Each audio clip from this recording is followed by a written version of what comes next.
All right, good morning, everyone.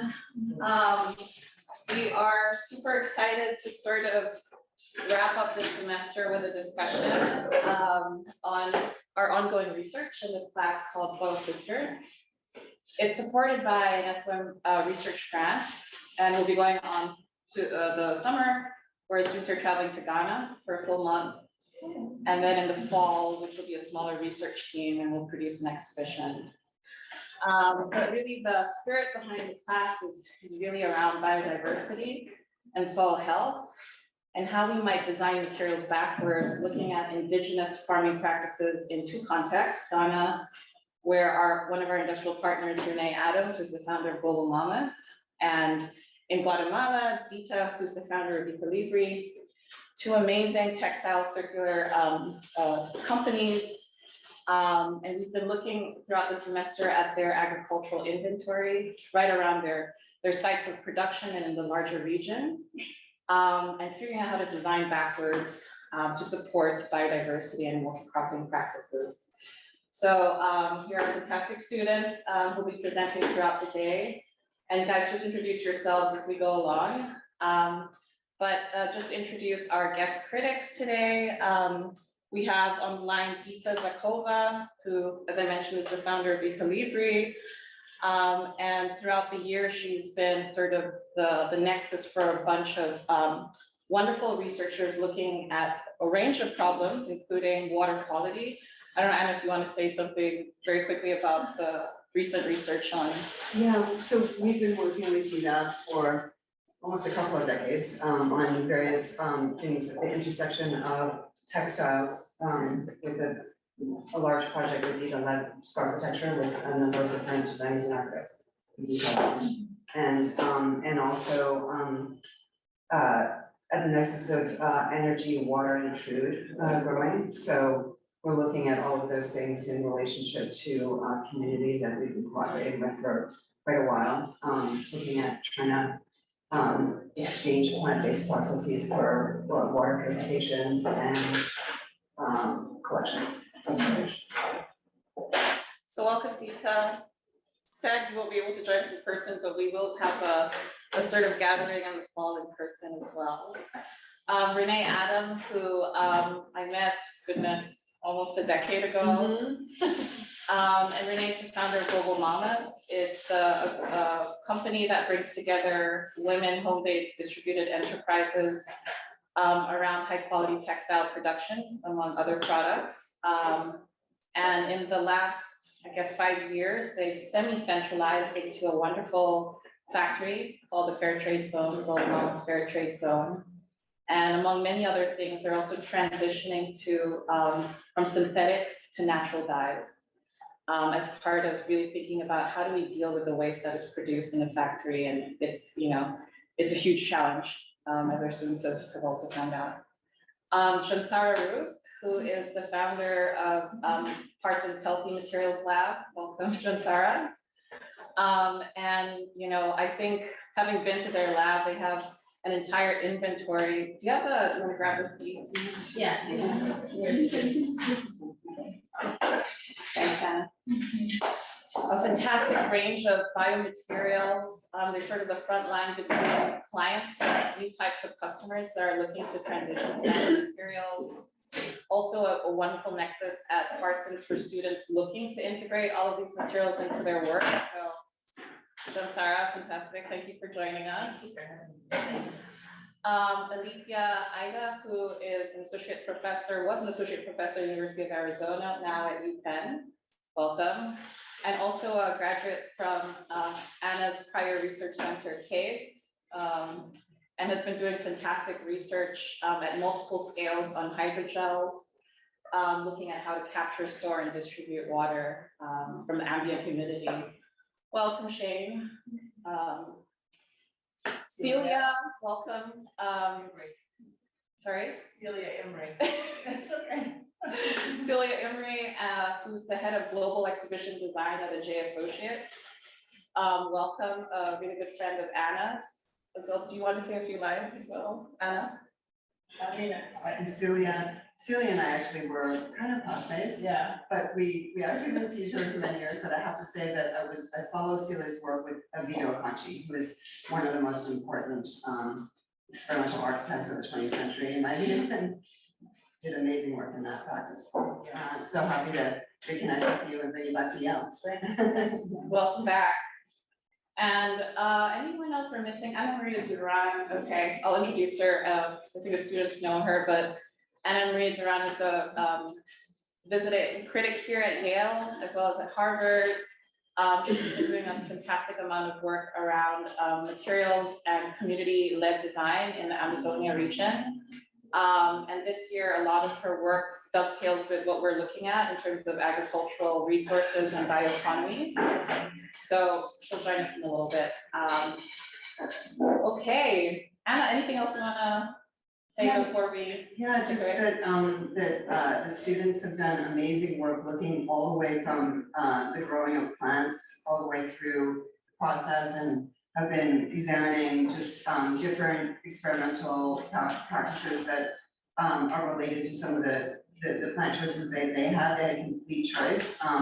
And Mae-ling sort of took them through a lot of different processes, and that's an engineering lab, which is the other side of campus, in order to press materials. But they were also looking at where all of these largely unseen and unthought of processes related to color and dye, and how plant-based processes might be considered much more holistic in terms of the way that we do the material-based processes. So our students also, thanks to New Haven Makerspace, were able to get out into the city and not just be working at the university, but also be surrounded by some makers from the city of New Haven, which I think was actually a silver lining for me anyway, that we were able to go there. It was a little inconvenient for them, but I think in retrospect, it was really great to get out into the city. Yeah. So. And then also at Beckton Engineering, the class has been split into two, at Make-Haven downtown and in engineering. So this has been sort of a interdisciplinary / public class in terms of the spaces. It's been a challenge, but also they've been working at home. So especially with the dyes, so it's been a really interesting context also for figuring out how to produce these things, either at a small scale and larger. Yes. Can I just ask, are you guys second year, third year, post-pro? Like, what's the group of the students? What's their spot in? I think this differs, but It's a real nice. Mostly third year, right? But we have, we do have 27 years. And all architecture? Yeah. Except Three first years. This is amazing. Okay, cool. Actually, that is really unusual, because oftentimes the first years don't get a chance to choose a class like this. Yeah, I think that's important. Very cool. we actually have one student who's not from the School of Architecture, and she is going to be actually leading us in the discussion today, providing sort of an overall framework for thinking about the value of plants in our context of interest. So we're going to try to keep to time, but basically each pair has 20 minutes. So what I said? What I said, 20 minutes? Yeah. Sorry, let me just make sure. No, yeah, each group has 20 minutes. So if you guys can keep your presentations kind of concise, 5 to 7 minutes, and then we'll have feedback. All right. Okay. So, Monica, can we get up? Okay.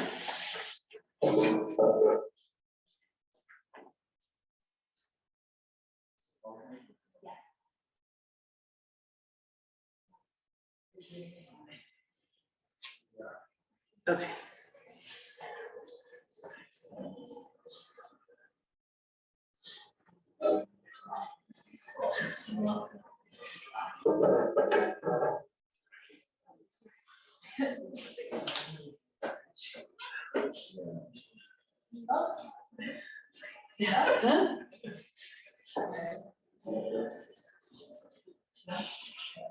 Well, can everybody see here? Yeah. Okay. All right. We'll use Should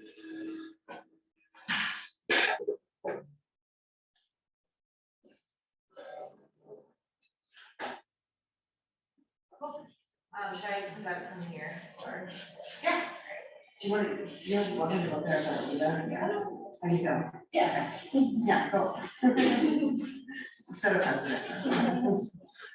Better. All right. Hi, everyone. Thanks for joining us today. So as Mae-ling mentioned, I'm not an architecture student. I'm a first year joint degree master's student between the School of the Environment and the School of Management. So I'm really interested in agroecology and smallholder livelihoods, the intersection with investing actually, and like financial incentives to promote deindustrialization of agriculture. So I was really intrigued by this class and the premise, and I did something a little bit different from my classmates. They were really digging into new materials and dyes, and thinking about like the technical performance of it. I was taking a step back and looking at the overall inventory, and thinking about topics of scalability and impacts to ecology and the farmers themselves. So I have a lot of material. I might go through it pretty quickly, but I'm happy to try to answer any questions or follow up afterwards. All right, so part of my work was to create a framework that thought about the built environment and the agricultural cycle as one. So thinking about how we extract value and create value and what is seen as wasteful or not in that system. So this is what I kind of landed with, where on the left-hand side, you have the plant cycle, thinking about just very, very straightforward, like agroecology, and this is meant to be very adaptable to different approaches to farming, different crops, and I'll walk through a few quick case studies in a moment. But you can see how once crops are harvested, once they go through the cycle of being grown and like you have inputs of chemicals and rain and labor all throughout. These crops are harvested for either primary value, which are things like food, or dyes or materials, or a secondary value pathway, which is just some of the byproducts that can be repurposed and also help growers obtain additional value. And all the while there is waste being generated and repurposed, flowing back into this plant cycle. And hopefully when something reaches the end of life, it can be reincorporated back into the plant cycle, although we know that's not the case for most materials. I was really concerned with the topic of circularity throughout this, and hopefully thinking about how my classmates' projects could be repurposed and brought back into the soil as nutrients.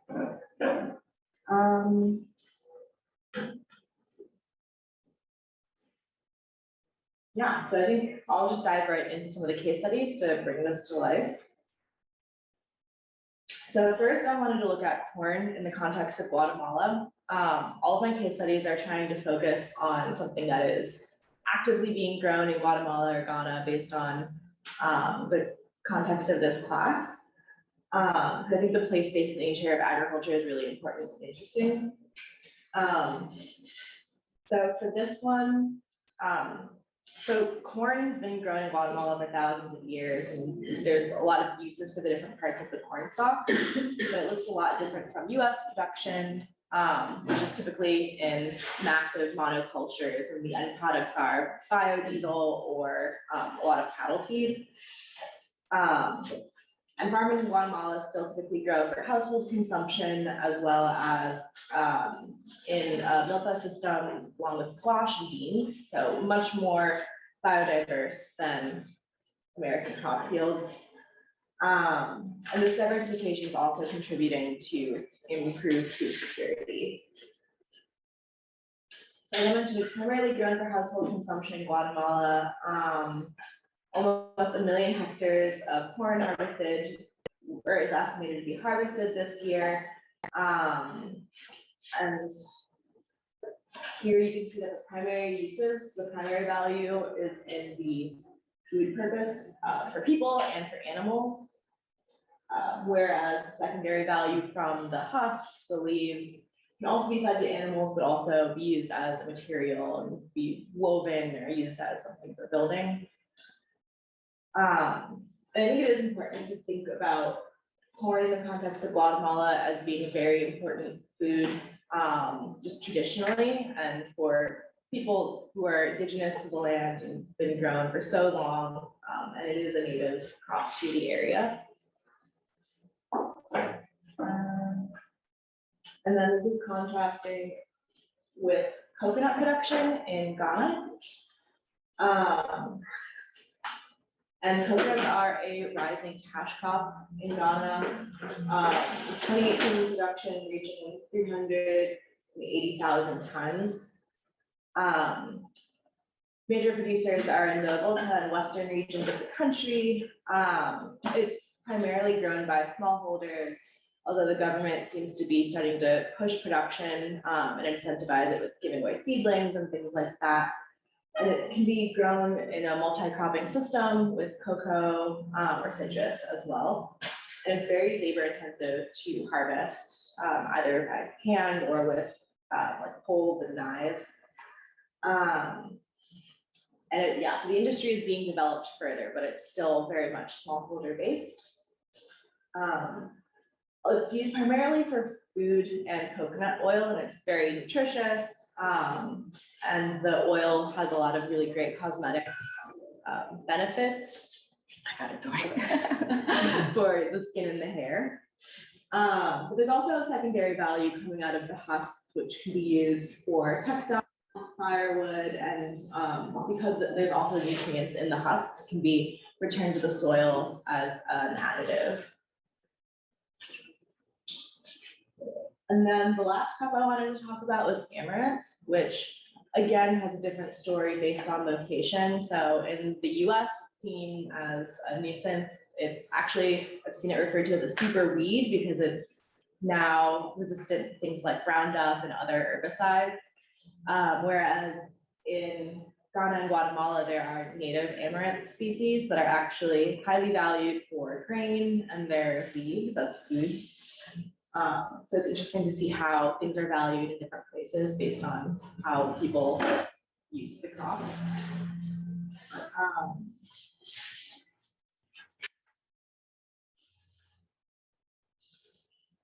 I think another interesting thing about the Guatemala perspective is that it has been repeatedly tried to be eliminated by colonizers. Like when the Spanish came in, they tried to outlaw amaranth production. And then during the Civil War as well, I was reading that some of the amaranth fields have been burned. So it is seen as kind of an act of rebellion and resistance to be growing this crop and to be treating it as a part of the cultural heritage. And it's sown year round. It can have multiple crops throughout the year due to its fast life cycle, and leaves can be harvested as soon as like 3 or 4 weeks after being planted. So it's valued primarily for its seeds and its leaves. I think seed consumption is more common in Guatemala for flour purposes, and then the leaves are boiled in parts of Africa and Asia. And then there aren't as many secondary values for amaranth. I've seen a lot of dye production, but that's typically with a very specific red varietal out of the US. Other research is around bioplastics, animal feed, cosmetics, but I don't think it's a very mature industry yet. So that framework brought together just the ecology, the biodiversity, and the place-based context, but then I wanted to turn to our crop inventory. So I asked my classmates a few questions, and some of them I had to guess, so I apologize if you guys don't agree with some of the placements of these things. It's a discussion. Yeah, it's a discussion, and the whole purpose of this is that it can be changed and we can update it as the research progresses.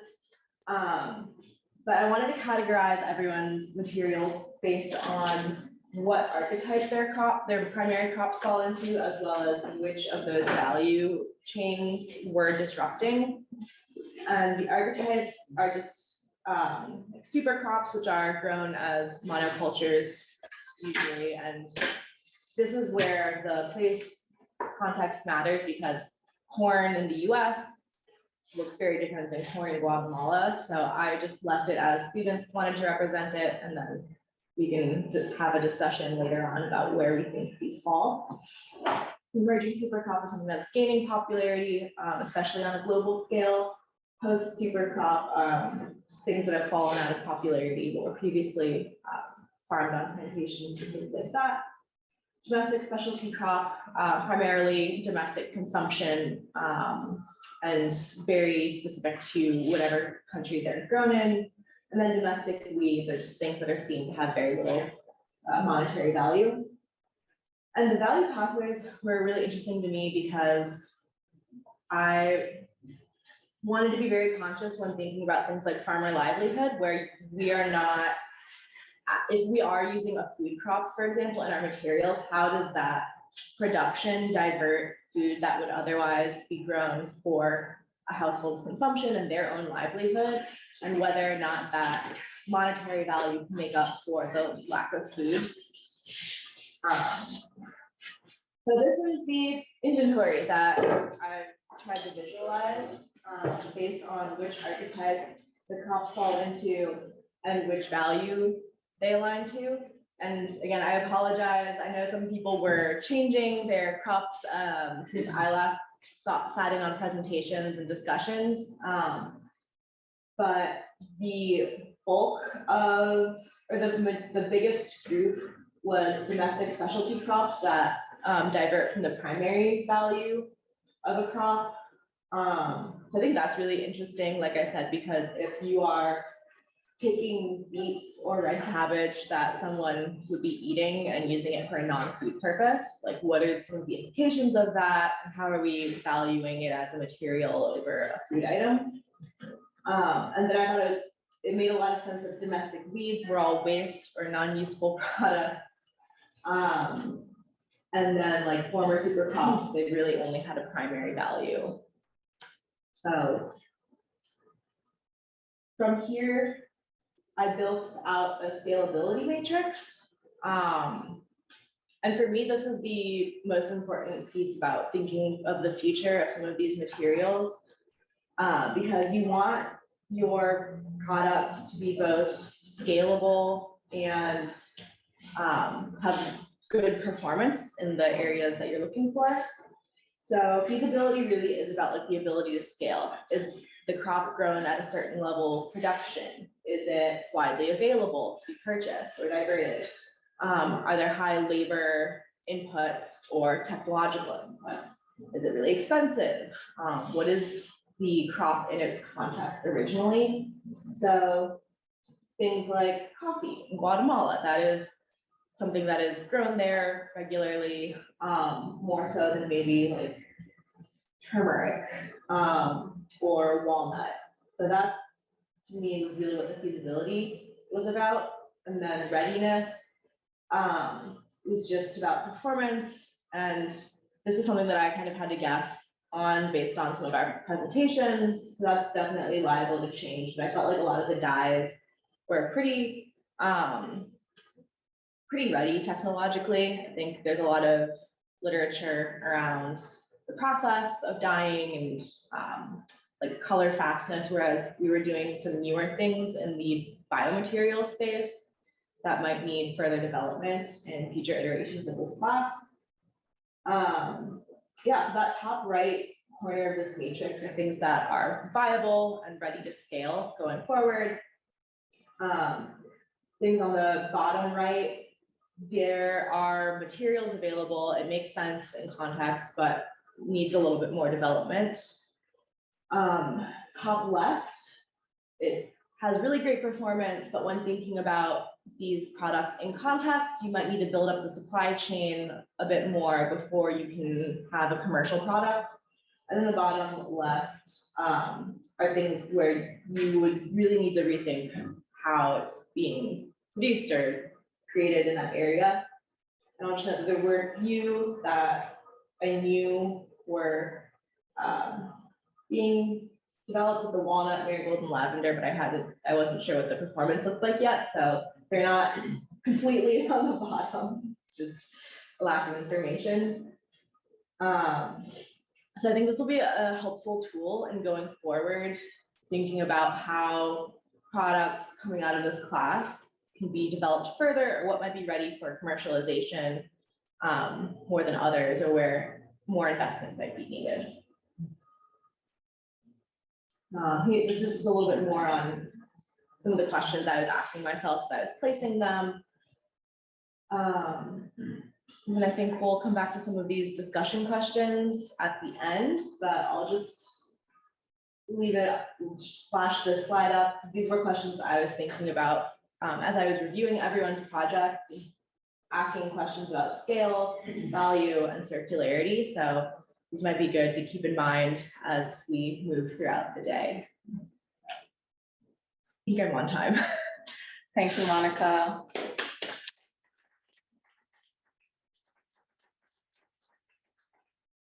So we're going to come back to this at the very end of the class, but are there any quick comments or questions from the critics or the students in terms of the matrix? Maybe it'd be good to go back to the matrix, like a couple slides back.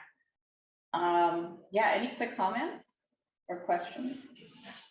I'm just curious to what extent the kind of labor value is a part of this process and thought pattern for the framework. And you mentioned a little bit about what might be required. And I'm not entirely familiar with the locale of the sourcing of these in Guatemala, but I had a couple of years' work in Moyo, Uganda, which is a very undeveloped place. There's a lot of refugees, but 95% of their economy is agriculture. And there's a huge challenge with the students in elementary, middle school, high school that just want to leave school and effectively do just to go work in the crops so that they can bring money back to their family. So it's a kind of question about, as we develop a kind of more efficiency and optimization around the use of all the aspects of the agricultural process, will more and more labor be required? And to what extent, and where is that pulling from? And are there mechanisms in which we consider within the framework to balance out the kind of socioeconomic opportunities and challenges that come with that for local economy, right? So are schools themselves beginning to like rework the school system there to think about different trade programs built in so that there's a kind of, there's this opportunity there, but bring it into the school and like build their education with that as a part of it, but also depending on opportunities so they're not just other. But yeah, I'm just curious to what extent the labor economy question is. Yeah, that is an excellent question, and something I wish I had more time to dive into a bit further, because I had this whole like train of thought around looking at like agricultural wages versus more like manufacturing or industrial wages in these cases, but I just didn't have time to do that for this purpose. But yeah, I think it is a really important aspect of this to make sure, and that ties into the question of value and how these materials are going to be valued versus just the standard agricultural outputs. So if you have like an avocado versus like the avocado pit waste, like how are you going to, what are the wages going to look like? Are they going to be living wages in the first place? So I don't have a specific question on it. And where are these materials going ultimately, like where is their end use application? Yeah. Is it local or is so there's Like where is the network money and what- flowing throughout this whole system? And that's another layer also that we could show on that very first framework, like, okay, is money coming domestically, being cycled and staying in country, or is it primarily coming in or out of the country? Do you lose any of that? And I was going to say something else really similar to that, just like this is one of the more interesting charts to me, but in fact, X and Y axis of readiness and feasibility can be run through multiple filters. One is labor, one is available economics, one is soil, profiles. One is expandability of, real estate, like, is there a capacity to, purchase land, and is that a realistic, place of expansion? Even generational, talk about children, like, what's the labor, what's the future labor profile look like? So that for each of these crops. So you could actually just keep going on this exact chart and just keep producing more and more. And then once you overlay, then you're like, oh wait, we thought it was coffee, but actually it's this other one. Because that fits all the different matrices that I filtered.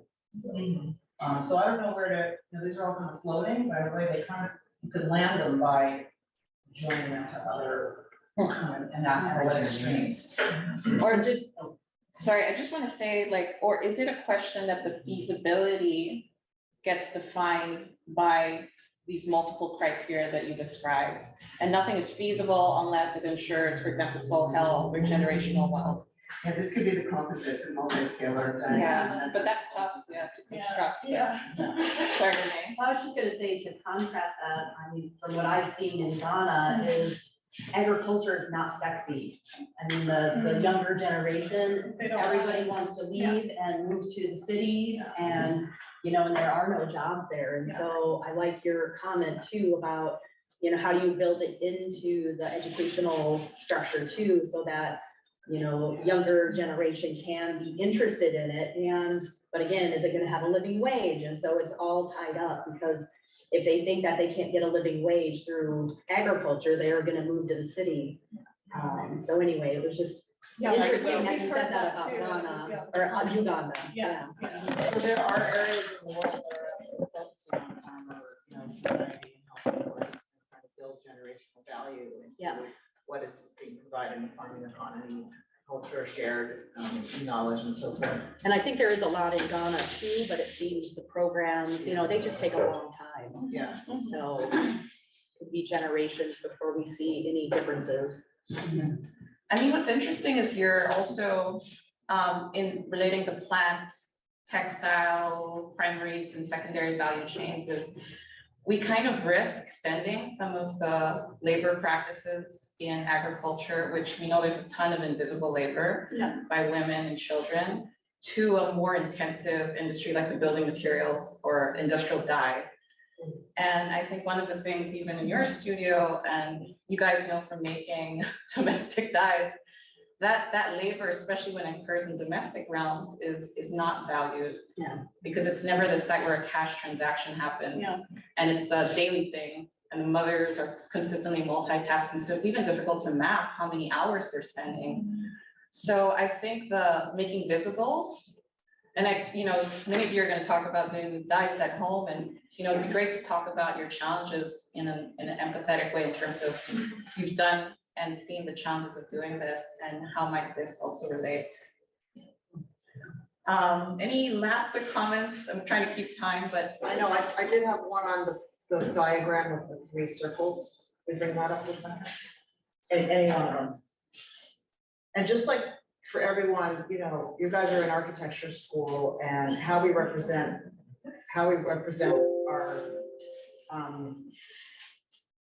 our thinking and our process. There was the one that had the circles of the primary and secondary values.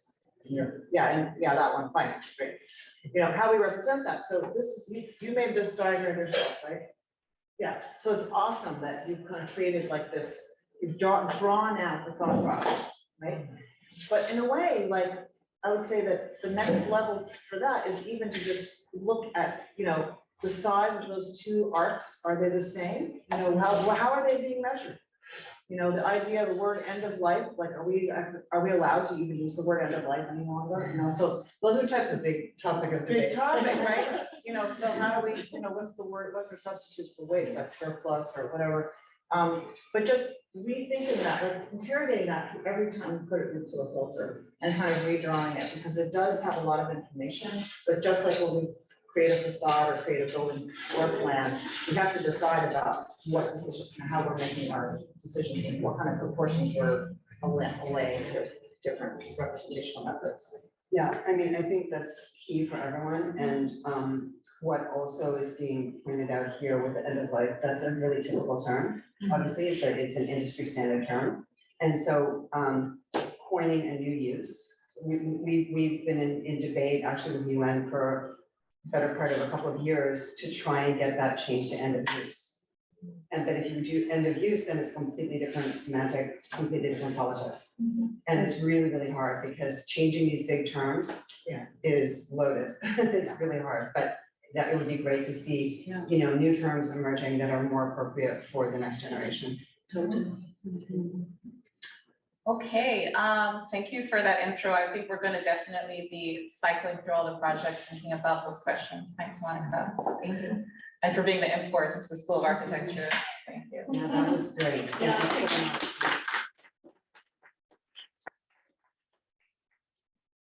All right, so we're gonna try and be as experimental and free-flowing to look at this 360 sort of slide. So when you're presenting, I think maybe come up and maybe walk us through them, since there's a narrative. You want to start out in the middle, that might be a good idea. Okay, fine. All right.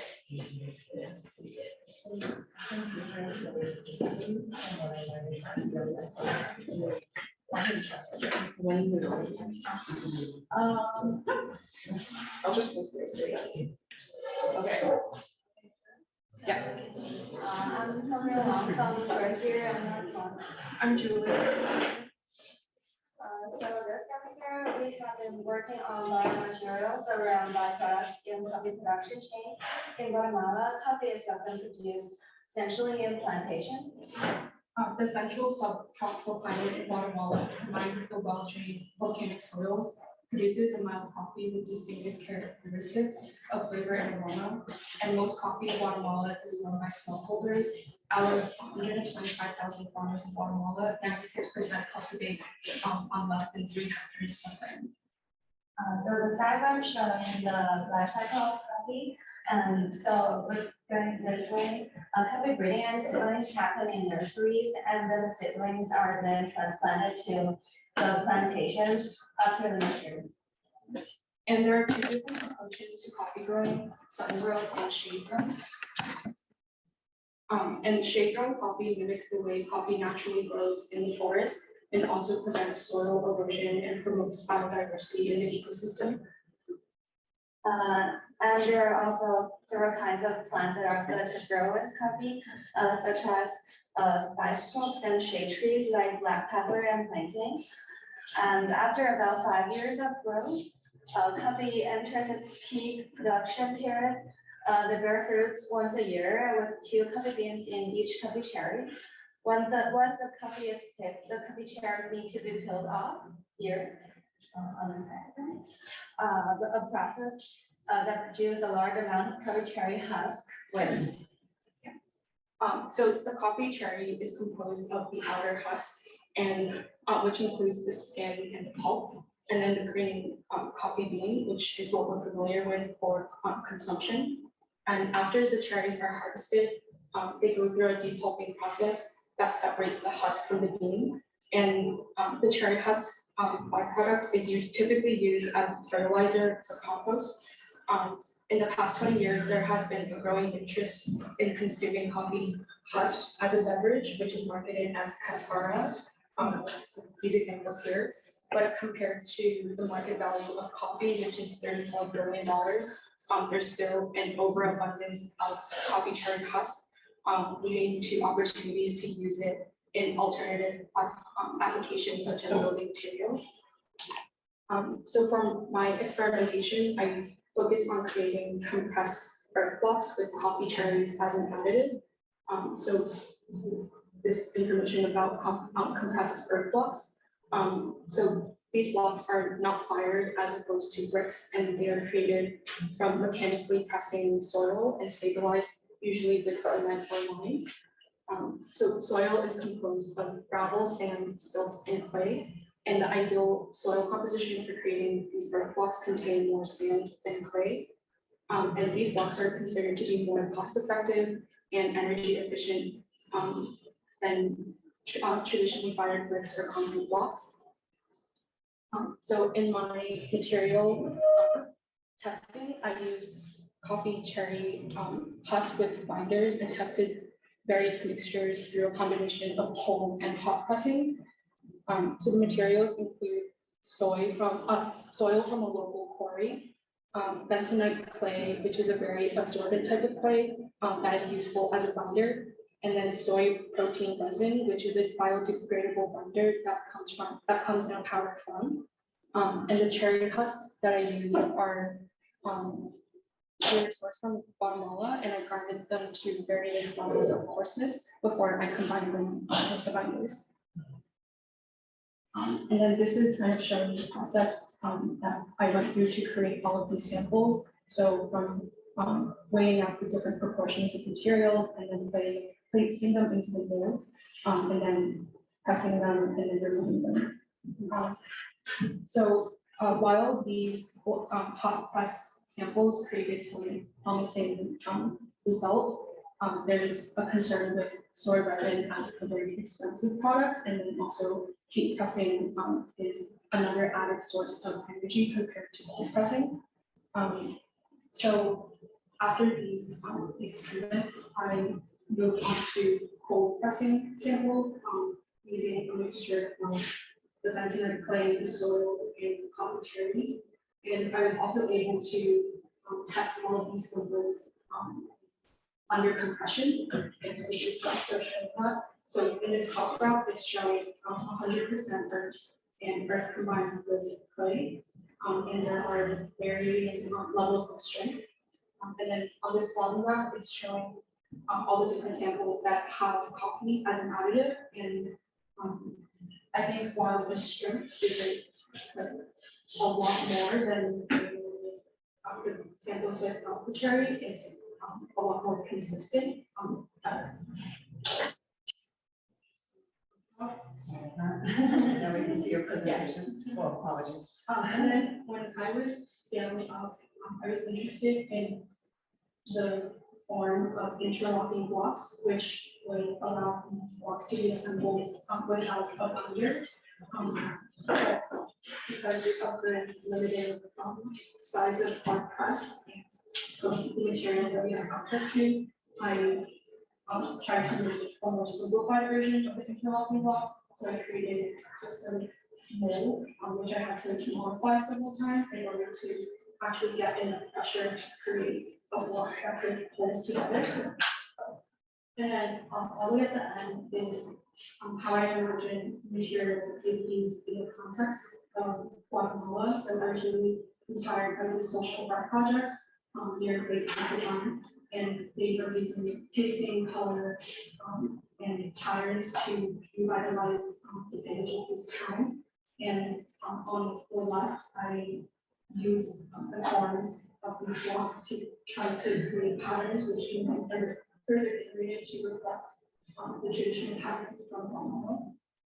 And then all the way at the bottom, I have a diagram, which you can see. It's a diagram about the manufacturing of these blocks and the type, like that.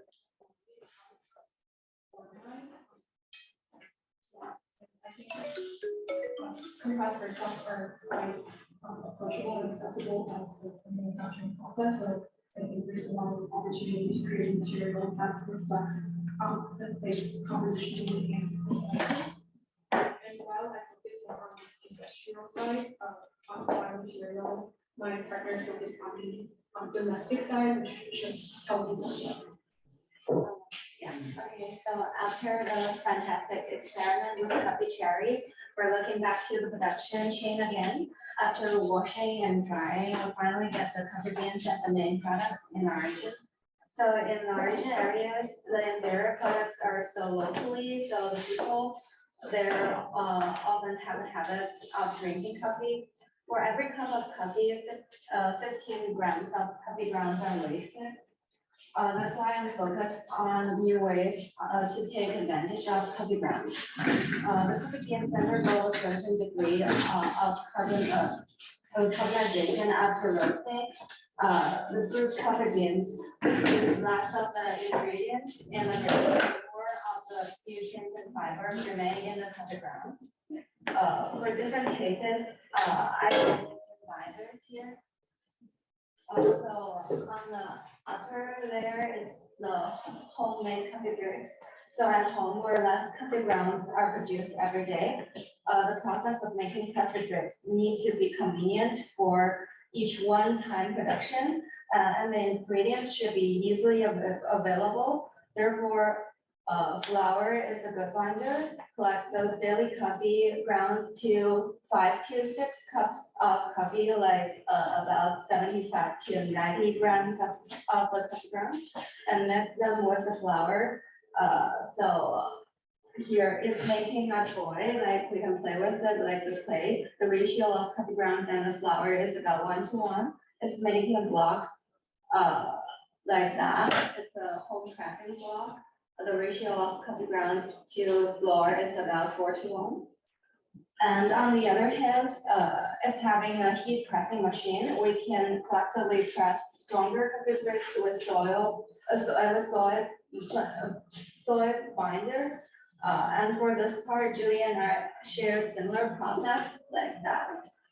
After experiments, the addition of clay at basically the same amount as soy, and keeping the whole thing below 30 grams, can prevent the bricks from cracking.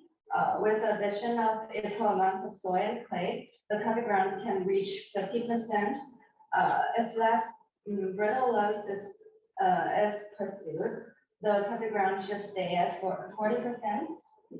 So at home, the coffee grounds could become toys.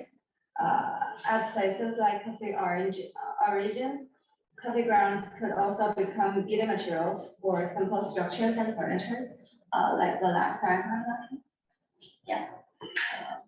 Okay. And if you guys have physical prototypes you want to pass around, we Yeah. can do that while we're discussing. All right. Thank you, guys.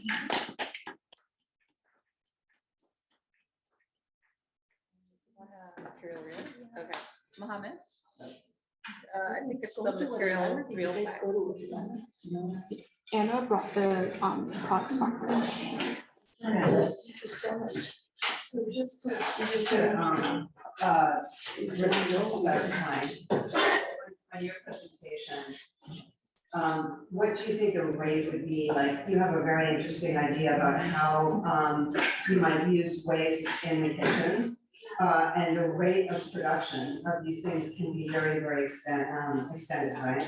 You just make the bricks as you get the waste, basically. Yeah, that's amazing. I just think we kind of have to process it. Yeah, absolutely. You know, it's a radical proposition and it's a very interesting one, because the biggest problem with a lot of biomaterials production and even earth-based is the amount of time it takes, let's say to dry in the sun or the space it takes.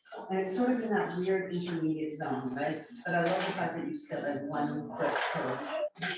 Yeah, or one brick per month maybe, right? No, it's really just as a rate of production. I don't know if you can see some of the. Can you see that? It's an architectural replacement. Oh my gosh, it's hard for me to see.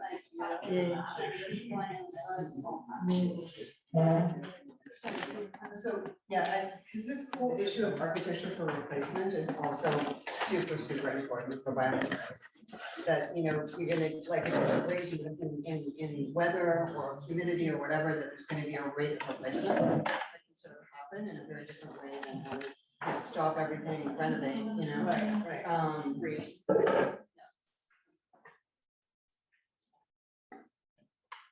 Super exciting to see your project. It was great to see this experimentation and see the range of thinking from the origin of the coffee bean and understanding that there's all the way through to the experimentation.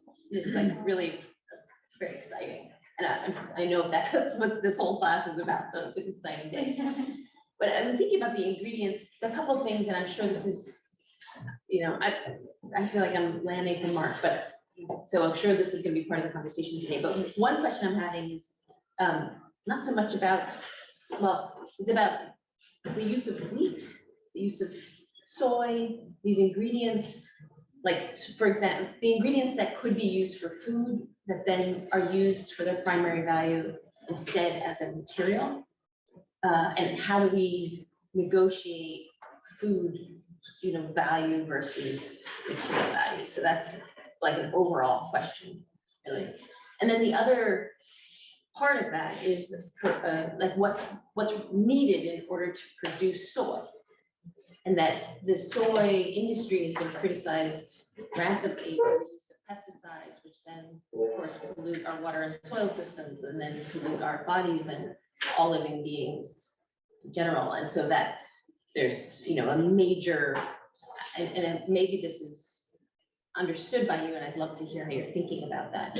But like Cargill, for example, is making a lot of soy resin and is replacing a lot of our resins and glues in building products now, MDF and plywood specifically, that they're also using a lot of pesticides to grow the soy.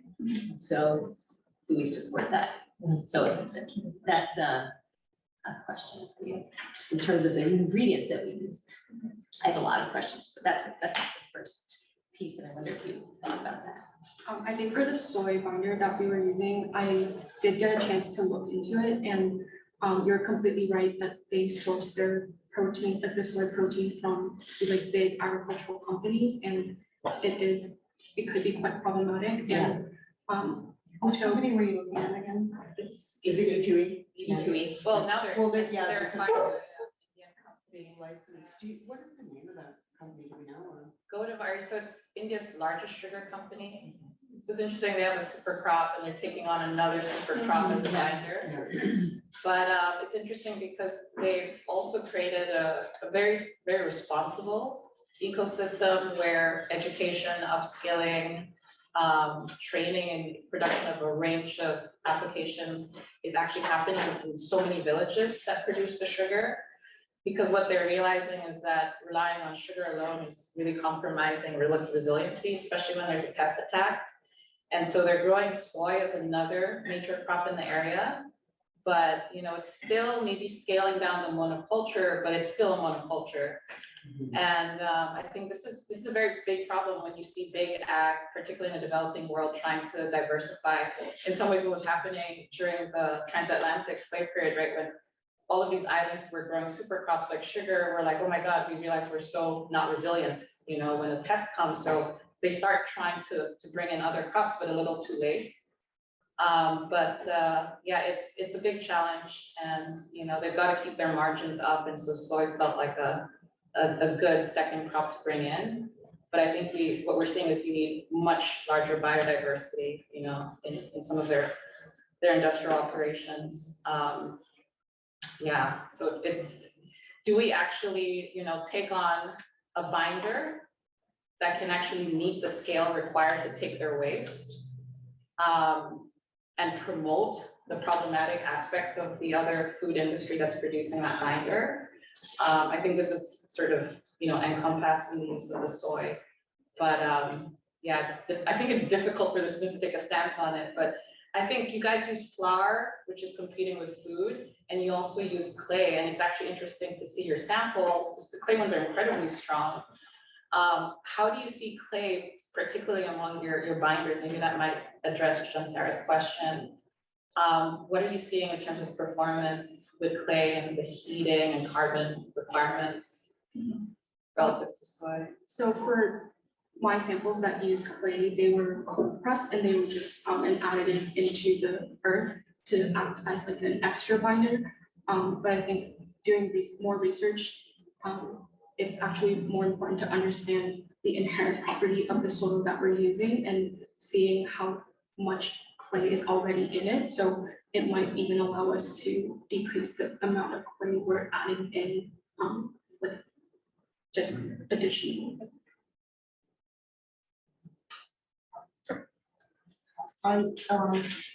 That's great, and I thought it was beautiful. I think that's really important for, what's amazing, kind of, as like an older person in the room, is that you never know what you're gonna need to know, and the kind of specificity of these inquiries is kind of extraordinary, because you may or may not ever work with this particular material again, but having dove into it to this degree, and explored and understand how as an architect specifying, you'll never spec materials in the same way again. So just never think about them in the same way again. And so much of our built world is actually made of composite, with the exception of, let's say, wood and some stone, everything else is made from the process of combining and mixing. So having sat there and like worked with this on a one-on-one basis is so critical for all of us. Just, and well, what's sheetrock, what's an acoustical panel, what's anything that's out in our world, even plywood. So I just appreciate that a lot. But just for the group, I'm just coming in on this, but to me, my question, because I'm an architect, I'm not like a soil specialist or anything like that. My question is like, what is the problem? Because on the one hand, you have, what we want to eliminate is that word waste, but some part of an agricultural process that is not in its being used for its highest potential value, we could call it that, right? But the other is there something missing in the construction material process that we need, a gap we need to fill? So that's a question of like, does Guatemala need more material for their bricks? Like, is there a scarcity of material in order to make those bricks? Or are we just kind of finding this byproduct from industrial waste and think, oh, I wonder where I can put it? So in a way, you kind of need to come to the problem from both directions. And I feel like that line of inquiry, kind of answering those questions when you stand up and say, here's why we need to put these palm fronds and make these fins, because there's no other material we can use unless we import bamboo from another country, those kind of things. So I feel like it would be very helpful to kind of hear from you guys how you've approached the two sides of the problem. And then one more thing also, sorry, is that like all these byproducts have other types of uses that indigenous cultures have already been using, like, coffee is used for compost and stuff like that. So what of the overall arc of coffee in Guatemala, what part of this are you carving out for this particular piece? How much of the lost use are you capturing versus something that someone else is doing already? Like, is there a compost program? Other, what are the threads or lines of inquiry that you dead-ended at and decided? What made you decide on this particular direction? Yeah, I really appreciate the rigor and documentation and exploratory nature of working with the material hands-on. And I think that you can approach these problems from, it's a little asymmetrical, right? You can approach it from exploratory research through the material, but my question was on what are those unique properties of the coffee ground or of the pith or the cherry that we could understand as a new attribute to a building material. I had a student working with coffee grounds who was really interested in creating aromatic building materials for for patients who were recovering from stroke, because smell was one of the best ways to get their memory working again. Somehow it ignited. So he was working with aromatics, and it was really fascinating to see that, okay, coffee ground actually did that. And the other thing is I think a lot of these byproducts are natural insecticides, are they not? So like, there's a lot of benefits to some of these byproducts that we can then discover, new properties that would be beneficial to the building industry in a different way. The other thing is, going back to John Sparrow's comments, I'm always thinking about the upcycling of the byproduct waste as an opportunity to economically incentivize the agriculture industry to go away from any kind of fertilizers. So, they have to fertilize because they want to maximize their crop production. Yeah. In Arizona, there was a lot of pecan farming. Probably the wrong place to be in the first place because it's very water intensive. And most of the pecan farms in Arizona are owned by people in the Middle East. In any case, a lot of the pecan farming is done with fertilizers, but we had this new relationship starting to work with the pecan shell waste rather than just becoming a kind of byproduct for agricultural mulch, to get it into building materials, and that could actually economically incentivize their move away from any type of fertilizers and the nitrates and all the things that get into the water system. So I'm wondering, like, can those conversations be held with, even with these, monoculture is one thing, but then the processes by which these binders are being produced, for example. Are you saying that they should use the husks as fertilizer instead of purchasing the fertilizer? No, That they have money now, that they don't need to? the pecan, the pecan shell is historically used as a mulch. And using it as a building material can have more value, so we were just, But Look that at it as an actually- economic- that really is a question around timing, because most of the time when you take these crops right after the food application, you have a ton of water. So actually the work it takes to take the water out and how readily it can be used by the soil as a fertilizer, it takes much longer versus taking it at the end of its life as a building material where it's dried out, its mechanical structure is degraded to some extent, it's more ready to be accepted, and you really expand its life and the value, right? So it's stored in the building prior to going into the ground. So the timing question is really key. The timing, But I just want to say a quick, a few things about the farm where this waste came from, because I think it does also play to this question about scale. That is, I think, being alluded to is, at a certain scale of production, farms will have incinerators, large scale incinerators that could potentially be clean burning. So a lot of this stuff could also go, for example, towards ash. That has also been used in some of the products that you'll see today, or some of the designs. And it can also go towards activated carbon or biochar that could be used for water filtration. It could be used for all sorts of building systems, materials, air quality systems. So I think what Alethea is talking about is a really, really important question is what is the fitness to purpose of a stream? And that will also very much depend on the scale of a farm. Because small scale producers, for example, in the region where these materials came from, they will not have these facilities for clean incineration. They're just going to burn the crop right on top of it. So to be able to take some of that material, upscale it towards, let's say, maybe compost or other things is possible. At the very, very large scale of where the thinker was that this came from, they're engaging, they use stuff for compost. They also are trying to do stratified sort of agroforestry with shade plants, herbs, mycelia, and then coffee, but they still have a massive mountains of bio-waste, like what you were showing, right? They cannot pay people to take it off their hands. It's really, really tough.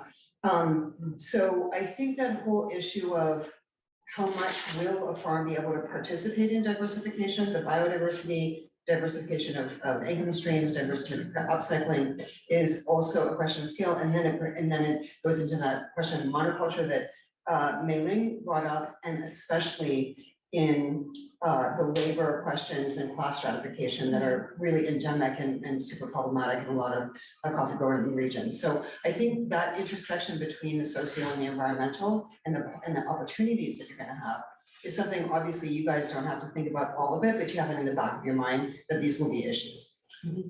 yeah, I'm sorry, we'll have to move on, just keep on time, but I should say, let's keep that idea, because part of, I know you guys, I have to say, guys, you're taking on so much. Not only you're learning how to work with unfamiliar materials, you're learning the fabrication processes, which is not easy, and the testing. So it's a lot to take on, also to look at the business side of this. But banks that are trying to microfinance a lot of these small scale enterprises also need to be educated on how to phase that scale up. Because the cost of incineration versus building material pathways are like really far apart. And the patience that and the scale of the enterprise really matters. So I know not all of you are going out to Ghana, but it's something you'll see in Global Mamas and the surrounding sort of farms, which are actually quite large around the fair trade zone. We'll be thinking about that. But we're going to move on. We'll keep these thoughts, really valuable questions you're bringing up. And I think this is different, guys. This is research. So I think this is not critiques, but ways to actually pass on the torch to the next group. But thank you for a fantastic research journey that you've taken us on. Thank you, guys.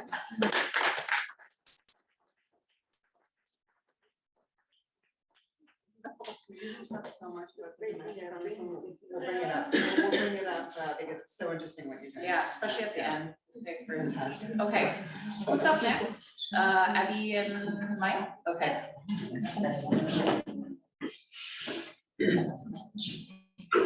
We are definitely behind. We'll talk so fast. I believe in you guys. We're gonna get it Okay. That's the title of our presentation though.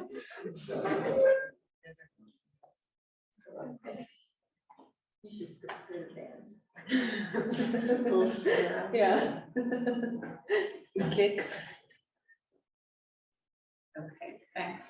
Well, All right, so we're bio paints and bio pants. Do you want to start? Sure. So kind of at the beginning of the semester, we were both interested in this idea of color.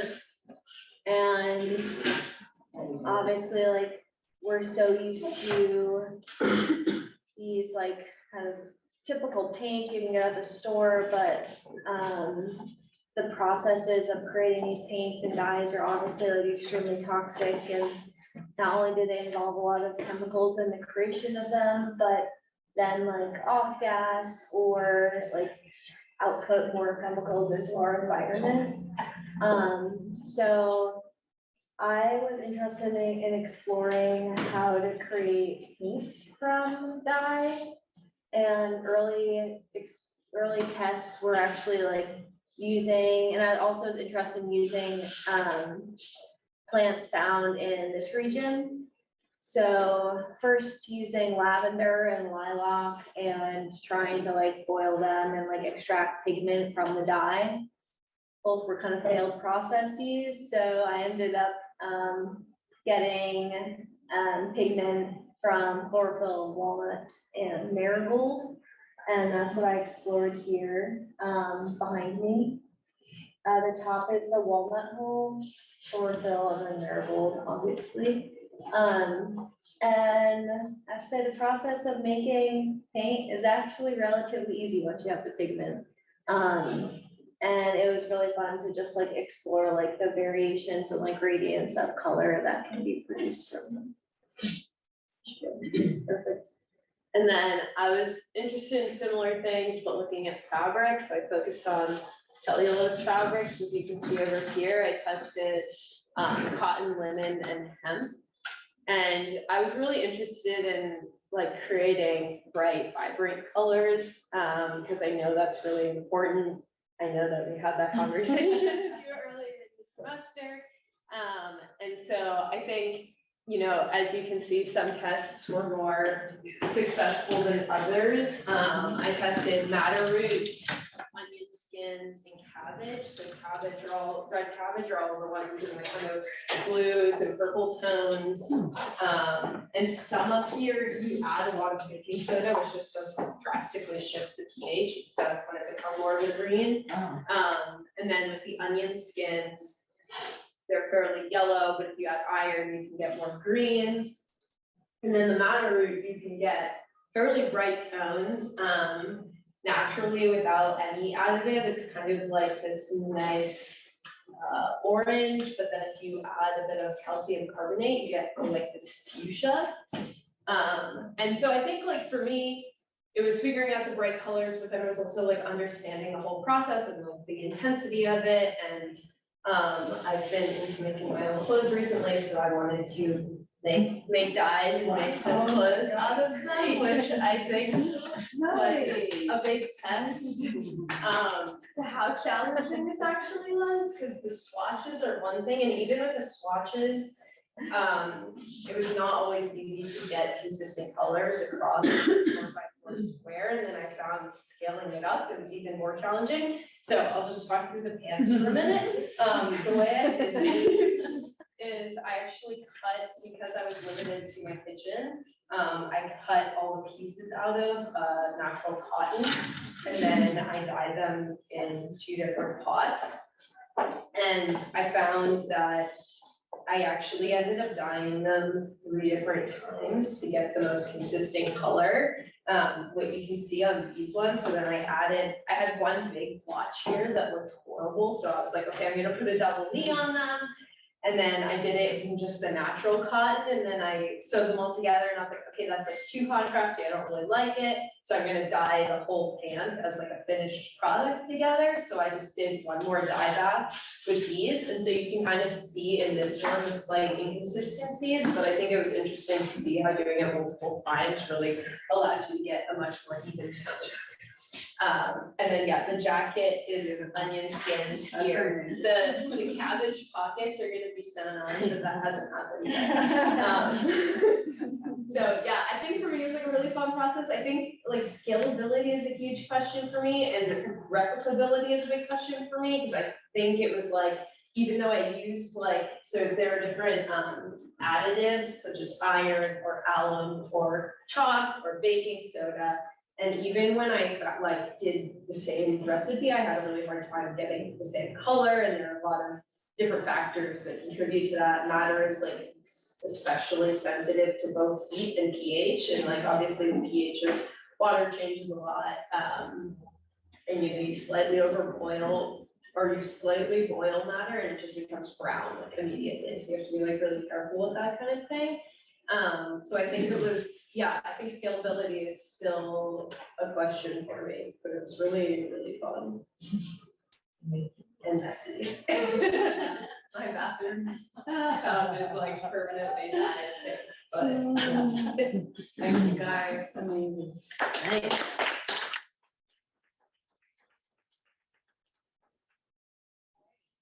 Talk about the seasonal wheel, which you want to say something very quick.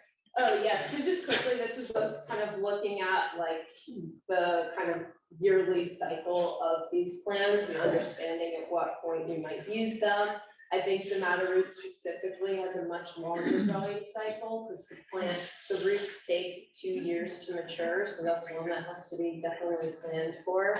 Other ones are faster.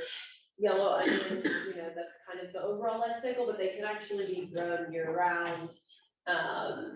I think cabbage, Monica, like the stuff you were talking about was like, cabbage was like, it felt like wasting food, I think, because it was like boiling a full cabbage. And then I ended up with these like very, very mushy pieces of cabbage. So like, maybe you could make crackers or flour or something, but it was pretty gross.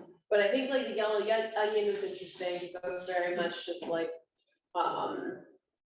a scrap that you would never otherwise use because it's just the skin. But even that, it requires a lot and therefore takes a lot of collecting. I went to like every grocery store and would just come out with like bags of just the onion skins, and the cashier would always be like, what is going on? Don't worry.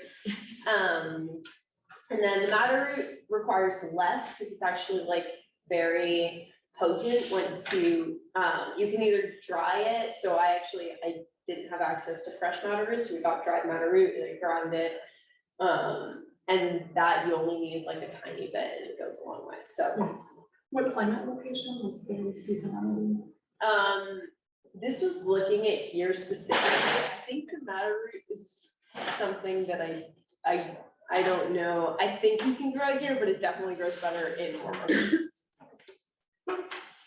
Did you have to use a mordant to keep the? Yeah, so you can kind of see on the tags which mordant I used. Most of them used alum. Oh, that's what you were saying. Some of them used just iron, some of them used both.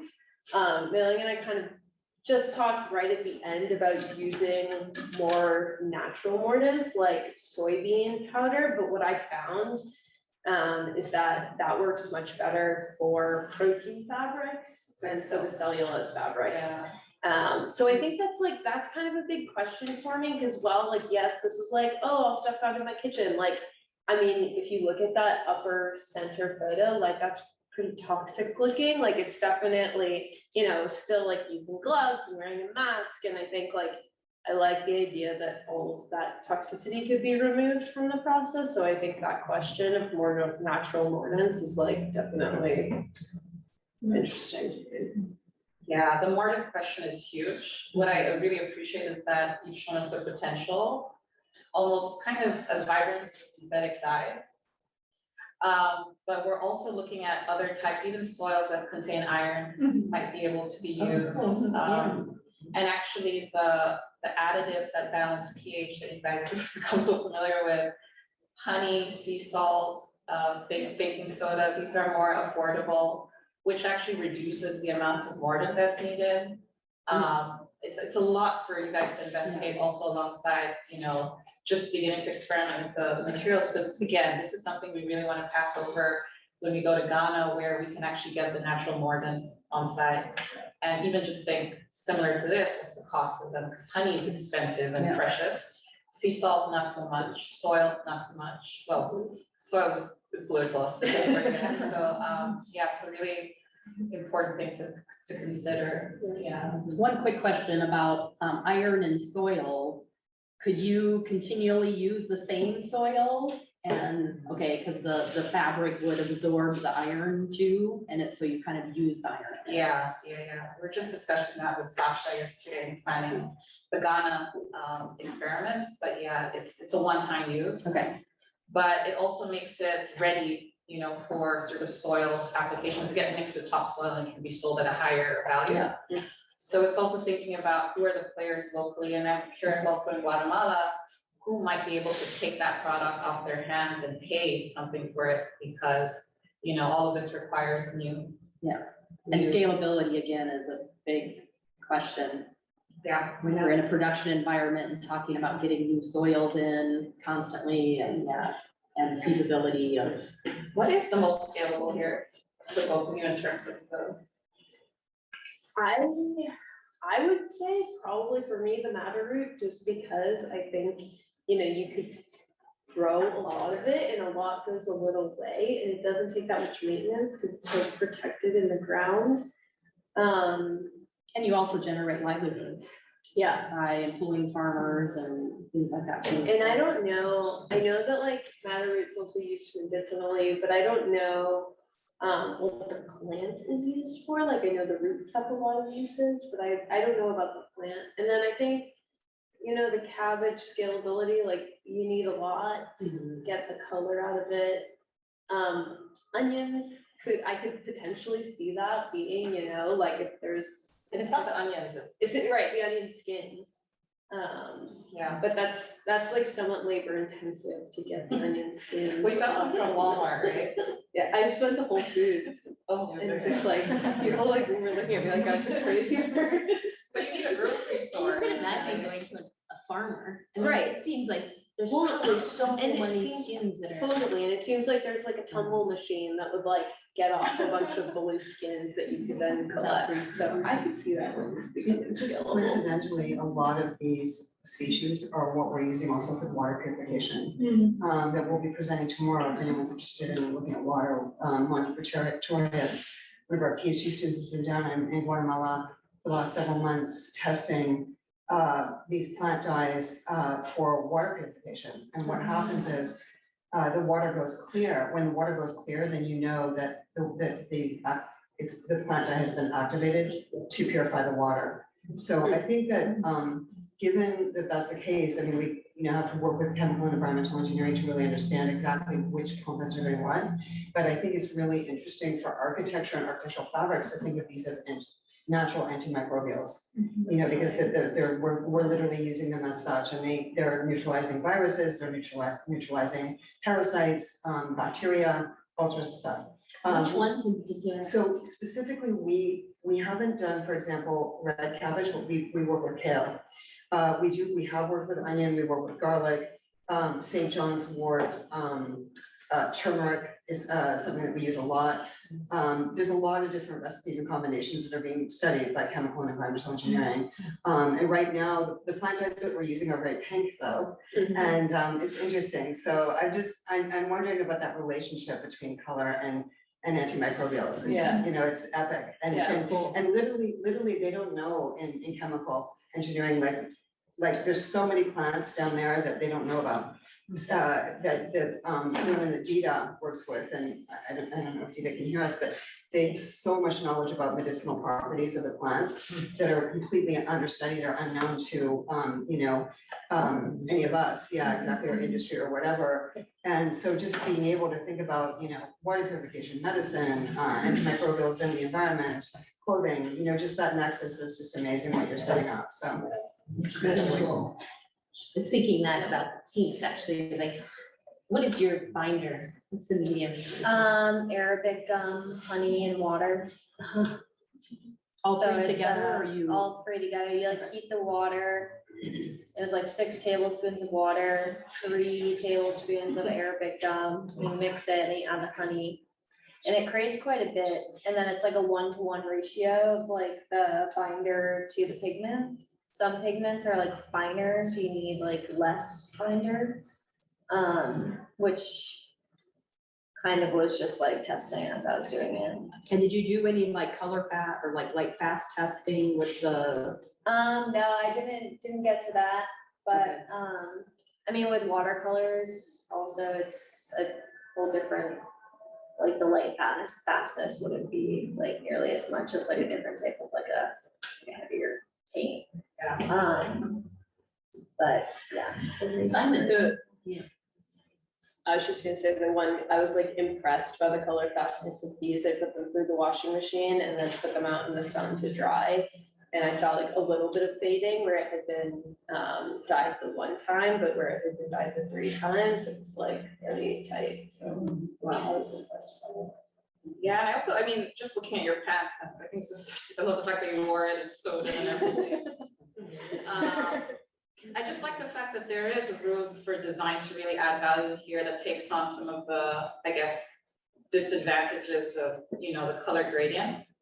So that it's a patch, and maybe those are around sites where it gives it identity, or there's wear and tear, and you could, repair it over time. I think that there's another sensibility around domestic maintenance to extend the life of your clothes, and it can get re-dyed again. Right. Yeah. That's super And interesting. I think that was what was really interesting was like, they would dry and I'd be like, oh, I still don't like the color. I'm gonna put them back in the dye bath. And it was like every time I was like, oh my gosh, am I doing this again? Because it's like, it is messy to do it, but yeah. That jacket, did you make that too? I did. So Wait, it's awesome. I thought that was like. fashion There's a company in Lima, Peru that you might want to investigate. It's called MIM, M-I-N-I-M. Okay. And they're working all with recycled fabrics and they dye, you know what I mean? So they're constantly looking at repurposing through dyeing and yeah, it's amazing. It's an amazing company. I just want to make a comment around the overall presentation. This is one of the more clearly aesthetic presentations. And I just want to say that it's really important for us to remember, like as architects, we're both form makers and service providers, right? And what are we doing? Are we doing both? Are we doing one or the other? Sometimes we're in one role, sometimes we're in another. But we're still form makers in some manner. And what I appreciate about the exercise every time is that out there in the field, when you're picking up terrazzo, let's say, in my office, we use the terrazzo a lot.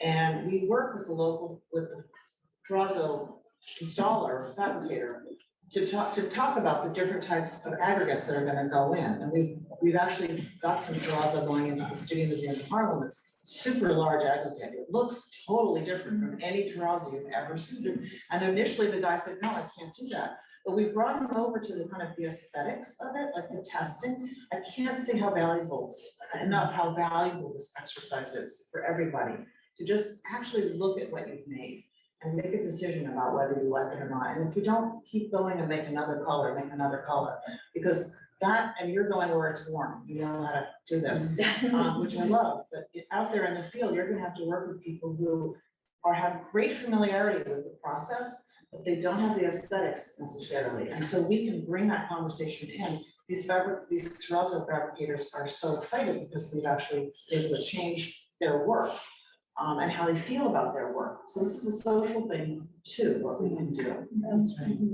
So that pride. Yeah, helping them with pride. Yeah, Yeah. but it's a question of integrating and understanding that balance of form making and service providing.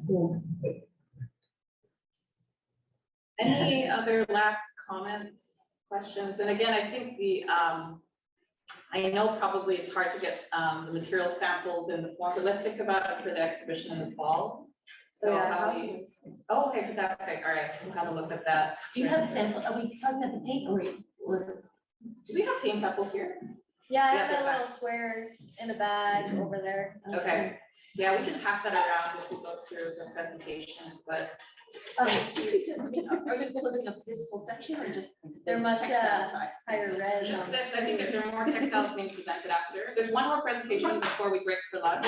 I just had a comment about the paint. Yeah, yeah, We're gonna yeah, close please, that, please, which yeah. is, you know, in terms of scalability and feasibility, as a Yeah. health materials lab, we're really at the intersection of like material innovation and providing it to industry. And there's some materials that are really close, like paints, like mineral paints that actually clean into our air Right. and add, like mineral paints are, especially lime paint, is an antimicrobial in its own. And so I got very excited thinking about the pigments being antimicrobial and pigments being added to a paint that can be scaled. You know, commercial and residential settings. And so the ingredients in that binder together with the pigment is just a very exciting proposition. Versus, you know, I think again, like honey is a precious material. It's beautiful. It's beautiful, but I think also about maybe exploring these pigments with other binders, mineral binders.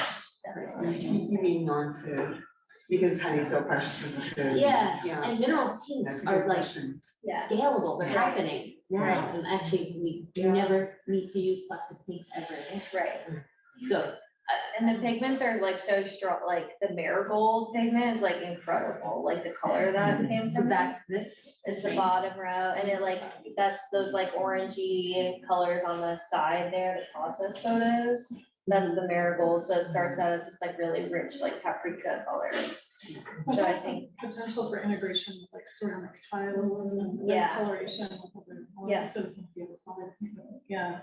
Just so much, right? Yeah. Definitely, like paint is like one of the major materials that we use in the built environment that we're exposed to as people. And that, you know, affect our health. Yeah, So if we can make an antimicrobial paint that improves the health, not just neutralizes it, it's just very exciting proposition. They're beautiful colors. Yeah. I think guys also like, gorgeous. it's hard to jump to the applications and what your specific ingredients can be, you know, relative to adding value to John-Sarah and Celia and Lita's point from earlier. So as you document this, especially to pass on to the summer group, you know, please say, okay, this is where I think some value may lie, and it might be interesting if you investigate that. So thank you very much, guys.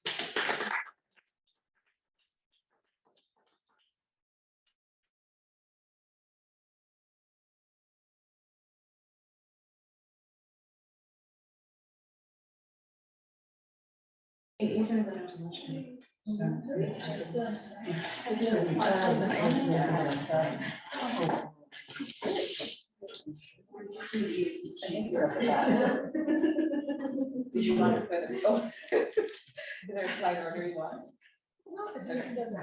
Okay. I'm not talking because I love it. Also, guys, if you want to pass out around your material samples so that we can look at them as you're talking.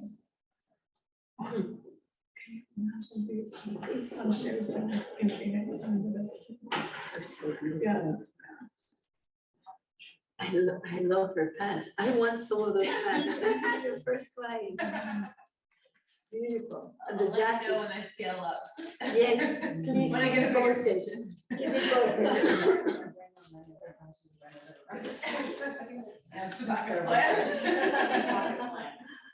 Mohammed, it's like apparently stretched more than it should be. Amazing, their kitchen. There we go. It's amazing, but they didn't have a lap. Okay, it's fine now.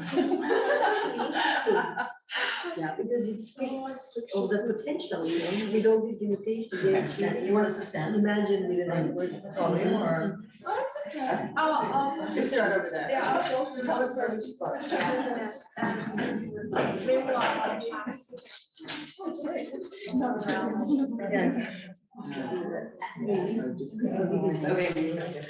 you want me to go back to the left? Starting now, or the? Okay, so that's better. Do we look at this? Do we pull it up? I don't want to. Oh, okay. It's just I'm treating it layers. as a super delicate thing, but I can It's just actually, layers of. I can feel it. Okay, awesome. Oh, the color, but I think it's nicer. And this is really small.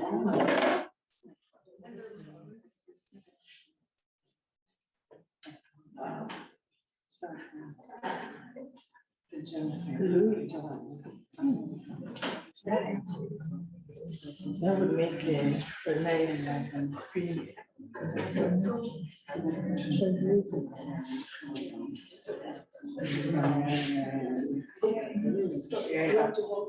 No, I just want to see if you're like. I guess I'll begin talking.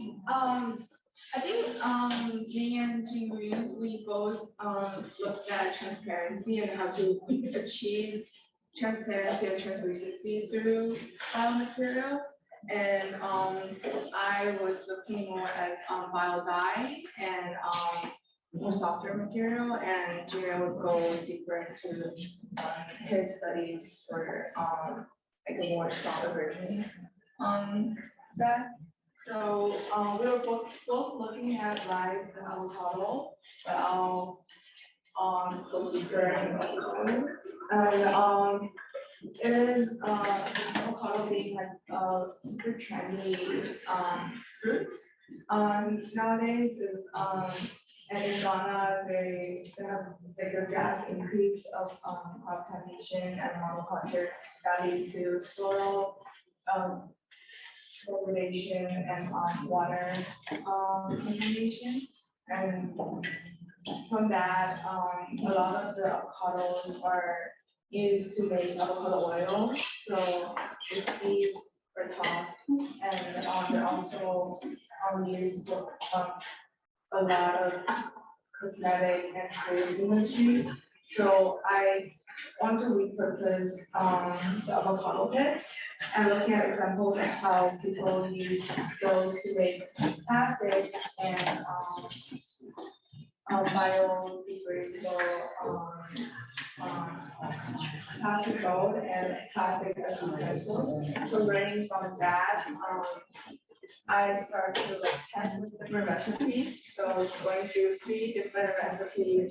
One was a cook recipe and also like a one recipe, basically you cook it as you were doing soup. And then to do these studies, I moved forward with the samples that I started around with the cold recipe. It doesn't need power basically to generate it, and the process was mixing avocado dye with sodium, aluminate, calcium chloride, and glycerin. And you would have to refrigerate it overnight, and the next day you could put it in the dehydrator or and set it air dry the rest of it. And so from that, I did like these casts. Also tested with different depths of pore. The thinner pore or more fragile, as you can see somewhere, like a bit hard to take apart. And I also tried different fruits like the orange peel, the alloy dye, and also there's one with indigo. And For the orange peel, it like cracked at the first test, so I re-poured it. That's why I have this very textured transparency. You can see. Yeah, So it dried and then you re-pour. yeah, I re-poured another layer. So in this case, avocado acting as a dye. Avocado is acting as a dye. So it's the alginate and the calcium and the vinegar and all the. Yeah, it's glycerin. And the glycerin. And could you just talk a little bit before we move to January? What do you think? I know you started off with a plastic bag, you know.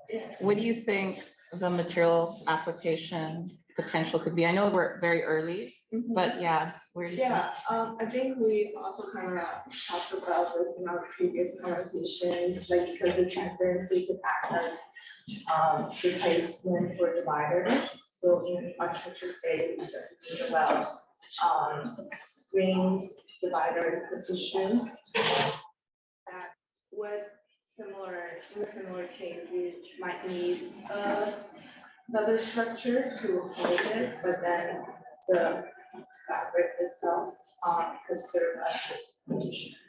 And by playing with different density of the dye, so like the first try was I only cooked it for 30 minutes, and the second one was cooking it for 2 hours, so it was so concentrated. That's why you get like this very concentrated red. Yeah. So I think through that, it also plays with different transparency. Yeah. Is the one that is cracked and kind of green, is that also the avocado dye? No, that's actually started with the orange peel. Oh, that's the orange. Yeah, but I think I turned on the dehydrator for like too high, and then it was like shrinking so fast, and then I adjusted the second time. And that's just on some kind of fabric, right? On some kind of textile. It was like, you know, these before watery cream, and then I put the cloth in between. Have you left these out in the sun yet? Have you left these out in the sun yet? This is the Because what strikes me is that if they were to lose their pigment, I mean, I wonder if they have properties with respect to, let's say, films on glass, which can cut out silicon and other types of, cutting down, because it's, the color is going to be a problem and it's structural level, but if it loses its color through exposure to sun, then there may be other properties that it has that could be beneficial. Yeah, yes, similar question, just with the change of this materiality, the translucency, the change of that or the opacities over time. There's always this question of new studies on materials, the degradation, cycling, the recycling, like what's actually going to happen. You can test on, accelerate that. But yeah, the optical properties of this are really intriguing, and how does this possibly affect like on the envelopes, some potential interactions in some way to benefit, or yeah, seeing that change over time, as Anna was mentioning with the dyes, like, yeah, you get this visual cue that, okay, something in the environment is beginning to change because the material that we can see is visually changing. Right? Is that good or bad, right? And then we look at cue to some. Yeah, the fragility, that's always a challenge. I know working with like the glycerins and any kind of biopolymers, it's like there's so much fragility, but there's a beauty in that. And yeah, finding the pathway for application is always a kind of question of that. But I think that just brings in a different aspect of our architectural potentials, right? Like the architectural life being, yeah, not this like consistent, has to last 30 to 100 years or this or that. It's like there's something that we change out and it just becomes more symbiotic, maybe with the patterns of use, or you know the way the light, yeah. I mean, Or the environments that are seem- changing. Yeah. It's like it kind of imposes a new cultural, a new ritual, a new practice of how we use our spaces, and an appreciation of that. Yeah. Alina, I have a question for you. Do you think that this would be sorted hydrophilic? Like it's absorb humidity out of the air, this particular combination? I don't know the properties of the, The glycerin. well, the glycerin is a little more, it's a little more hydrophobic. Yeah. Yeah. But, yeah. I Which don't could know be if good there's a too, hydrophobic- as a Yeah, base, as yeah. a synergistic. Because you I don't see actually any- used a scientific paper and the methodology that was particularly for using plastics that are waterproof. So I think learning from that, there are probably some good water performance here. I just wonder if, where it's exposed, maybe the glycerin doesn't cover, some of the other materials as well, especially as you're more dense. Then does that become susceptible to water damage or, certain types of light degradation? But I think it's a question, again, maybe going back to Celia's question, as architects, how do we visualize maybe, I think of ceilings, right? That's diffuse light hitting it relative to a screen, And Well, yeah, I think there's an architectural proposition also jumping. So the flexibility of these materials, so that's one of the reasons, Curtains, right? It doesn't have to be these hard fixed, it can really be like, Yeah. adaptable to. Which is cool. I mean, I Yeah. love your Soft space. initial inquiries about transparent materials. Yeah. Because that's, because plastic and glass are, we have to phase out our major use of both of them. So like that proposition that you could have something that is easily, bendable Yeah. in a transparent material is super. Or film or something. Yeah, it's just so exciting. It's like acetate, is maybe the cellulose example of a bendable transparent material, but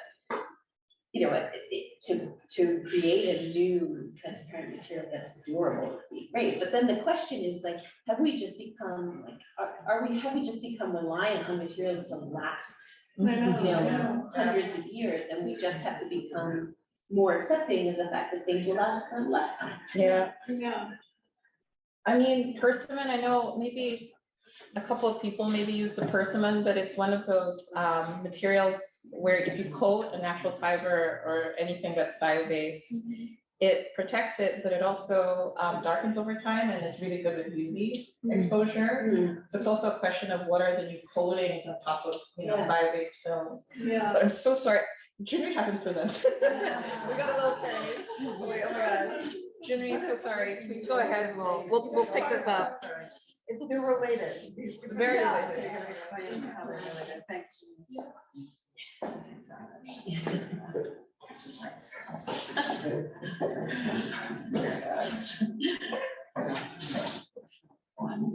So I look at the price, there's the reasons are we actually progress everywhere in the world and through different seasons, and you see in South America and also Africa, Asia, there are so many places that can progress annually and with different seasons. And the other thing is that we actually waste a lot of rice every year and just food production. So on the data, it's like 80 kilograms per person annually, like the rice waste. So I'm thinking that if we can use the waste rice to do some material that can be used for architecture as well as furnishing. So Jimmy, sorry, quick question. Where is rice wasted in the value chain? most of them are obviously in restaurants and also during production, they are getting rid of the husk. They can actually use the 60% of rice during production. And also because people love to buy, there are different types. So for example, someone prefers expensive rice. So during production, when they are actually delivering the bad rices, like old rice, they just the field because they can't use the raw rice to feed the animals, and also because the non-food application for rice are very limited, like for raw rice, so they actually use wisdom like to the field. And also, because I actually got the rice from the local Chinese restaurant. For every meal, they give you 2-3 rice, but no I eat them because it's extra, so they just use them. Yeah. So and then the inspiration came from like an Asian Chinese city where they actually build a wall using rice, earth, and also the straw fiber. So they use the wall against the enemy, also actually support storage to the wall. so you can actually eat the wall. Eat the wall. Yeah, it's true. Like they were running like years and it's wet.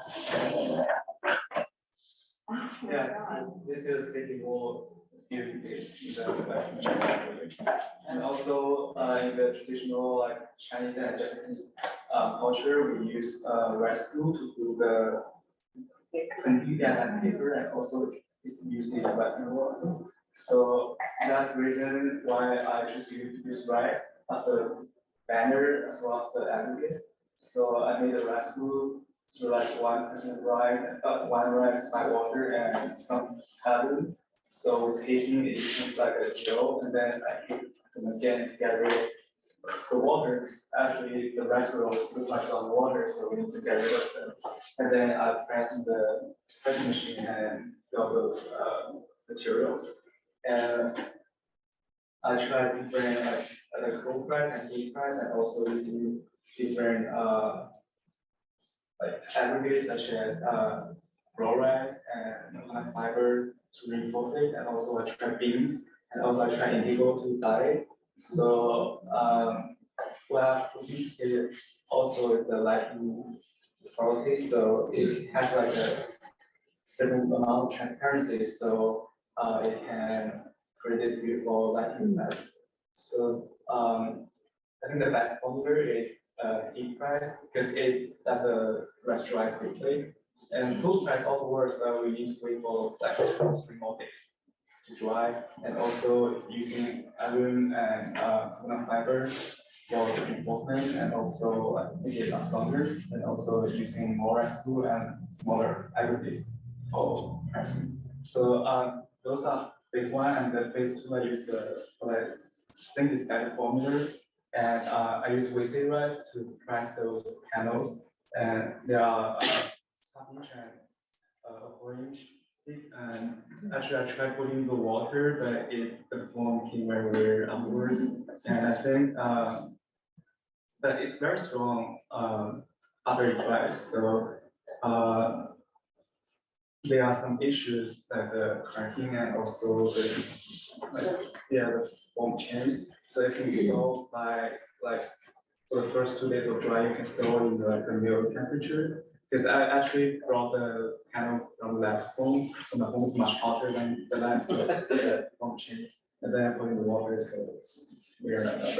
But we have very good aluminum foam, and then if we let it dry for 2 days, it can become very thin and flat panel, and then we can cut it and sand it. So, and also it has the transparency. So that. Did you test different thicknesses? Yeah, they are. I mean, I saw that, but like, what, like in like how thin can you go? I guess. Yeah, I tried Quarter inch. Yeah. And did you try less? No, just using the machine only press a quarter inch. So the machine would only let you press to a quarter inch. I think it came to 26 pounds in the end, and then we just stopped because we were afraid of like there's some danger for the mobile machine. But the final result, the thinnest is quarter inch. And also I tried half-inch panel. I think the security is the strongest. Or the form, even when you get the anti-plastic curvature. Yeah. Strength, right? Yeah, that's good for him to just like shout, yeah. putting the water, so Yeah. yeah. But that's, yeah. Yeah, but actually, before it dries, you can form it using the different mold, and also you can cut it through the scissors. Is it heat resistant at all, or is it like a fuel? It heat resistant, but it's not. It's obviously flammable, but is it at all heat resistant? Just. Yeah, we would have to test the thermal conductivity and specific heat capacity. At least it. It seems pretty dense. It seems like. At least I tried 350 degrees. So like rice melts at around actually, I don't know, but it's more than 100 degrees Celsius, yeah, boiling water. I mean, we don't necessarily get those temperatures unless on the roof. But on a wall that's facing south here, or on a west wall in Ghana, you know, like I think there's, again, where do these materials belong? Are they indoor? Are they on a certain facade? Do they need coating? These are I'm not expecting to answer them, but I think it begs the question, right? Especially when you take cues from food-based, you know, we know what happens in our kitchens, so we might also think about limitations or opportunities for them in terms of integration. Yeah. Yeah, I think that it takes a lot of heat actually, because I tried in the oven. Yeah. Into like, You dry them out. yeah, Yeah, it's like 400 degrees in the Okay. end, but it's still very good. Yeah, I think, yeah. like to waterproof, we actually talk about using James, As a film. yeah, like coating, so it can be waterproof and also have the texture and color, and then it can be used for the facade or like furniture, like Yeah, maps. I think you guys wanted to the make table, yeah, tabletops. or like weird one. Because you also sanded and polished one of them, and it's very close to like granite in terms of, you know,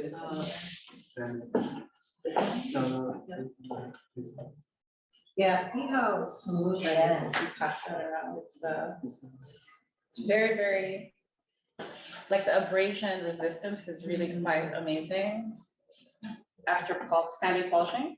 Yeah, and Yeah. also carpet and stuff. It just, it feels like it's so exciting what you're doing, and it just feels like with the goal of creating a transparent material, I was wondering how thin, and I mean, experiment to a different size aggregate in the rice, like maybe like a range of aggregate size mixed with the rice starch, and then a range of fibers that might, like the coconut fiber is very dark in color, but other fibers that you could use that would be, you know, more conducive to transparency in the material itself, because I mean, we know that rice starch has been used for centuries in paper and, you know, in screens for architectural, you know, uses. So we know it's long lasting without, you know, degrading. So it just feels like we could get somewhere with, you know, in a Like a very tile thickness. yeah, tile thickness, but also, you know, maybe even thinner as a screen that's more rigid than like a rice paper, you know, that you could build furniture, like they used to build furniture out of paper. Yeah, blinds. I Yeah, mean, furniture, we have a lot of homeware as well, which are high value product applications. like what even like cabinetry, because like what do we, you know, we don't need them to, one of the most wasteful parts of an interior is the cabinetry, site specific. I liked your process where you were thinking about the lampshade. I think you should go forward with it. Just because it forces you in a sense to form the materials and to interface maybe the two sides of the room with some sort of intention. And through that formal intention, that morphological you know, shaping, it's just, you get into another thought process that is about the spatialization of the material as opposed to just, you know, a kind of compression test. The compression test is great, and this is also another great step to have had to span, you know, a frame. So you're in great pole position now to start to think about like how you might spatialize these two materials into a process. The fragility, I totally agree with the comments on the fragility. I actually think the registration of the fragility is beautiful, like the cracking is amazing. But I think there's also ways that you might be able to fix it with a stronger resin. So you could combine this with a stronger resin that where you maintain the translucency. Bioresins, obviously, and especially translucent bioresins, are not what they will be in several decades. And you guys will be part of the process of ushering in bio-based materials. I think it was an amazing comment about plastics and glass, petrochemical waste, plastics and glaze in our buildings. We have to rethink translucency. Translucency is such an important feature of architecture, and it's a huge value that we have put on it culturally. We've got one of the most beautiful experiments in the world here is Vining Verbo Library. And I obviously, you know, I think that precedent is an amazing one for you guys because no one thought to use stone for windows before that, right? So I think you guys are rethinking also translucency as kind of transfer conditions, you know what I mean, of information, of material flows and of atmospheres. And you can think about it really, really experimentally the way you are, but don't stop here. I think my advice would be just take some sort of design experiment, you know. Very nice work, I love it. It's very beautiful. I want to commend both of you for like really jumping into unfamiliar methodologies. So some were scientific, some were historic, and trying to find ways of replicating the process, you know, in your domestic, in your kitchen, and then, you know, scaling it up, you know, using embroidery frameworks, or, you know, in the lab, you're basically scaling up to a building material. What I love about the, you know, the range or the catalog of rice and the sort of glycerin-based biodyes is all of a sudden we've got everything from a sort of transparent sort of stone finish all the way to more like a black brick, you know, and that, and here we've got different grades of screen, some with fiber reinforcement, it might be a film, it might actually be like a screen material. And I think the material or the architectural applications is maybe something, if you had a little bit more time, I would try to capture that in just a few scenarios architecturally. You know. That's a great example as well, That's that's a a good good idea. If Yeah, you don't have time for another material experiment, translate it into drawings. yeah, Be just great. Photoshop it up onto a scenario so that we can document that in its full, you know, sort of potential, so. Also, I would encourage you to use these things in your models as a model making material, like instead of using plastics or other things. Styrofoam. Yeah. Yeah, yeah. Right. I'm personally super excited. I haven't been talking very much because I'm so excited. But to me, this is the answer for what we're looking for in Latin America, which is to develop a bioeconomy that may allow us to emancipate ourselves from extractivism and the brutality and violence that come with it, you know, including monocultures, which to me are just one more extractive force. And I don't believe that scaling up is about monoculturing. Agroecology is the future and biomaterials are the future. And I don't know whether you realize how important the work you're doing is. I mean, to me, the answers of why you're doing it are pretty clear. It's either these or extractivism, more mining. And the construction industry is a very important actor in that regard. And so much concrete, so much steel, sorry, it's not sustainable anymore. So we really need to invest a lot of time on this type of experiments. And I think this laboratory is an example for the world. I really hope I'll see one of these stemming in Latin America very soon, because this is the future. There's no hope without something like this for us, not for Latinos at least. We're the mind of the world. And talk about soybeans, I know that story very well. And I was also concerned with your question in terms of like, do we want to compete with food? Because you know what happens with food prices that Brazil already went through it when they decided to create biofuels. And suddenly the prices of corn and soybeans were out of control, but there's so much waste, you know, the waste is the key. We don't need to use the beans. There's a lot of waste happening in those sites as well. So fabulous, congratulations to all of you. Very exciting, amazing creativity. So I would love to applaud. But I know maybe when we close. Yeah, I think we're right on time for lunch, but any last comments, especially from others in the class? Okay, hopefully we'll have a conversation at the end. Yes. All right, so we're gonna break an hour. First of all, guys, thank you so much.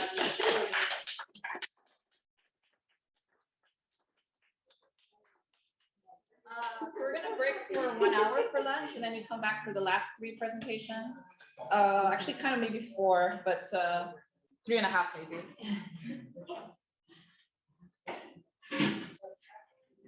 Yes. All right, thanks so much. I started my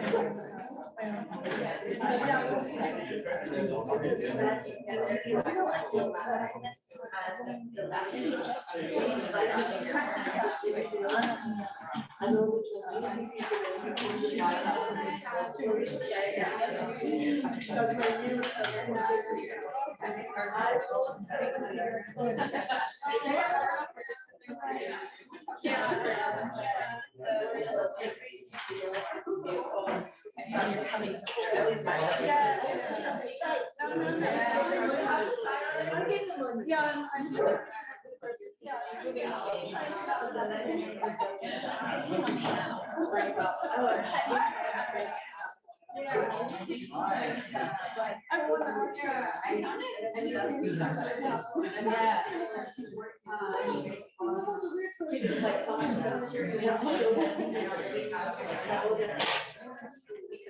So, mining and oil, mining and oil.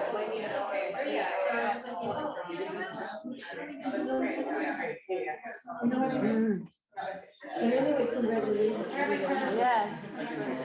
Go check your studio. Yes, it's right there. I want to see. Are you all?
Yeah, it needs to be on the side. Did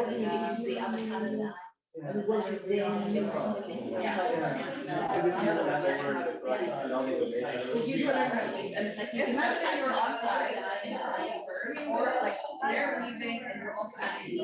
Yeah, I mean, I also like do things that aren't like still important traditional, like like jobs, but like but also like I think it's kind of like what like for me, I was interested because it's kind of like there's sort of like this like trap of like handicrafts or design and like how can you take those techniques and like revisit certification and like a more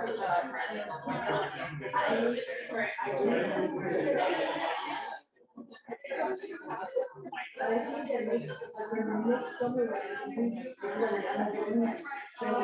would be amazing. I wish I was so cool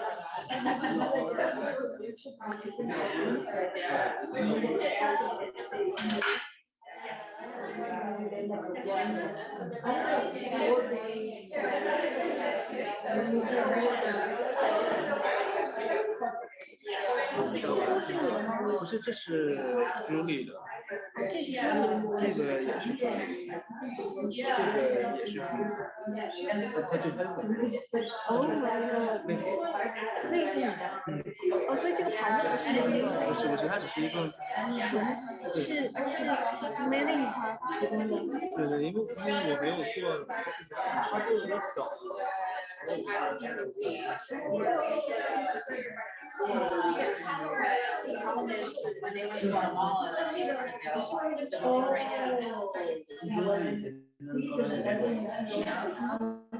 Yeah, so like you can't always just like do things on demand. You have to like plan really far in advance to make sure you have the right materials.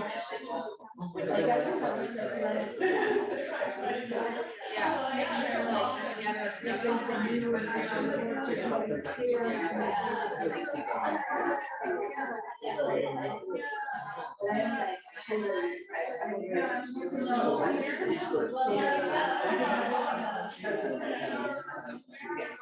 That would be great.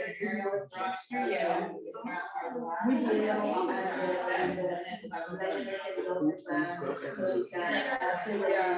You could also maybe get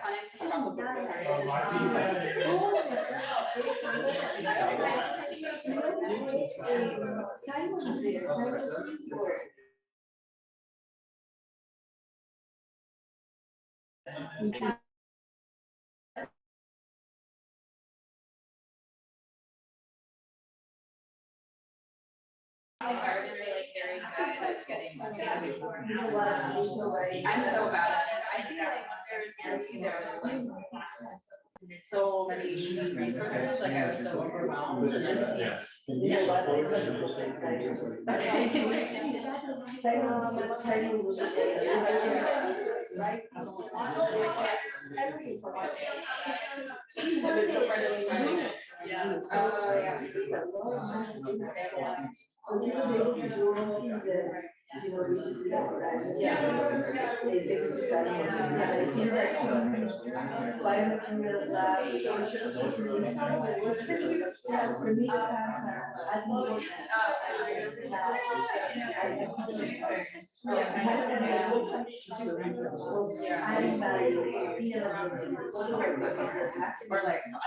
affordable.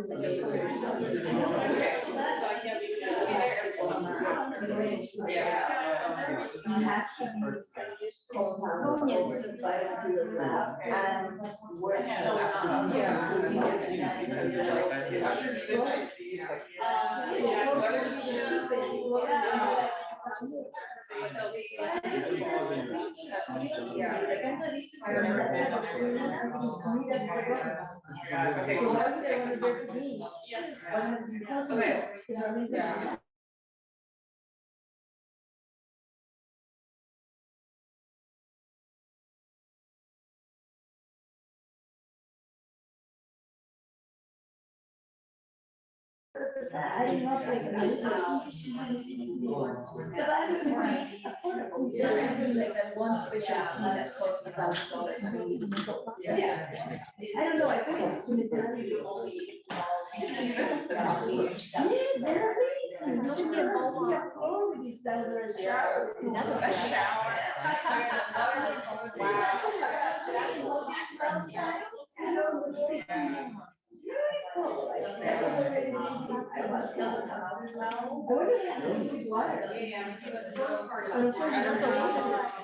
I mean, you don't mind like bringing that how the rice is like. If the rice was horrible, the catch fire, it's like, oh my god, my things will catch fire. Yeah, but then you would have It is instant, like. the next step is to think about what would be a fireproof Exactly. element material that I actually, oh wow. It was really vibrant. Okay, guys, we're gonna go to Florian. It has a nice, so it's like vertical. Just across the street. There's a, oh no, I can do this. So it's not just like a basket. It's similar, that's great. Super. I mean, it's a visual one. Yeah, no, I wish. Because you don't have to be. You don't have to be. So it's kind of like pretending to read. Did you guys go there? No. No. But then maybe I would go to that. I'm not going to that.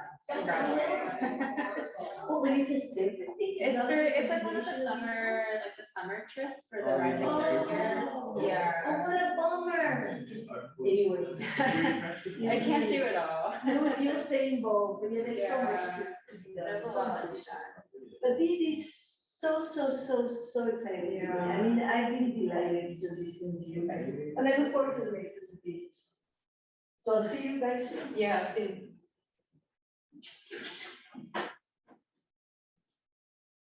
What's up? Me too. No, this is the first one. It's gonna work.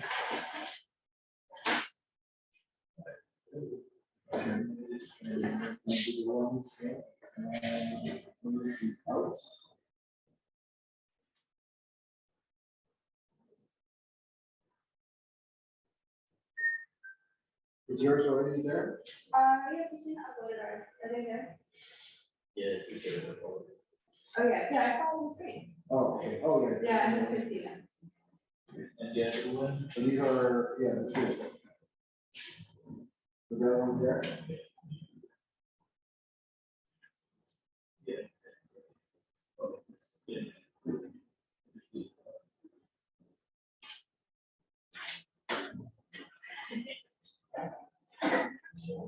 No, I felt so embarrassed, so I have to like adopt into this like Greek started, where it's actually like really really good.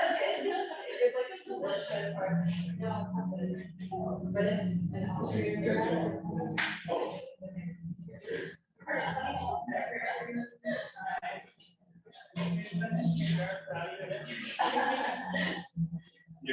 Yeah, you. Alright. No man this time. Yeah. 45.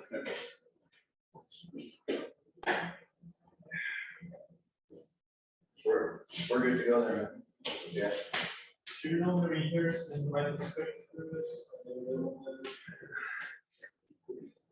And you're just gonna wait again.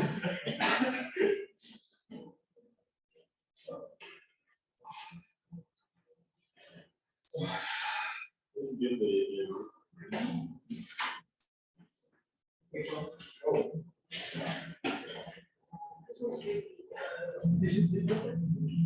Oh. Not much.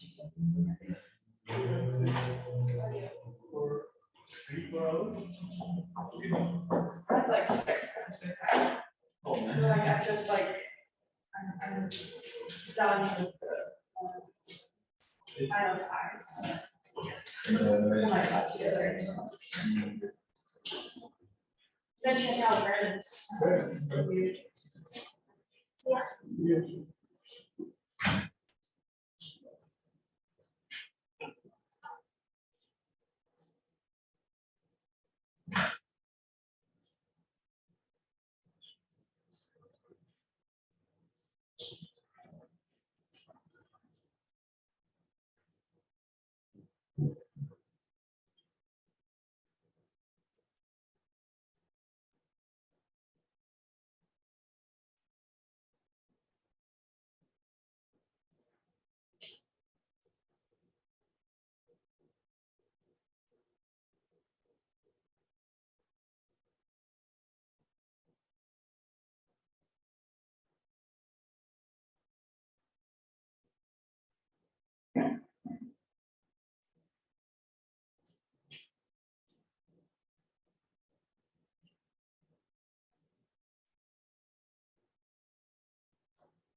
You first?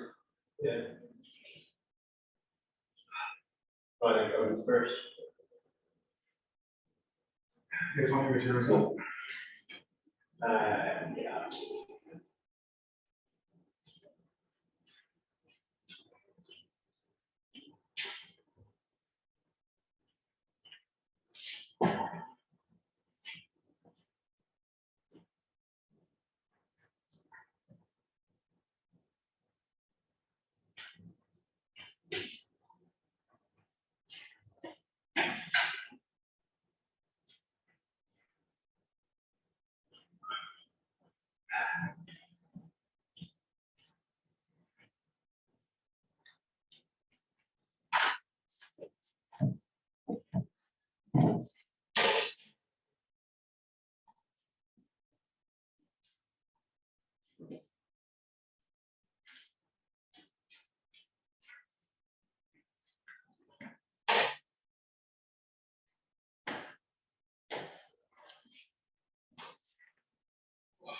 One to one. Wild.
done for the semester now. Oh, no. No? I'm dying. What?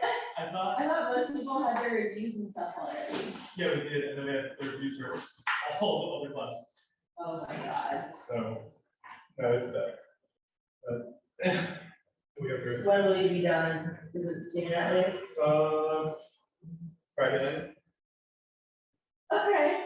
Yeah. Like midnight, Friday night?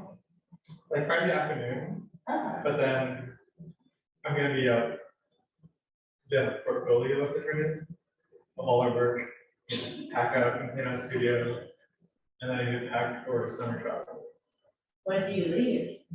like this weekend. Oh my god. So it's, yeah, it's fun. You know what you're doing over summer? Yeah, I'm gonna be in Chicago. So I'm excited, but yeah, similarly, it's like I have to do all of these things before I can leave.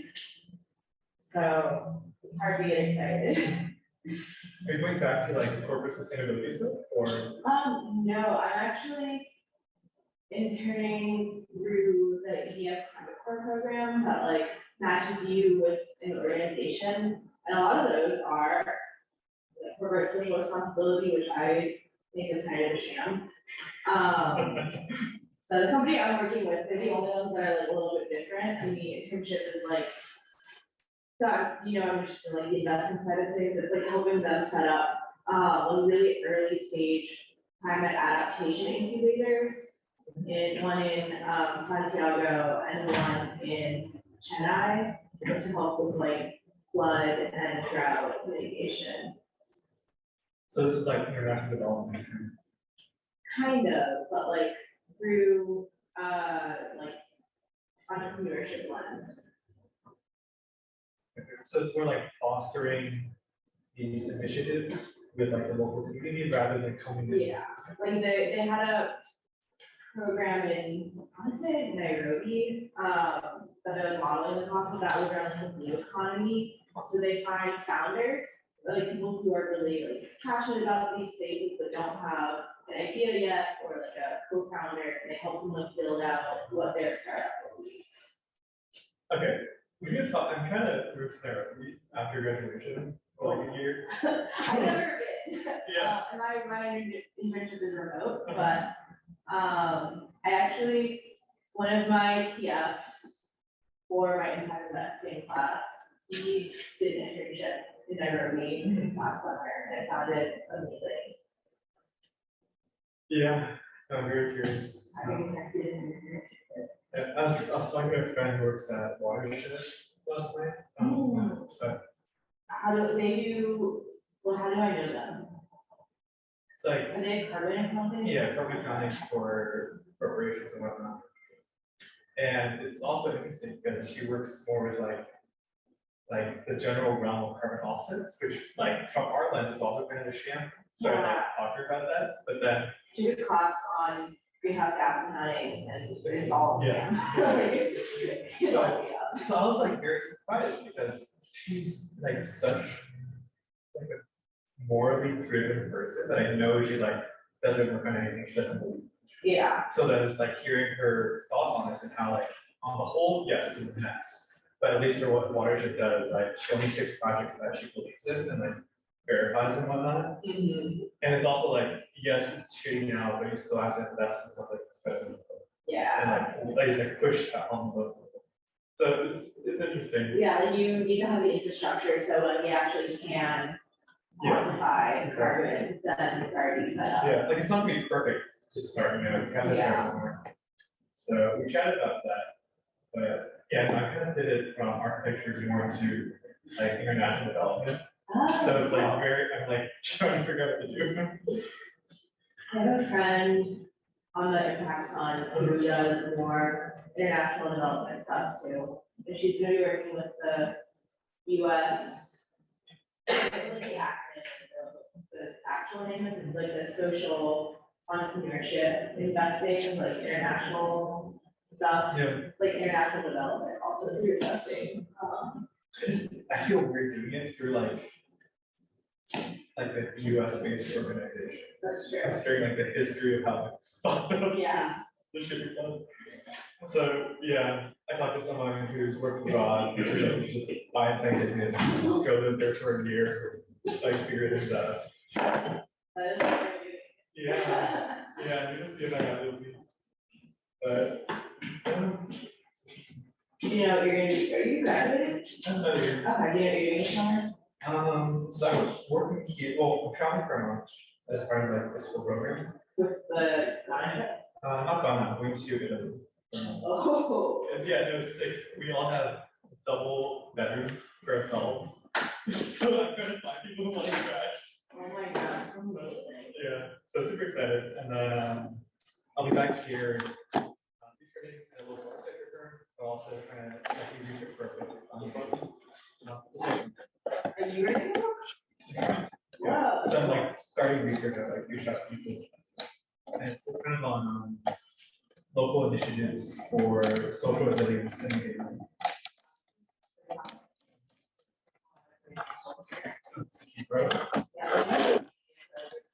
So vibrant and I feel so. That's not frustrating, like architecture is so integrated into like the city. We're stuck in this building. Yeah. They try to like get us out in the community during our orientation, but then like after that, everybody's so busy that it's hard. So I think part of this is like how do you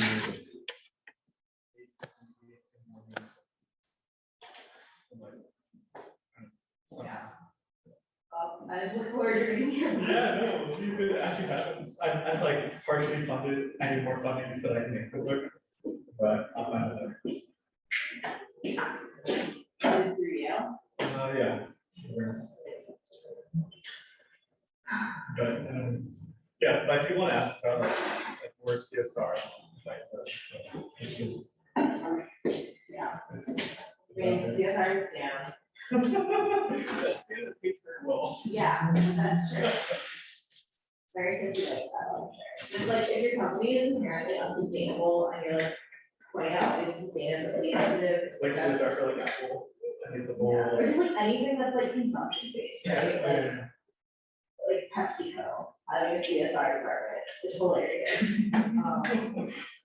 Like I get it, it's better than like them doing nothing, but. Yes. What if we didn't use like plastic bottles to consume like sugary beverages? Well, it's also just like, it's like, isn't the whole thing about CSR that it's, Marketing. or it's not just that, but it's part of it, in terms of like end of life is also the responsibility of the corporation. It's like one of the corporation. Yeah, but. That's I'm surprised because the person I talked to from Market, that's her externship, she's currently at Bain. And then in my mind, corporations are all garbage, but like we'll fire you at incentives.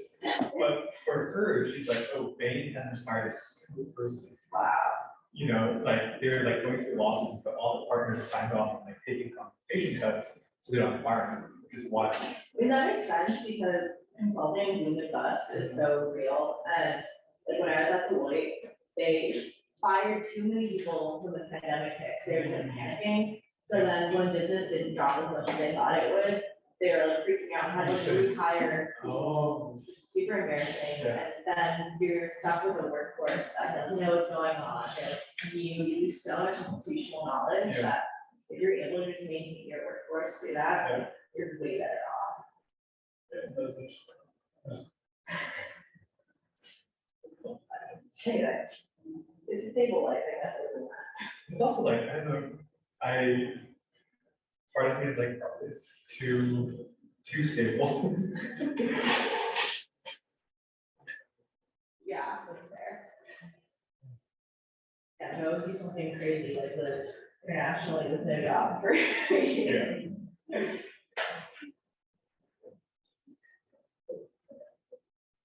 Hi, wait, is there anything down now? It starts at 1. Oh, okay. When do you go? When do you go?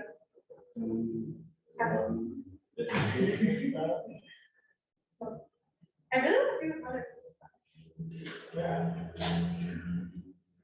All of my sodium stuff? Yeah. Oh,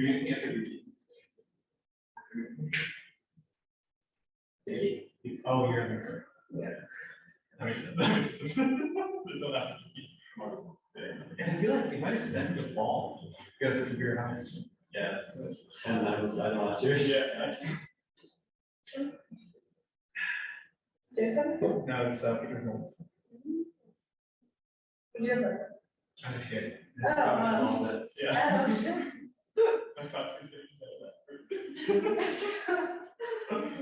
I'm yelling at you. No, Bailey's bad. Some shit happened. What are you doing?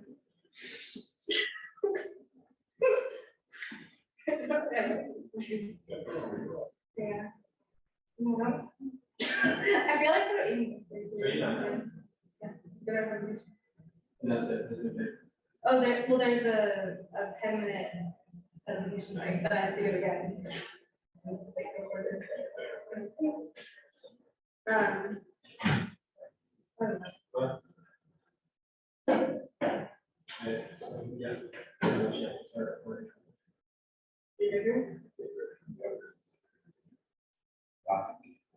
You can.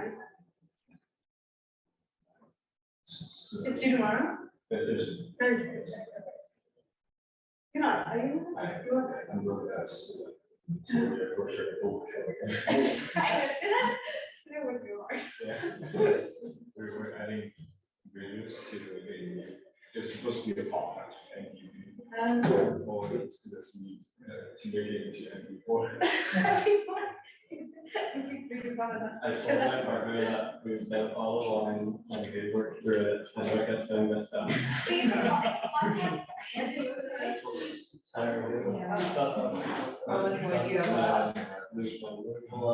No, what have you done? Next one, right? I'm also. You have like your big review already? It's hard to laugh. Right. Yeah, you already bring yourself out getting that. I don't know how do you do this? One slide after this. Okay, well, it's us. Yeah, we just do like a day, sure. What did you do with the oyster shell? Yeah, I could just question. Oh, wait, this is that. Yeah, these are our oyster shells actually, and soy. Yeah.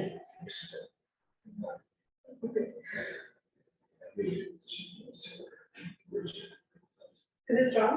No, you can see it. That's you mean so it's soy? So yeah, and keep press, so also soy. Goes the gap. What sort of pattern do you have? Comment. I don't know. These are just the ones I do myself, but I've been using this to watch it. I was using a mid one.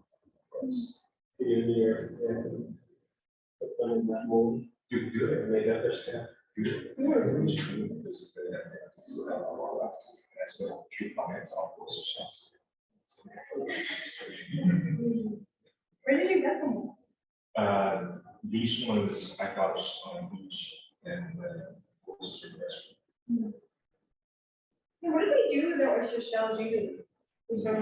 They either just got it or just goes to your farmers, but if you go more oyster beans. Yeah, because the population is so they was just to grow as a huge level of stuff. Small, big also naturally.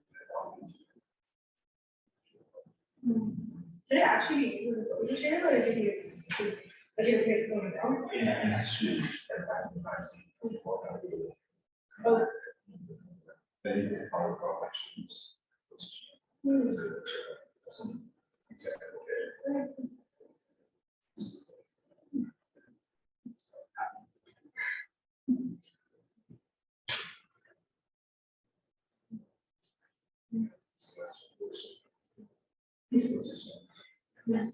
I love like the idea of having like your elective like help for your studio project? Yeah, it wasn't there. This work studio, I was trying to do was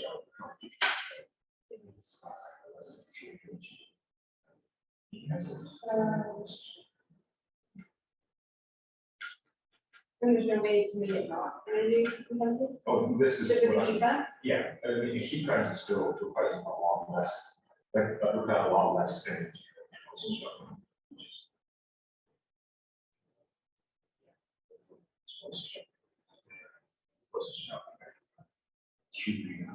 Celsius. Hours.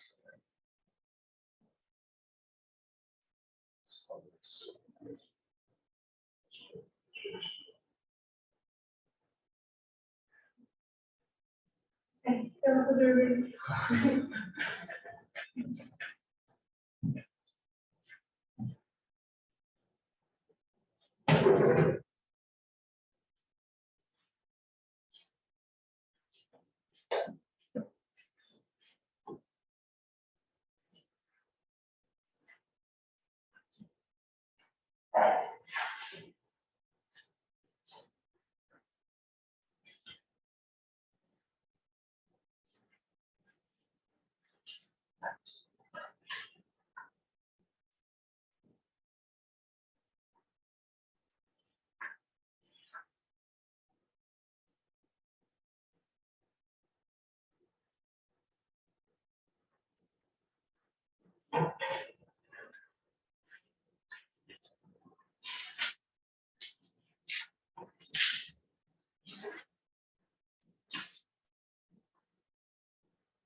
Mae-ling says they're wrapping up lunch in 10 minutes. So. Must be nice. Yeah.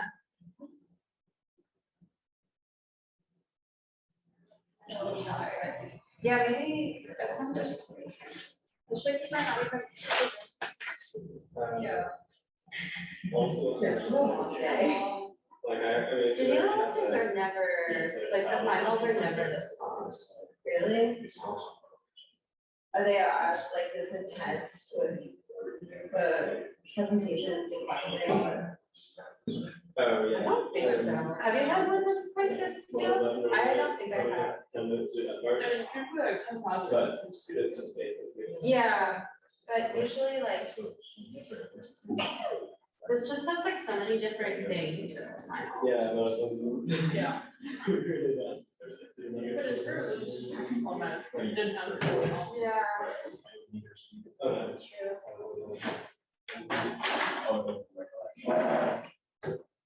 Our other classes are more like prescriptive. I think a lot of times, like, you just have to like take pictures, make a drawing. Or like my only presentation final. Versus like a paper exam. Oh, no, this is less than. Some sort of foreign. But it's also just like very amazingly described. It's in data mode. Yeah. Yeah, there's a lot going on. Yeah. Not a lot of like. Yeah. No, Peter. Yeah. I'm really tired. I love your back. So like the first time I realized that there was like the verbal language of the sheet. I was like guessing and speculating, did you deducting from the assignment two? Yeah. I think the person in Zoom is. Huh? The person from Zoom is left in the middle. I heard that. Well, she knows where, Oh, no, I heard it. I heard. like, just now. Middle. I mean, she didn't say anything.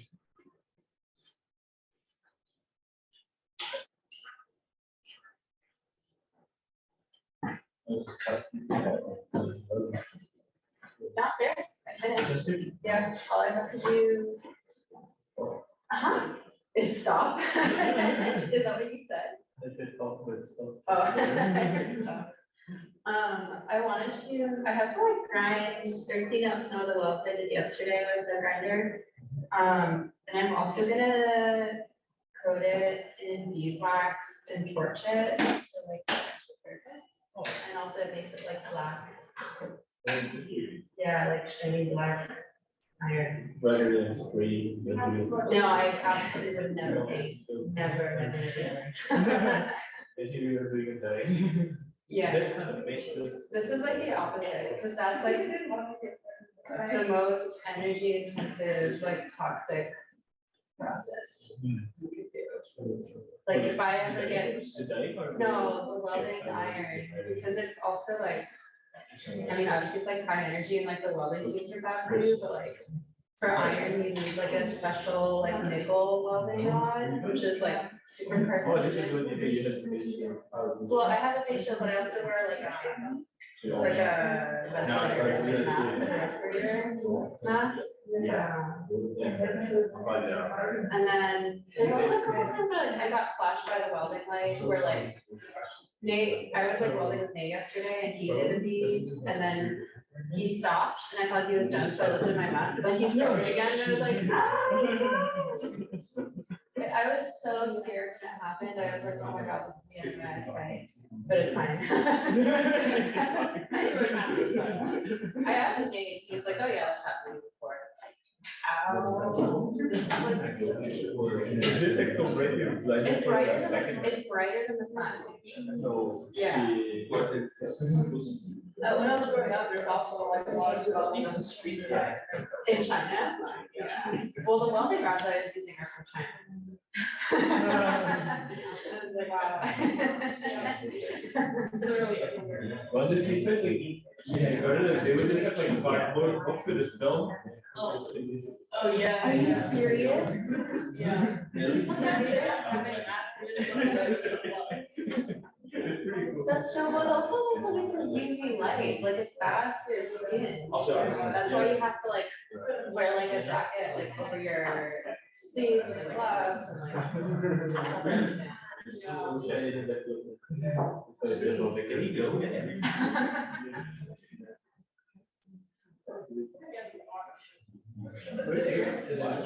Oh yeah, I have I didn't make a lot. It's really time consuming. I wanted to make another one, but I didn't have time. So I only made 3.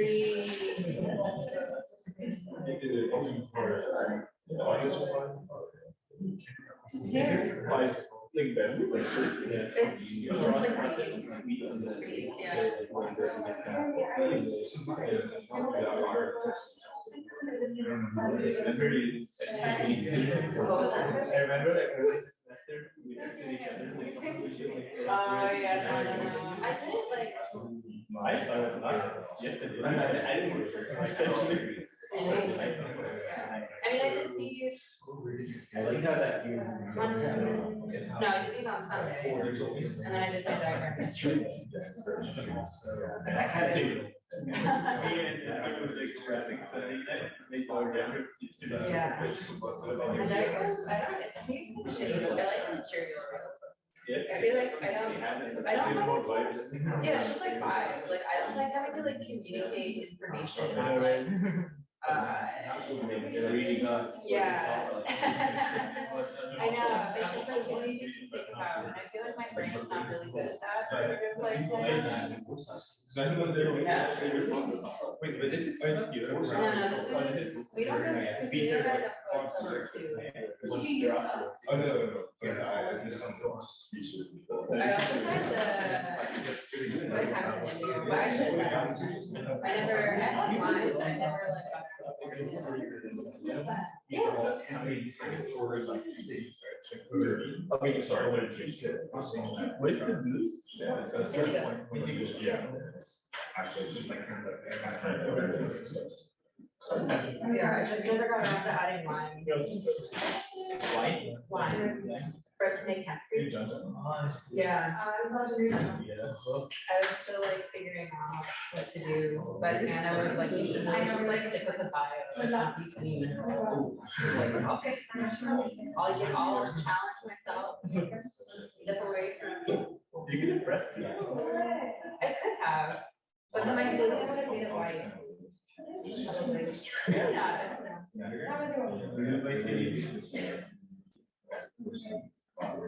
I press. Yeah, I feel like this is like kind of useful to be a dialogue. Kind of thing. All right. Yeah. But so have to be a ceiling or, I guess you gotta have another. Yeah, you got the hang from it. Yeah. Interesting place. Have you been? You didn't go to the cocktail factory? Oh. Yeah. I just went to one. Yeah, we got the cheapest. They're cheapest ones. But it's nice because they give you so much information about like what kind, like what potency, like all the, like. I just went by myself. Oh, yeah. One of them was good. Yeah. The other one to drive and like I'm the only one. Yeah. Well, that also like a very strange. You guys must be here. It's like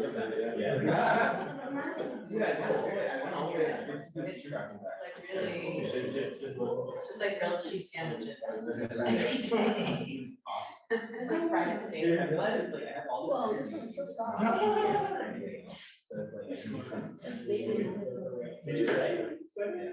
No, it's a diet. I didn't diet. I know. Oh, you could actually go to Italy. No.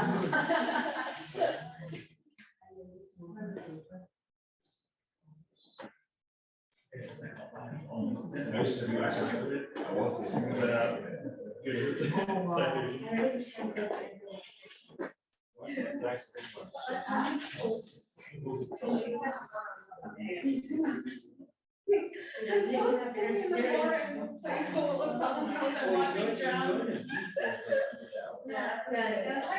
She had it.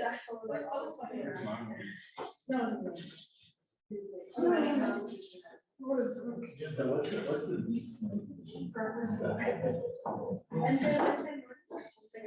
Anastasia is very. Do you know how long our vacation is for last? They said all day. Not sure. Yeah. Let me look at the card. Cause I have a piece of wood that I never got to do anything with. And the shop, our shop downstairs is closing on Monday.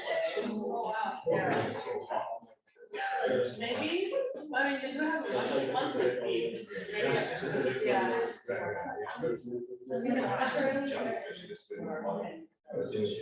way. Yes, done. Yeah. I don't know. Hi, Jim.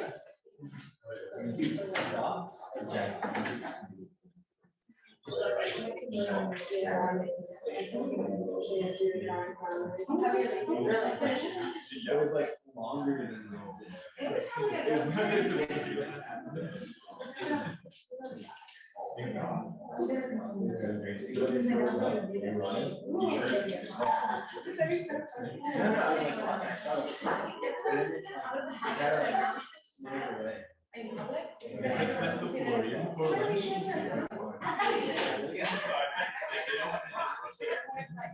Then I realized he's trying to like navigate things and enjoy stuff. He's no different than I. Good. I didn't see his eyes. I was like, you're right.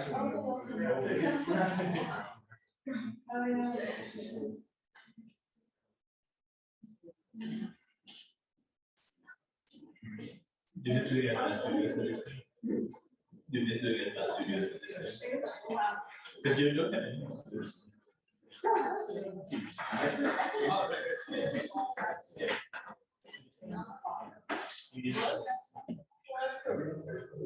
Very, very, very. Oh, I was surprised that Matthew was his thesis is whatever. He talks like this astronomical. I don't know. Like also was he getting maybe? But I don't know if he's trying to speeches, but there's stuff on the 7th floor that discussed as like astronomical. Oh. It's interesting. Well, I don't think it's visualizes. No, we never make a connection here. A person that can do it.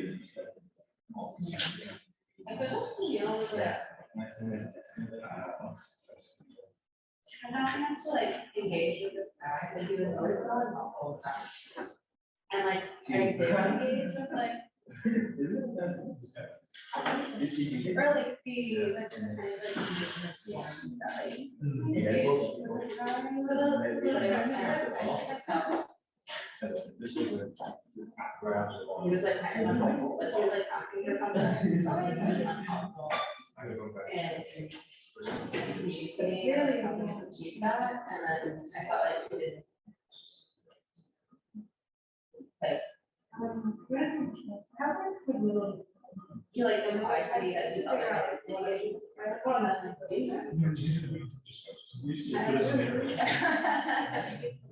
This guy. I literally had like a spiraling path up the mountain, like imitating the PSAC president that we looked at with Chris. I was like, what are you? What? You should have, did you point it out to them? It was in the exit interview, and I was just like upset and like frustrated. Well, I didn't even have one. I was already much back. Did anyone from the student studio take the Jupyter studio this semester? No. I wanted to, I saw them. Honestly, their work, I mean, their work was good, but I don't think it was necessarily like better than what. No. Yeah. Yeah. It was, it sounds, Yeah, well, we also have to like go to Peru and see the actual. Yeah, I know. We saw like actual like stuff. Yeah. Nobody was there. People live near there, but it's in like it's in like a desert. You can't like. Oh, there's a, on the outside of the there's a whole. Yeah. No, it's like there's actually people that live around there, but like the specific space. Yeah. Yeah. Is it like a unit over it? I think so. I think it was you. Yeah, I think that they didn't realize for a long time they didn't know what it was until like recently. Yeah.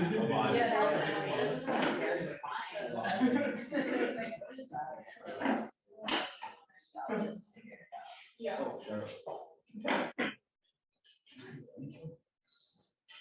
You didn't go to my church. No. It's like small bar. Oh, it's part of It's super far. I remember like when she and she were like, yeah, I know. We have quite a bit to go and. It's like, you have to take like a bus and a train, like a bus and a train or another bus. And then you I think the biggest thing is. They're like saying, oh, we're in DC anyways, we might have to all go.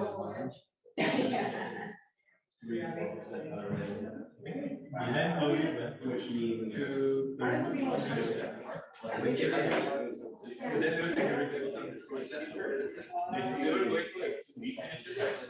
That was that.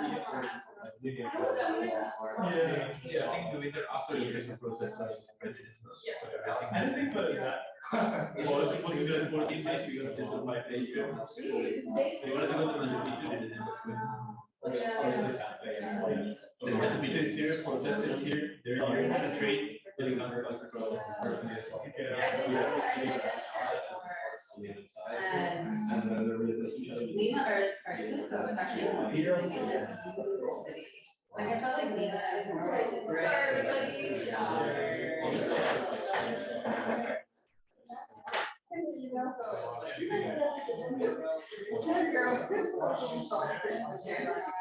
Alright.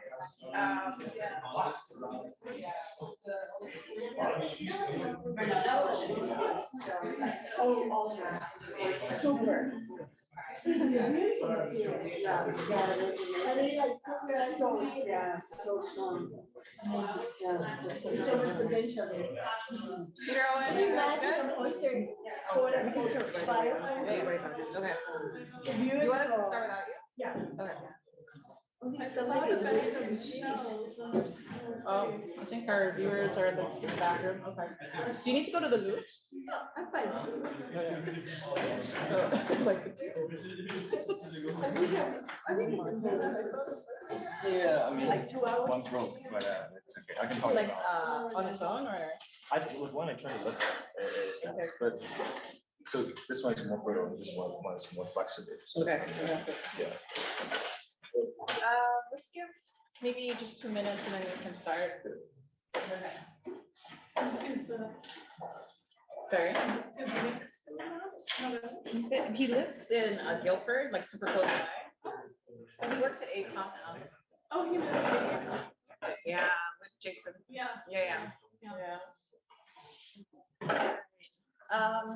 Mohammed, should we get the?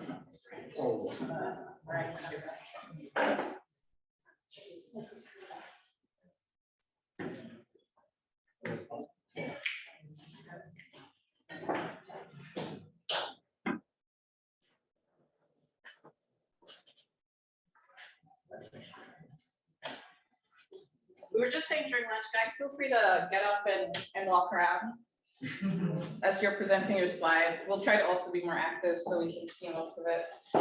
Okay, take it away, Owen and Peter.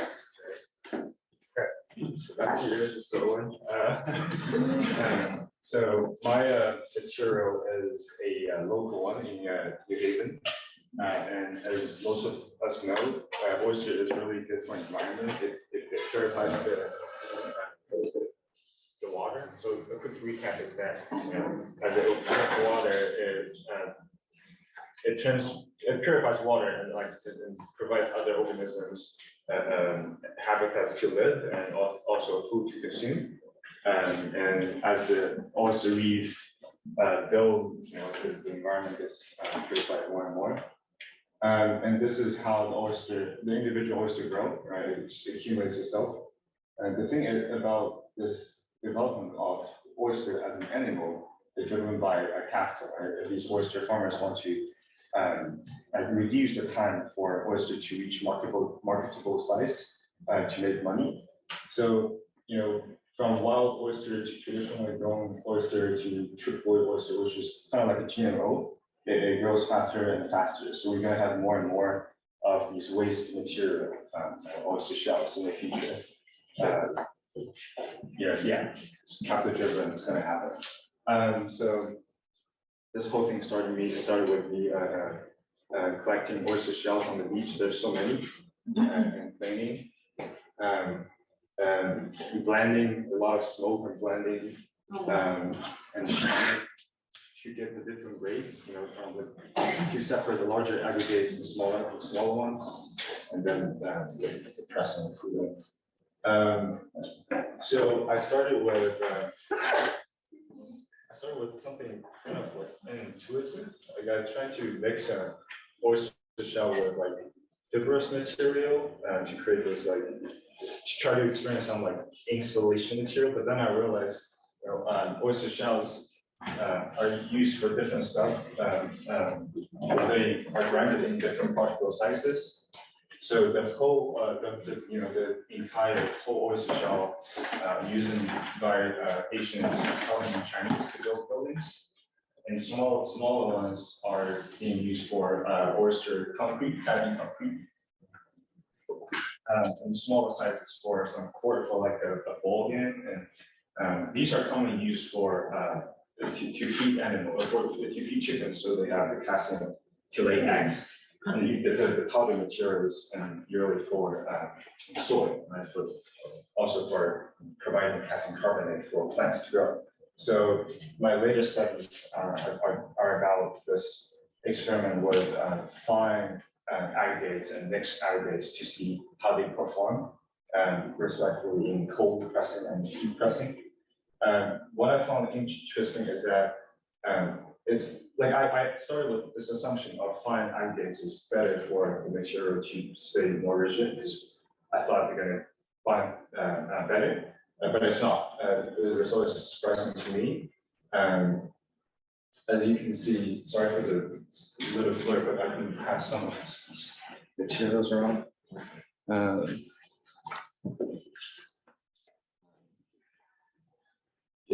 You kind of have to pay attention to the percentage of the material. So F stands for fine mix, and M stands for mix of fine and coarse. So this mix is, it's better than fine. And that result is pretty obvious during this cold press. But as soon as introduced heat and soy as the binder, the difference kind of like I couldn't tell the difference anymore. So I moved on to pressing panels. Although ideally it should be brick, but oh yeah, these are the panels.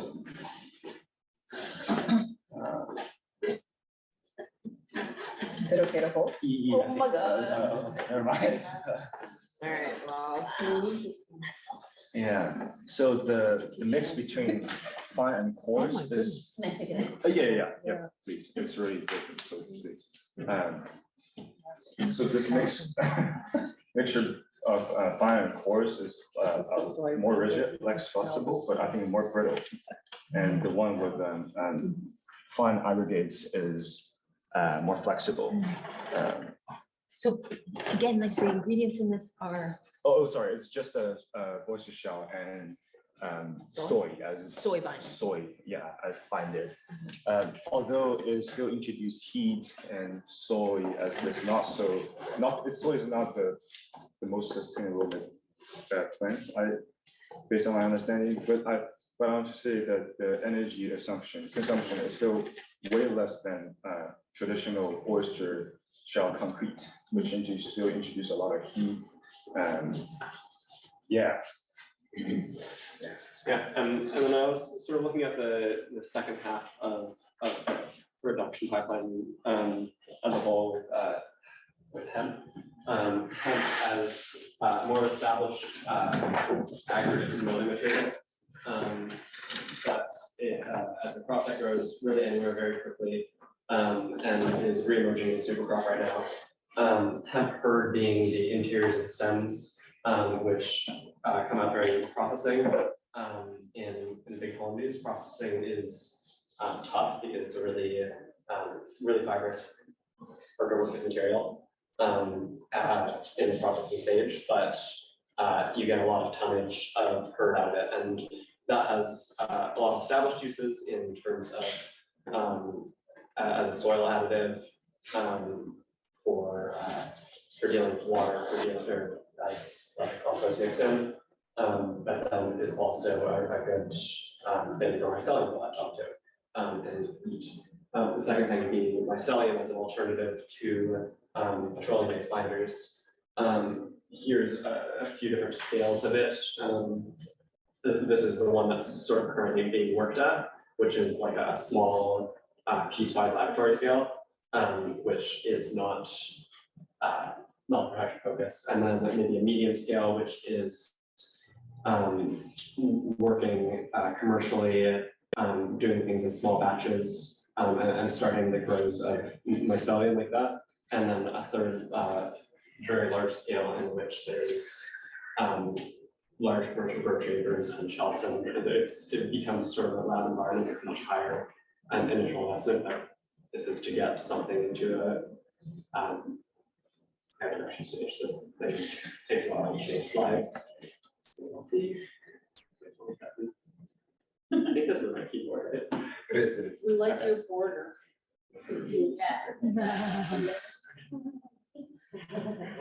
Architecture. Alright, and then to look at the materials, so I started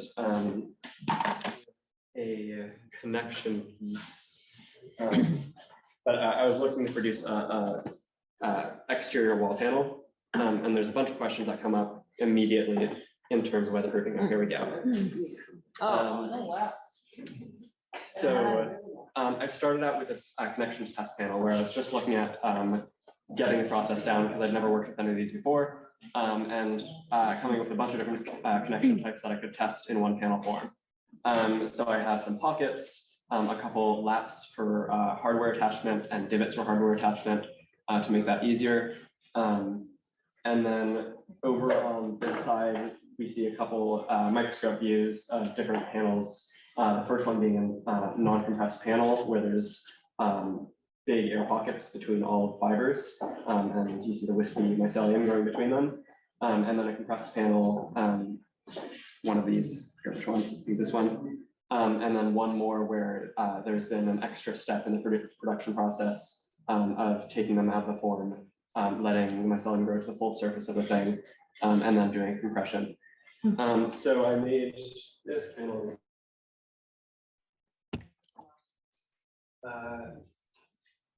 They all are, this one is the full panel. So this is the test panel, and it gets pretty hard, but definitely not, like it definitely needs edge work and needs a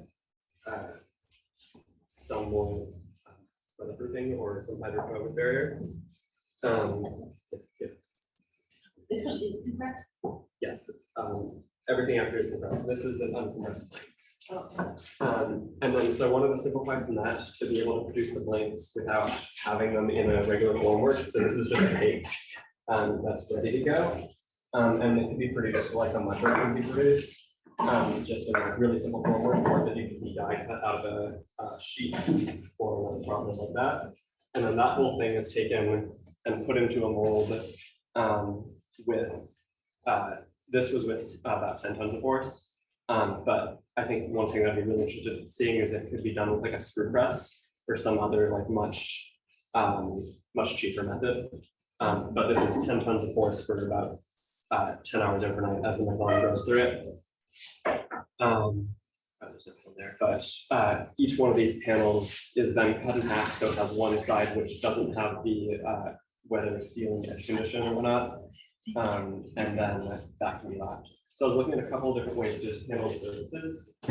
Some of these have fabric. This is like a staple fabric that's pressed into it. And then I haven't gotten to these yet, but these are inserts for that mold in which they could be getting some surface texture, on the panel itself. This is particular resin, but I think in the final it would be milled up. Did it work? Did Did you ever try to put the No, that would be fabric? yesterday. Did you ever try to put the fabric a little bit in and then it's like not on the edge or? Yeah, so I think with the fabric, because I was the only test that I did that, I'd want to be able to grow it into the fabric. No, I love how that is. I was just wondering, like if you saw differences in strength, but that's beautiful with the appearance. So that is just the is that just the mushrooms making the binding? On the surface, yeah, on the edges, but we'll go down and get this down. That's okay. And then here are my open ends, just questions for. Oh, and then I have this interior thing, which is the same single panel rotated, and that's if because I had the panels, if you see the edge of the panels here, along the back, they all start to line up into lines so they can be nailed on furring or attached to furring using some more biodegradable method, like one of those compressed birch pegs or something. But if those words are not the case, then it can be an interior finish quite a bit easier. It is not at all right now. Well, so the surface, yeah, right? There's a little bit of waterproofing or like hydrophobic properties myself, but nothing near what you need for it to be like out of the box waterproof. But I think with the like taking another five-years finish and then doing a coat afterwards. So typically if you cover, like you pop it out of its grow tray and you just, have it cover over it, then moisture is only on the surface. So that's where the hydrophobic mycelium grows and it's velvety. We don't have. So you can create the waterproof. Yeah, brick. but that's the tension here because he's compressing after day 4 or 5. Like, so after the mycelium's eaten all they have, all of those air pockets, he's pressing. So you get that really beautiful section, which you can all see. That's so regular and pretty amazing to see. Especially over like 1/2 inch biomaterial is very rare. And but then you can't get the growing on the surface because you're in compression. So I understand why you did the fabric because it eats the hemp adheres very well, right? But is that silk on the other one? Yeah. Yeah. So it doesn't like a much bigger movement, of course. This one is like a raw silk. Yeah, and I think the mesh size is probably too small. Yeah, so the mycelium is growing into the. Yeah. So it doesn't, the mycelium doesn't. Do well with the silk. That Doesn't. It's just the weave is too tight for it. But also silk is more protein than cellulose. So the choice of the exterior fabric really matters and the mesh size. So it likes fast fiber or any cellulose? Anything that has high cellulosic content, coconut would be terrible, like silk. But this is amazing to see the burlap on the outside because this could protect on interior applications. And what I find so fascinating is this could be an interior, not just sound insulation, but thermal insulation that is exposed, which is so amazing. And to dye it, then Yeah, absolutely. I love the fact that you do that digitally. There's a lot you're doing, but yeah, to visualize it digitally. And the multi-orientation of your panel design, so it's shingle, but it's also a puzzle. I think it's really nice, and I appreciate the section showing that lapping, in the shingle condition. Whereas we can read it really well in elevation there. I saw the presentation about mycelium once where they said you can't dye it because the mycelium keeps eating the color. Yeah. White. Yeah, it's like whitewash everything. Just eats every dye. Yeah, except there's mycelium that have natural color. They're more rare, but yeah, they will grow into like shades of like peach, blue. Those are pretty common. This was one of I just grabbed one of the black pink silks. Yeah. From the box, and this was like a It bluish ate purple the one. blue. And that could be something to do with like compression. It eats color. So maybe that's the only nutrition of the fabric that it likes, so, Does do well with line paint.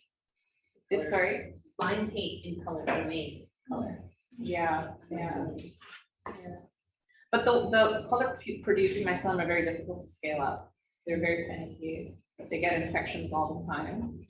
So this strain is very resilient. It's also been genetically modified to grow fast. So yeah, it's just, you're gonna get white, The white is nice too, and it's really furry, like over there. Yeah. But once it's finished, can you dye it? You mean soak the thing in Yeah. water? We did, if you guys remember at Mae-ling, do you remember us dunking the mycelium into an indigo dye bath? It did not hold at all. Okay, but you can paint it with mineral paint. Yeah. You get color that way. I paint don't on think it, I've seen maybe, good or examples of that. dye whatever you press Really? into it. Yeah. Wasn't that, that was a sheet from Mogu? Well, Mogu has, Oh, a different company. yeah, no, I mean, some of our students did that experiment. Spray paint. Not spray, mineral paint, like lime paint that has natural pigments. Can coat the surface and it doesn't eat the color. Fantastic. So, but it's dry. It's already. Yeah, it's once the Perfect. mycelium is Yeah, dead. Does that Yeah. provide a better barrier, provide a weather barrier at all? It's not weatherproof, but it's, it's a rock, it's a rock-based finish, so it continues to absorb carbon and get harder and harder. So it's an interesting collaboration. Makes show. Yeah, exactly, like in calcium carbonate.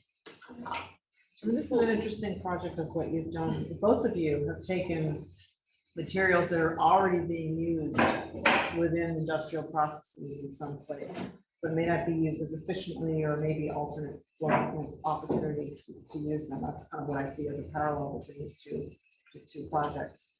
And what I find, what's interesting about the interior, the tile object, is that it's kind of a modular piece that can have application within, let's say, a ceiling system or a wall system or whatever. And that'd be interesting because you kind of found a scale that it works at, right? The scale of the size of the tile. When it gets too big, it could start to be, so there's a certain kind of part of the exercise is kind of the scaling of it. And some of the other students have been focused on actually just trying to find what is the material that can be yielded. So they're still at the, at the state of kind of what is the composition of it. And you've had a chance, because you're using something that's already familiar, to bring it to that next step, which is actually to start to test the scale of it. And similarly, you've been also trying to see how flat can I make it, how big can I make it, what's the right, kind of place that this might land in an industrial process. So I want to hear from you now that you've done that and you've had an opportunity that some of the other students haven't had.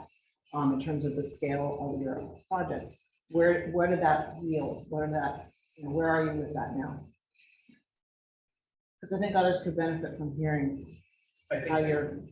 At least for this, it could use the tuning that that other people have in terms of aggregate size and changing materials, because I was new to this, so I was just trying to get it to grow and press. But I think that could improve this on a micro scale, because under the microscope it starts to build up.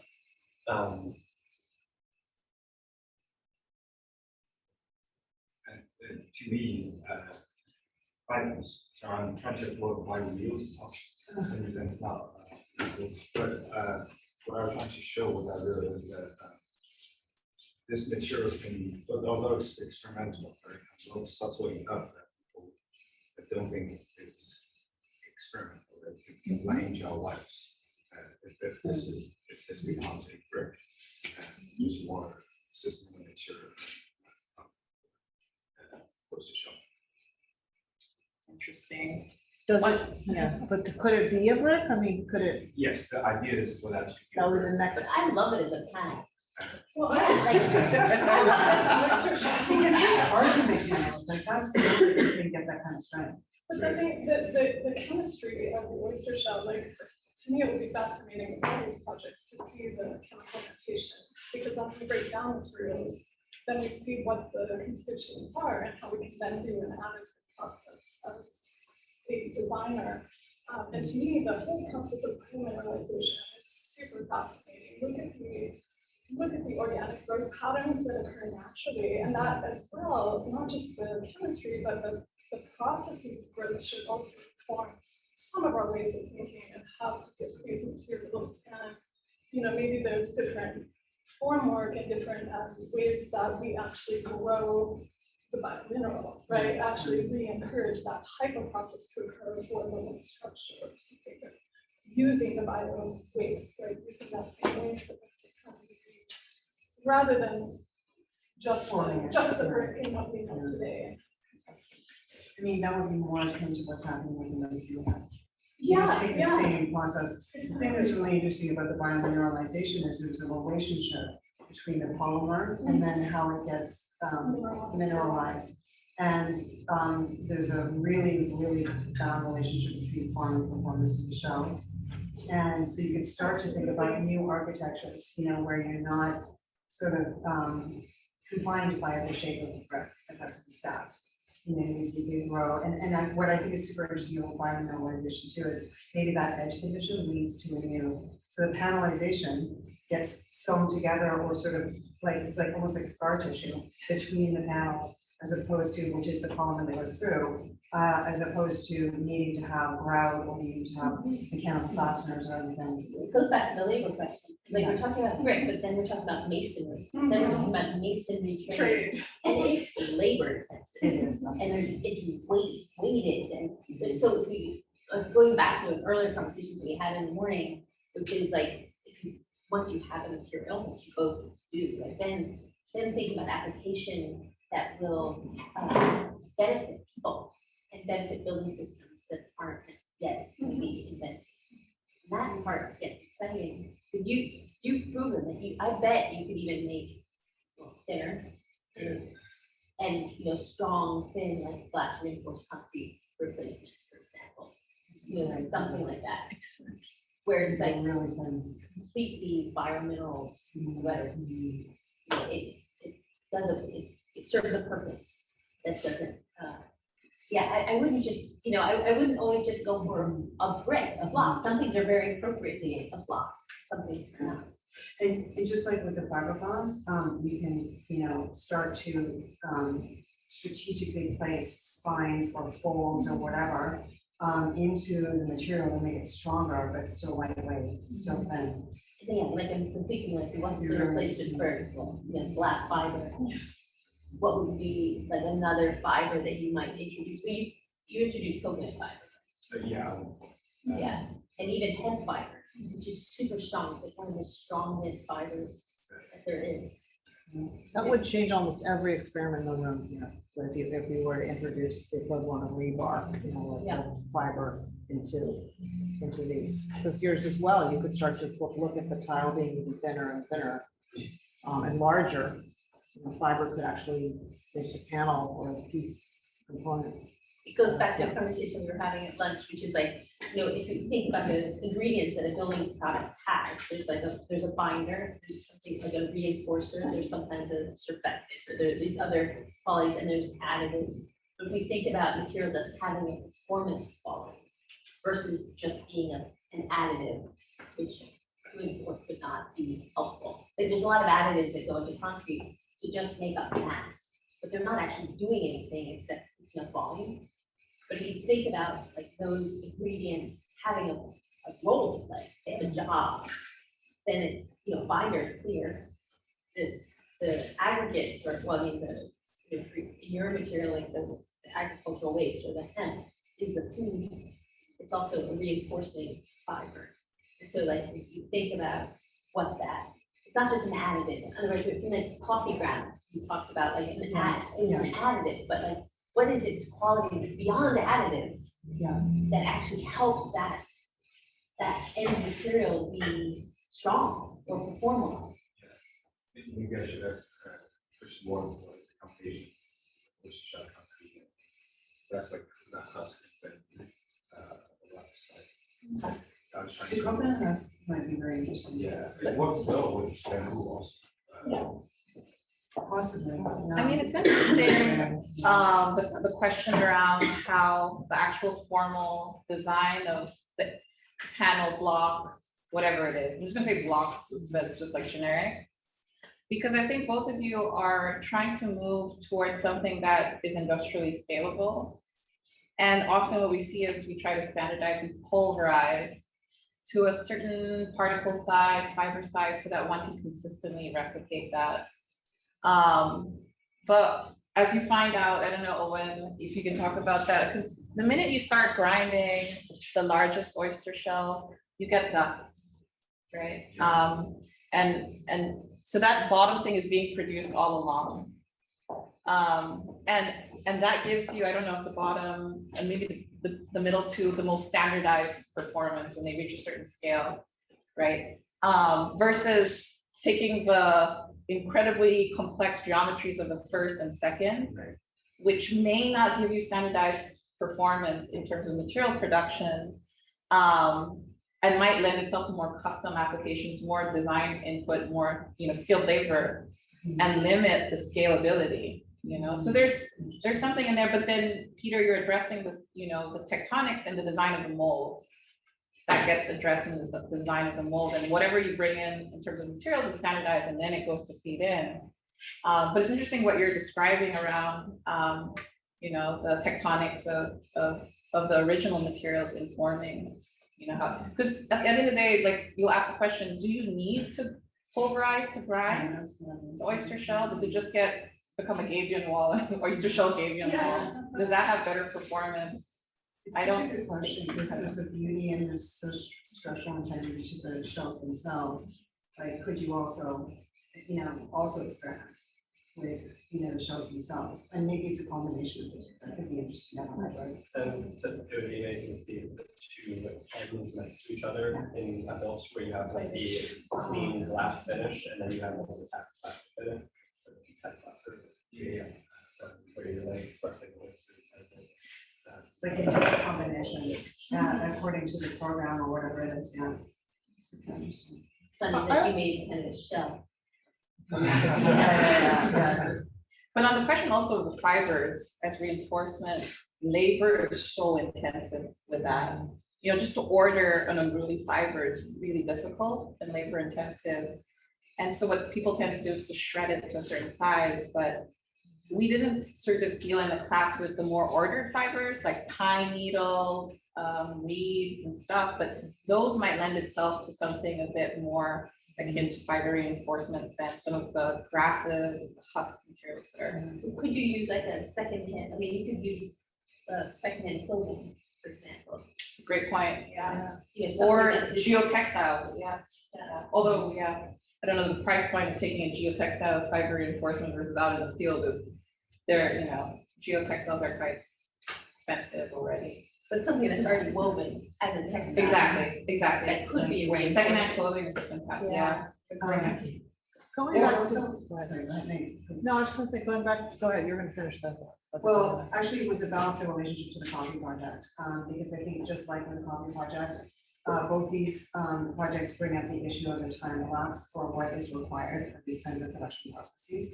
And so we have to think about new models, not the kind of throughput factory models where time and space cost money.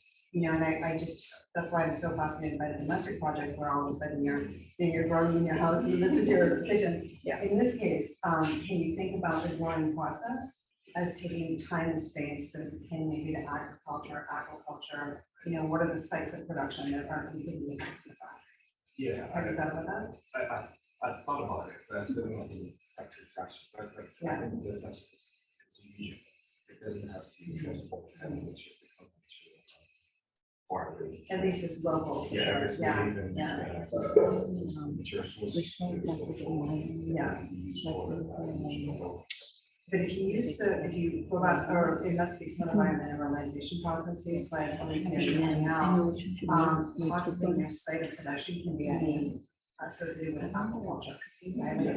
So GDC, you can even be going outdoors, or maybe use social, context for it, whatever. So I think really rethinking the site and the rate of production in terms of time and space could be super interesting for you, but also keep the mycelia. Because the mycelia doesn't do well with food prices, it takes a long time, and it gets very expensive.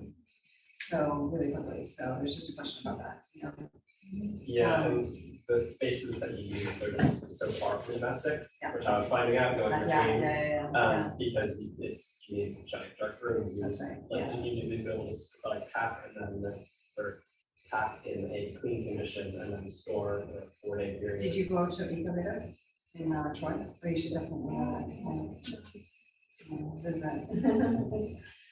I had a couple of thoughts related to these projects, which I wonder, and it kind of goes back to my first observation about the graph and like, what are you actually measuring? And really, we, as architects, you kind of have to ask these questions as you start a project, whether it's one of these, small classes or your studio. You have to ask, what am I going to be measuring right now? And have I captured the full gamut of what's important and needs to be considered? So in the case of the oyster shell, for example, I'm thinking immediately of something like roof ballast, or something where, the color, the whiteness, the sparkle, like there's all kinds of qualities that have yet to be explored in your project, for example. Well, properties of this oyster shell that are beyond just simply the weight of it or its capacity to bind at a certain, particle size. So I think that's really worth asking, is like, what's the range? We talked about coffee as having this aromatic properties, and what's the range of opportunities that the materials have? And the other thing that kind of comes to mind as we see these projects is, I understand the impetus to create perfect, fully organic, fully bio materials, but at the same time, the actual building industry out there is full of junk.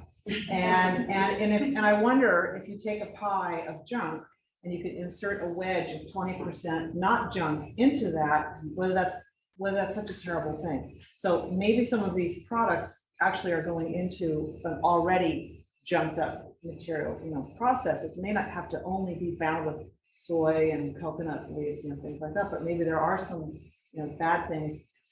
Because I could see these as, let's say, acoustical ceiling panels, but they have to be fireproof and you have to this and that.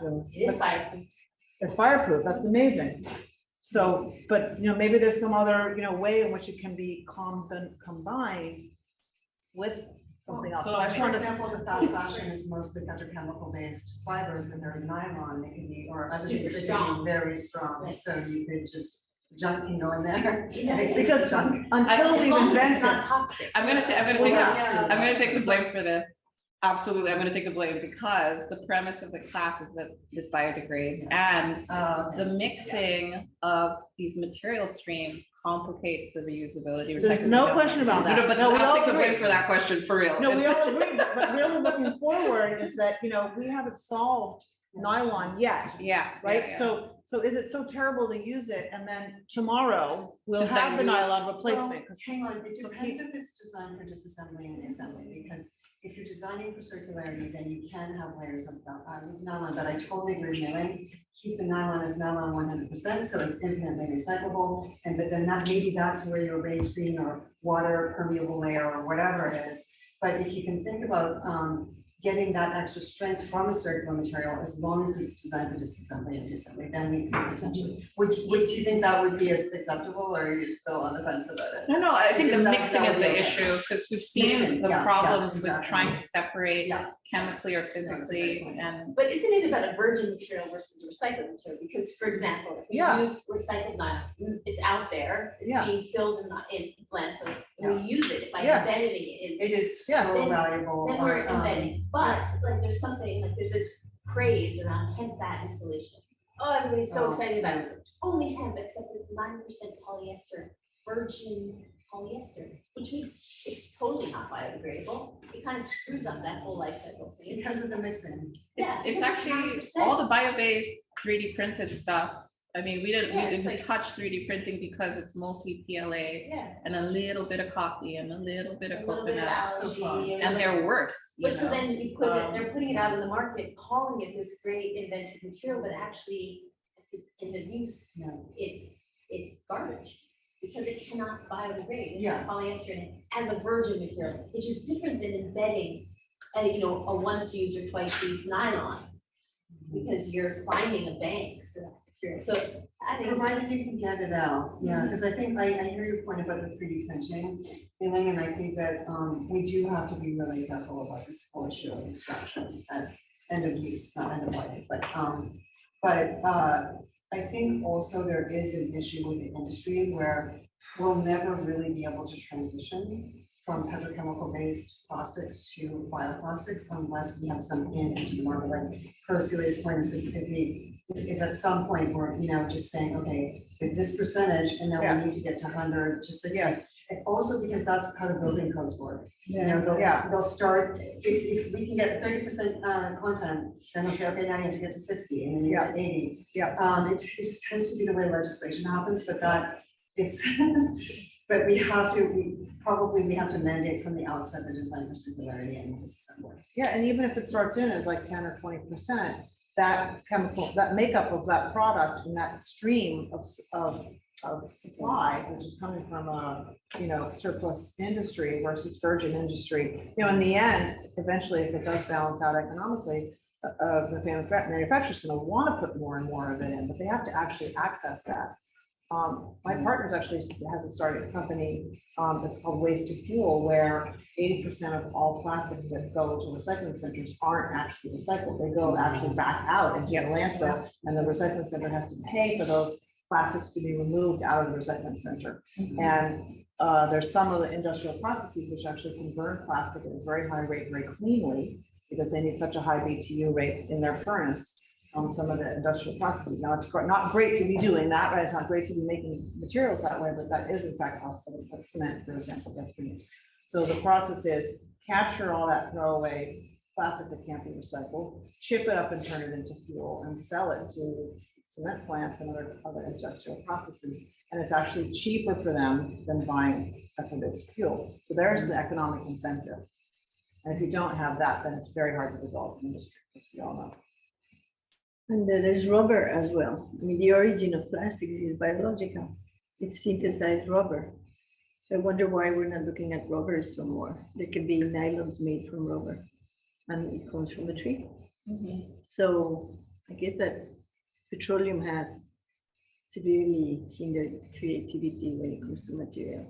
Yeah, rubber would be really helpful. Yeah, water.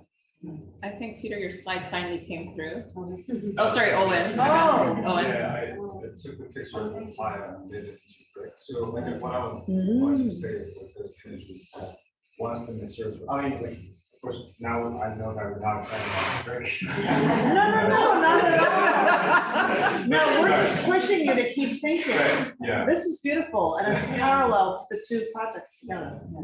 Yeah, and I was gonna say the point of this is like once the material is ready, it can be basically can jumpstart the people. The consumer doesn't have to be having suspicious about something, some extra value they're not. I think that's the intention. It's like just the opposite. What you made is so valuable that it's almost not wasted in the brick, but the thing is that if that material can make a panel, that's a huge value, for the construction industry. Yeah. But so I think it goes to Celia's point. Can we sneak in the oyster brick, cut down the concrete masonry, buy the oyster company some time to scale up, and then all of a sudden it takes over, different tectonics. Yeah,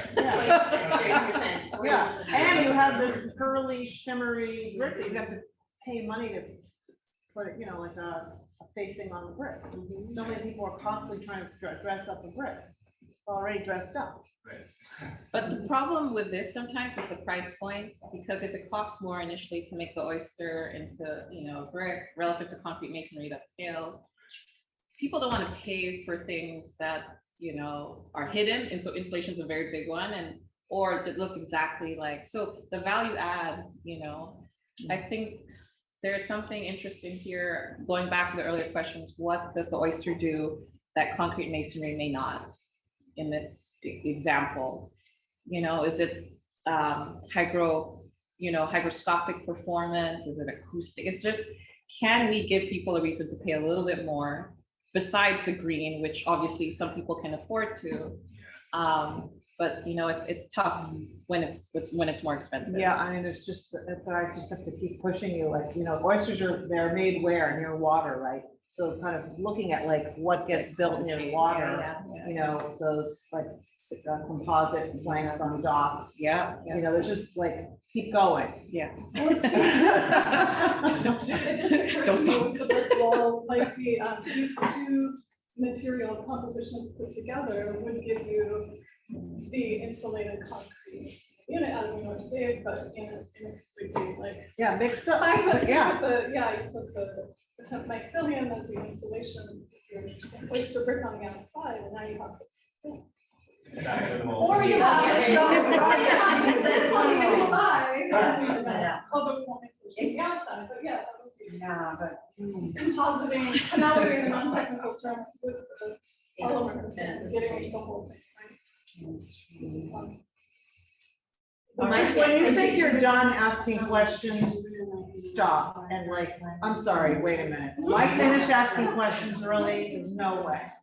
So, this is, when we talk about life cycle, that's what design is about. We never stop designing as architects. We're never done thinking about the project. That's fine. That's right. That's correct. Alright, we'll stack them in the press. We'll press them together. We'll send you a picture. We are off time, so we're gonna have to move on. Thank you, guys. All right, now we have Edgar and Ariel, corn and bamboo.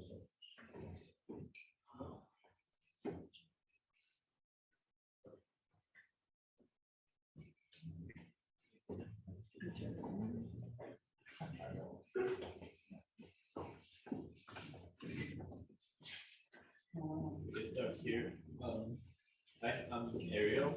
I'm Edgar. And our project kind of looks at this products, like to kind of crops that is, we're trying to like kind of harvest as much of the materials as it can in order to utilize the less waste as possible. Kind of like because kind of like one aspect that we see from like both crops, for example, like typically the industry is only harvesting like the core of it. So for example, like in a bamboo, then it's only like harvesting the bamboo itself, like the stalk or like the wood itself. But then in corn, there will be like the kernels, probably, and then the waste in both of these scenarios is like for the bamboo is probably like the leaves. You can take the detritus of it, they just like stack and they're like a plaster of it. And in the case of corn, it will be like the husk, or like sometimes it's the pod that probably doesn't have that much value. And the idea is how to like minimize this waste and generate more, utilize these as part of the, in this case, kind of a building product or whatever we're gonna show it. Then because we pretty much were adamant on sticking to our crop and only adding certain additives to it, in this case it was soy and clay and earth, we really were looking at at least what we could get our hands on in terms of like, he's going to talk about the bamboo, but in my case it's the corn, or I processed the corn husk all the way to like really fine, almost like a powder.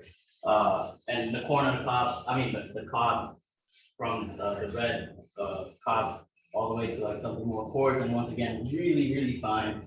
And the kernel, obviously, from taking it from the cob and pulverizing it, which essentially is how you make a tortilla. But what's so interesting is like the array of like the textures and qualities of every part of the corn or bamboo, and how each when we pass out the pucks, you'll see that like they all have this very intricate and different characteristics.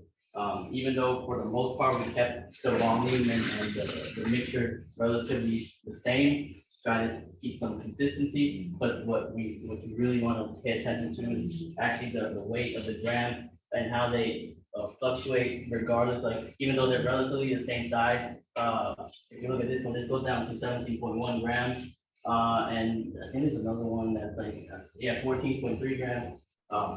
So even though they are volumetrically all relatively the same, they have this like quality to it. So we're really pushing at this point to see like all the potentials in the building sector of how the bamboo or corn could be used all the way from panel, brick, or insulation at this point. Yeah, and I guess like going through the bamboo itself, initially why I'm interested in bamboo is it just grows so fast. It's practically grass at this point. It's like rhizomatic and it absorbs a lot of carbon sequestration. But so like a lot of people have been like trying to kind of innovate from TLT into bamboo laminated timber, because like when comparing like the fiber strength comparison, the bamboo is like so-called like iron of nature, as we know it. So but then it is not as standardized as timber. So actually, like, this is kind of like the processing I was going through, how like the bamboo was split into like these slabs, and then these slabs is soaked into the sodium hydroxide to like make it softer and easier to extract the fibers. At the same time, I tried to like make the bamboo laminated timber, kind of like making like a small panel, but then again, it's so difficult because as it dries, it warps again, and there's need a lot of wood glue, etc., etc. So I guess when we were talking about the Mae-ling and Tom, we were thinking about like to kind of extract it into like these different fibers, like either like at these lignin structures or like pulverizing it, or actually there's also another like this bamboo cotton fiber that I bought like elsewhere. And in terms of like how to kind of use these fibers, the thing that we were like trying to utilize in order to extract the strength of it, and then kind of like combining these fibers with the detritus that I was talking about prior, like so the leaf that is crushed up, and probably like some of the earth itself as well, and then combining them similar to what Edgar was saying, and pressing these lignin structures, these fiber structures, and when either they're like mixed with soy or they're mixed with some of these detritus, it is like pulverized. Some of the samples are here. These are like mostly like cold pressed shared, but by cold press I mean some of them simply like retain their kind of structure by physical kind of entanglement between the aggregates and the fibers itself. Although, to be honest, I have to say like some of the ones that is like using the fire, there's like obviously also, sorry, not fire, like a hot press with soy that binds the fibers and the detritus together. They're stronger, but there's like kind of like some possibilities in terms of using it and using like simply like cold pressing and requiring less kind of energy intensive or technology to get in. And I guess similar to Edgar, we're kind of also like showing both in terms of like how it gets it again in the industrial sense of like the processing things to make it, I guess, more including more of the stakeholders in terms of, we got like a lot of these piles of waste or a lot of things that are left over, and how could the different stakeholders in the farmland also make most of the material so it doesn't become this kind of industry that simply like have a byproduct that is left over, but kind of utilizing them both together. You want to talk about your prototype maybe, or? Yes. This one up, but this one you really couldn't really touch just because it's fragile. But yeah, I was really interested in like the domestic side of corn production, specifically in Central America, and in this case in Guatemala. Just because of the way of the whole milkwood structure and how essentially because of slash and burn, you don't necessarily really use the cob or the husk. So it's actually a really great area to get to see locally how you could expand on that. And also because of the material culture of maize, it's such an important crop, not just for food, but like tied to that deities from the mining culture. But you just raise eating and acknowledging the importance of corn as a staple crop. But like this shows essentially like how important and like at a small scale, like the culture affiliated with the milk culture, the milk, and then when I was essentially producing all this, I really put myself in the shoes of like if I was someone who was in a domestic household, how I would actually produce this and grind it, and even like this is really, I grew up with this, so like this wasn't really that surprising how to grind it. But when I was starting to grind the husk into cob, that's when it really got like more tricky, because in order to get this fine powder, it really takes a lot of hours and labor, especially getting the seeds and trying to get the finest particle from the cob and the husk, which it does bring this beautiful quality. It's like very fluffy, and it also has this natural tone that I'm no longer even dyeing the product at this point. It has like this natural pink hue to it, and indigenous corn has a plethora of color for cob. So like you really have blue corn, you have red corn, black corn. Can you point out the ones that are made with the cob? Yeah, it's well, man, The pink one. Yeah, there. It's this one and this one. Yeah, if you had the lights on, you would actually see it in the cups. Oh, really? Yeah, it's just that there's no natural sunlight. It's actually very pink. But does that color stay in the light, do you think, or when it gets sun on it, or you don't know that? I don't know, but I don't see why it wouldn't. It's like embedded in the whole cup. It's not like a superficial. It's not it's not on the surface. And then I did an earth brick just because I was trying to see the potential of not using as much corn since I was running out of supplies at this point. And the issue with that, because like I said, I did it based on like if I was someone doing it and on a farm, and this was actually kind of a complex brick design that when we were doing the puck, it's easy because it's all steel and it's just more regimented. But this, since it's more kind of like rigged, I had an issue having pressure being pressed like all evenly throughout the whole brick. So it looks decently there, but when I tried to take it out, it just started disintegrating. But it's just issues I encountered when you start actually scaling up from like something that works good at a cup size, but trying to think like at a bigger scale, it was more of a challenge. So just to clarify, these, your pucks, some of them are corn husks, some are corn cob, and some are corn kernel. Yes. And which ones are the husk and the kernel? The husks are usually like the furry ones, because that's how you can tell them apart. I couldn't necessarily get them super fine, but once again, the cob is pink, it's just that you can't really see it on this one, but you can see it. So did that have anything to do with the weight, the raw weight? Well, if it was just cold, if it was cold pressed, usually the husk and the cob were very light. So they're like the ones that are the lightest. But when I started adding like the soy and heat pressing, they were pretty solid. Like they were essentially almost masonry like. Which one, sorry, was masonry one? When I started adding soy and heat, like, Right. it didn't really Yeah, matter. I noticed them in your tray. Yeah. So the soy is doing the best. If you were to redo that, you would probably choose the soy or? Yeah, honestly, if I were to do like a break, I would want to heat it like more like a traditional instead of More like a panel. yeah. It does seem to lend itself to maybe panelization with like some sort of binder. Yeah, with the heat, the soy is more of a panel pathway, but if the corn was a strengthener, not an additive, sort of earth masonry might be more the way. Or the problem is if you do fired bricks, you're just gonna burn out the corn. They're gonna, be pulled, just the words, my English. You're gonna burn out all of the fibers in the earth masonry. Makes it a breathable brick, but you're just losing the corn, right? But the soy with heat, I think you can get some pretty strong panels as you're showing. The water content over time, what do you guys think about that? Like just. For hygroscopic? Yeah, I mean, do you think? I don't know, I'm even thinking about the process, you know, what I mean, whether or not there was just like too much water to deal with for scale up. Oh, no, they're all on the- pretty on much the dried panels. out. They're dried out.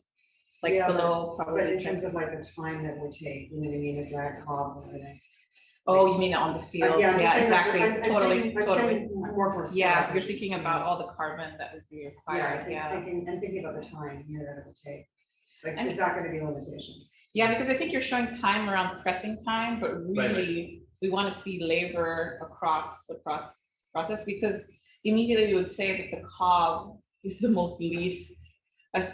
the least probable, just given the labor involved and how light it is. I mean, the amount, I don't know how many cobs equate to one puck, do you know, like 20 cobs? No, it's like 5 cobs. 5 cobs to 1 puck. So basically, we need an entire field to make a wall, like, or something like that, you know, it's like. It's weird because you already, I guess, like, you already have the structural strength in the volume, and now you're breaking it down and then rebuilding it back up. I actually have a little more difficulty with this pairing, because we picked two crops which are already extremely well known and well researched. There's not infinite, but there's an awful lot of different uses for the byproducts of these. I guess I expected maybe more on kind of not necessarily the actual bamboo, which is already farmed as a crop, but rather, the leaves and other little parts of it that might be left over as part of the regular process. I think about like every time I buy a bunch of parsley in the market, I gotta decide like how much of that stem am I gonna keep? And how am I gonna use disposable stems for something? And all those kind of questions that I guess, I would love to, I don't even know on a bamboo plant how much of it actually gets harvested and how much what happens to the rest of those really thin stalks and the leaves. But you have all this tensile strength just sitting. Maybe just to clarify, the only ones that have been pressed are the leaves. Yeah. The stalks. He's not doing. Yeah. Yeah. Oh, So okay. like this is kind of the ratio of like. It is so the definitely, stalk it's 4 sections. Oh, got it. 50%, 50% Yes. So then, but in terms of like the husk and the bamboo, aren't these things that might be spun into twine, or why would they be pulverized and put into a brick? Why wouldn't you use the already existing properties that they're displaying as a plant? I mean, for sure, the bamboo stalk, it's a mixture of very different sizes and strengths of whatever is part of, whatever is left once the fruit is taken away. So twining is not an option with that. And so the pulverization is actually probably more akin there. And it's the same thing with the corn stalks. I mean, quality control, the cost of quality control of these goes through the roof. Okay. And so there is a case here, I think more than any of the other materials we've seen, for how do we start to get them into some regularized, high quality feedstock. And it doesn't necessarily have to be a building material, so I do think you guys should argue, okay, why a building material relative to something else? But I think, yeah, just the quality control aspect of this, I think has been key, right? Like it's a mixture of many parts of the plant. And it's the plant that's not valued, like a part of the plant that is not valued. But what's kind of interesting about what happened is you're discovering that the corn cob pulverizes into nothing. Like, you're like, oh, wait, it's a cob, and now all of a sudden it's like a little bit of dust, and you need however many corn cobs to make a cob.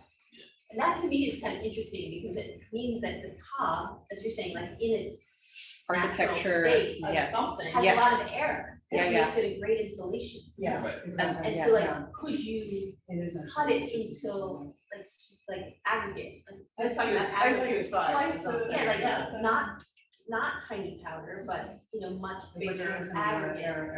Yeah, so that it does have its quality of insulation. But you would only know that if you pulverize it. Right. Like you only know it if you like. Yeah, yes, so how do you go through that process to do it? Yeah. Do you know the work of Fernando Lapoz, the Mexican industrial designer?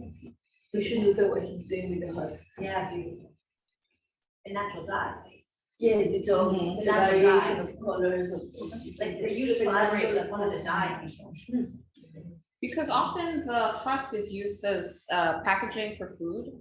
Like we package fermented corn in it, one of Renee's favorite foods. For great engineers. Or I don't know, in Guatemala. Baskets too, right? Isn't it used for basketry? But so the question is the price point per mass of the husk generating more value as a building product versus some of the food packaging applications? Because packaging is easy, like it's like every time there's low barriers, it's like go to packaging. It's the same thing with mycelium.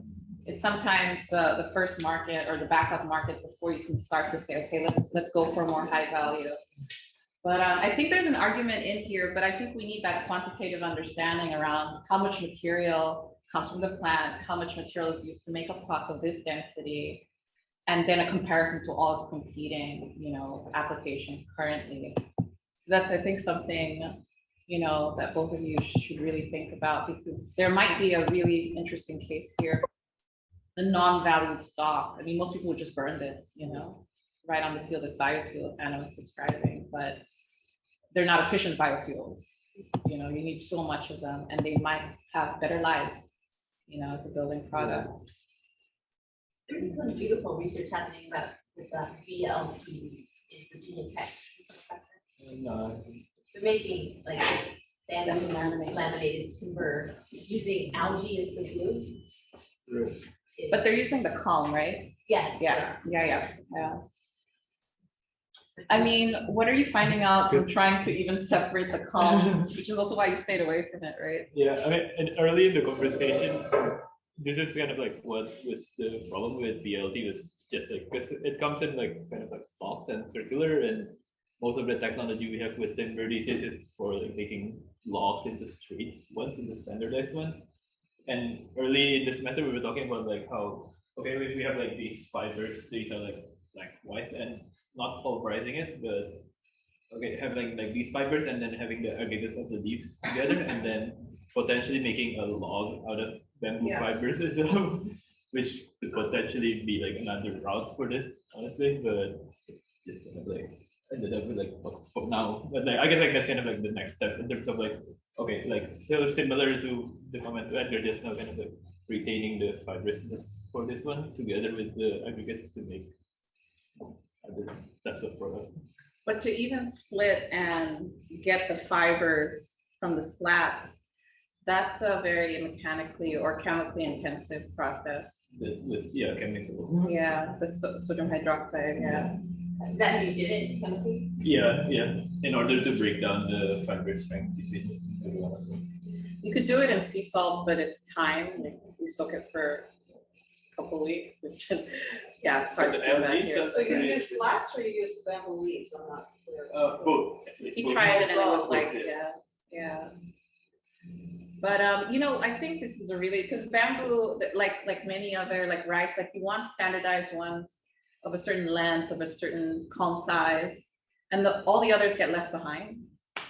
The thinner ones, the ones that are not long enough. And I think what's interesting is, you know, in terms of, do you pick the smaller palms as you did, and then find ways to extract the oriented fibers in a domestic setting, or maybe somewhere between a domestic and a heavy industrial setting, you know, to reinforce a composite. But yeah, I think there's a really interesting question here around value. What's valued? How much of it do we have? How do we process it to give a product that is at a price point higher than what is already, you know, being used, particularly traditionally, because most communities use it for a lot of food, pharmaceutical, soil applications. So yeah, there's definitely, I think we couldn't have arrived at some of the conclusions that we did today without you going through this process. So I want to commend you guys for really engaging these materials and, you know, figuring out ways to deconstruct them into building materials.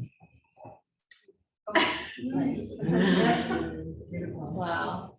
Yeah, I agree. I think it's really gutsy to take on well-known materials. You know what I mean? Like, and per Celia's point, it's to reinvent the wheel on this is very tough stuff and but super needed.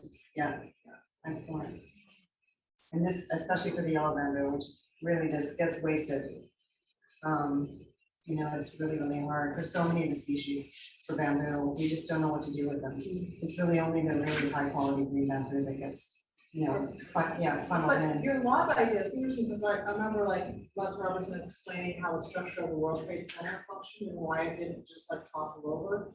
Because each column or column pair went 3 stories. So it all went in thirds and thirds and thirds overlapping. So it's actually like a woven curtain wall. And I wonder whether or not like an industrial process, which kind of has these short things which you can't span, but once you start kind of intersecting them, you can actually create quite a lot of strength. And when we talked about that additional piece of whatever it might be, that rebar, so to hold it together, you know, it could be that you can create a bamboo log or beam. I mean, there are already. Oh, yeah, no, absolutely. But on maybe smaller scale. But what's so cool about this, really, you just put it up, and I'm so glad that you put it up here, is because really, once we start engineering bamboo, it starts really accruing a lot of embodied carbon and a lot of toxicity from the glues and binders. So keeping bamboo raw and being able to work with it raw is an amazing, amazing value that has been done for centuries, but we have lost that part in a lot of places in the world. And so, but what it entails also is an architecture of maintenance, just like with bamboo scaffolding that is really, really huge and is used actually for added outdoor spaces in a lot of skyscrapers all over Asia, like not just as temporary scaffolding, but because it's part of their tradition, they understand that they need to continuously maintain, you know, and replace. Right, that's right. And so they're like, it's so cool that structure just behind you, like, you know, it's there's going to be a built-in expiration date for lots of the poles. The thing is that we don't exactly know when they will fail. That's one of the biggest problems about scaling up raw bamboo or any type of, you know, detritus, forced detritus is the same thing, is the variability of the product. So how do you get standards and how do you get certifications for these products when it really depends on the exact species, the exact forest track, you know, where it's taken from, what kind of type of corn, as you mentioned, there's so many different varieties.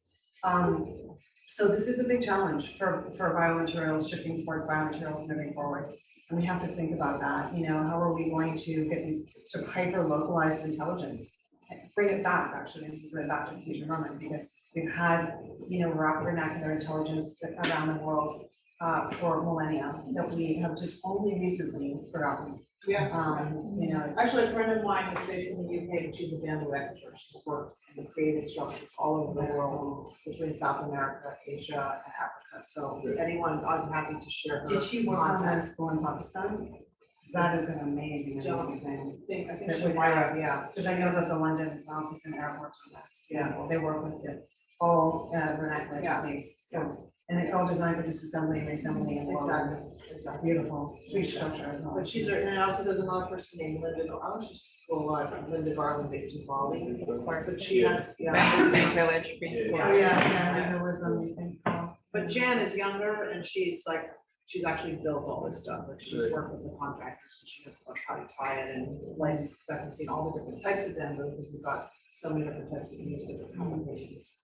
But to your point earlier about mixing with synthetics or plastics, for example, I think it's interesting to think about the monoculture byproducts as sort of the base, the aggregate that the smaller scale specialty crops or some of the stuff that may not be as standardized in quality might be able to add to get some form of standardized product, again, to buy time, for these materials to make their way into buildings and also improve their performance. So again, there's like the entire plant byproduct kingdom here that could also be used, like especially, corn being a super crop and the fact that the hybrid varieties are the ones that are, at scale.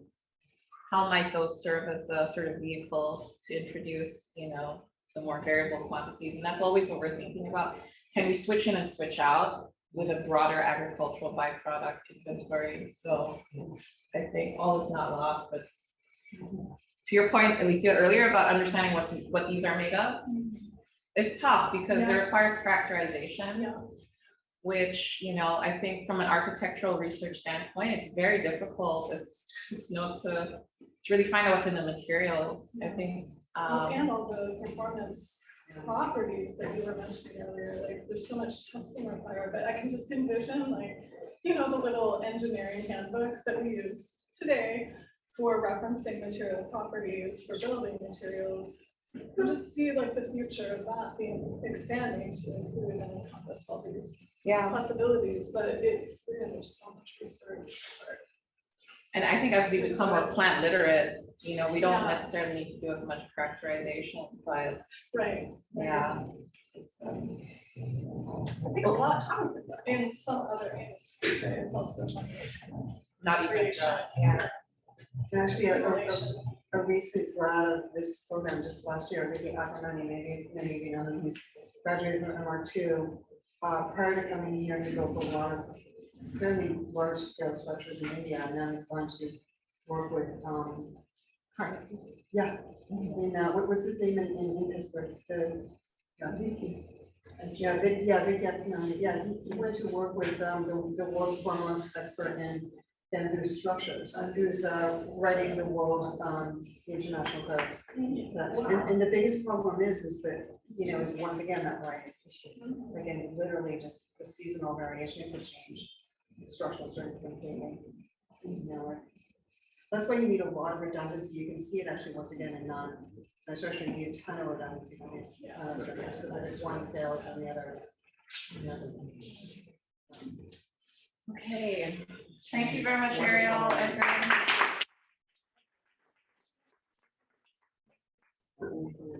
Pouring it down there, it's such an amazing.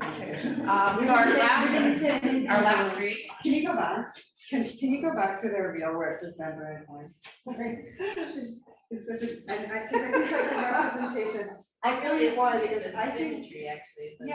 Because I feel like it's hard to collaborate and work together, and you guys designed your presentation to be collaborative and comparative within the entire process.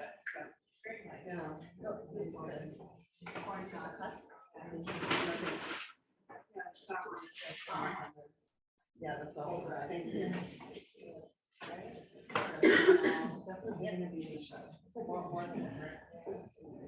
Thank you so much, guys. Really appreciate it. Great work.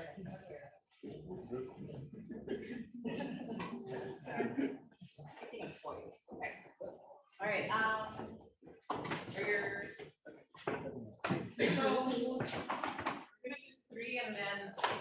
have a discussion on the last three. Six more to go? No, just three. This is the last group. Yeah. I think Christine and I both. Do you need this? Do you need this? Yeah, Do you need this? I can use it, but we're also moving through this. I mean, I don't have like so much stuff that needs to get ready.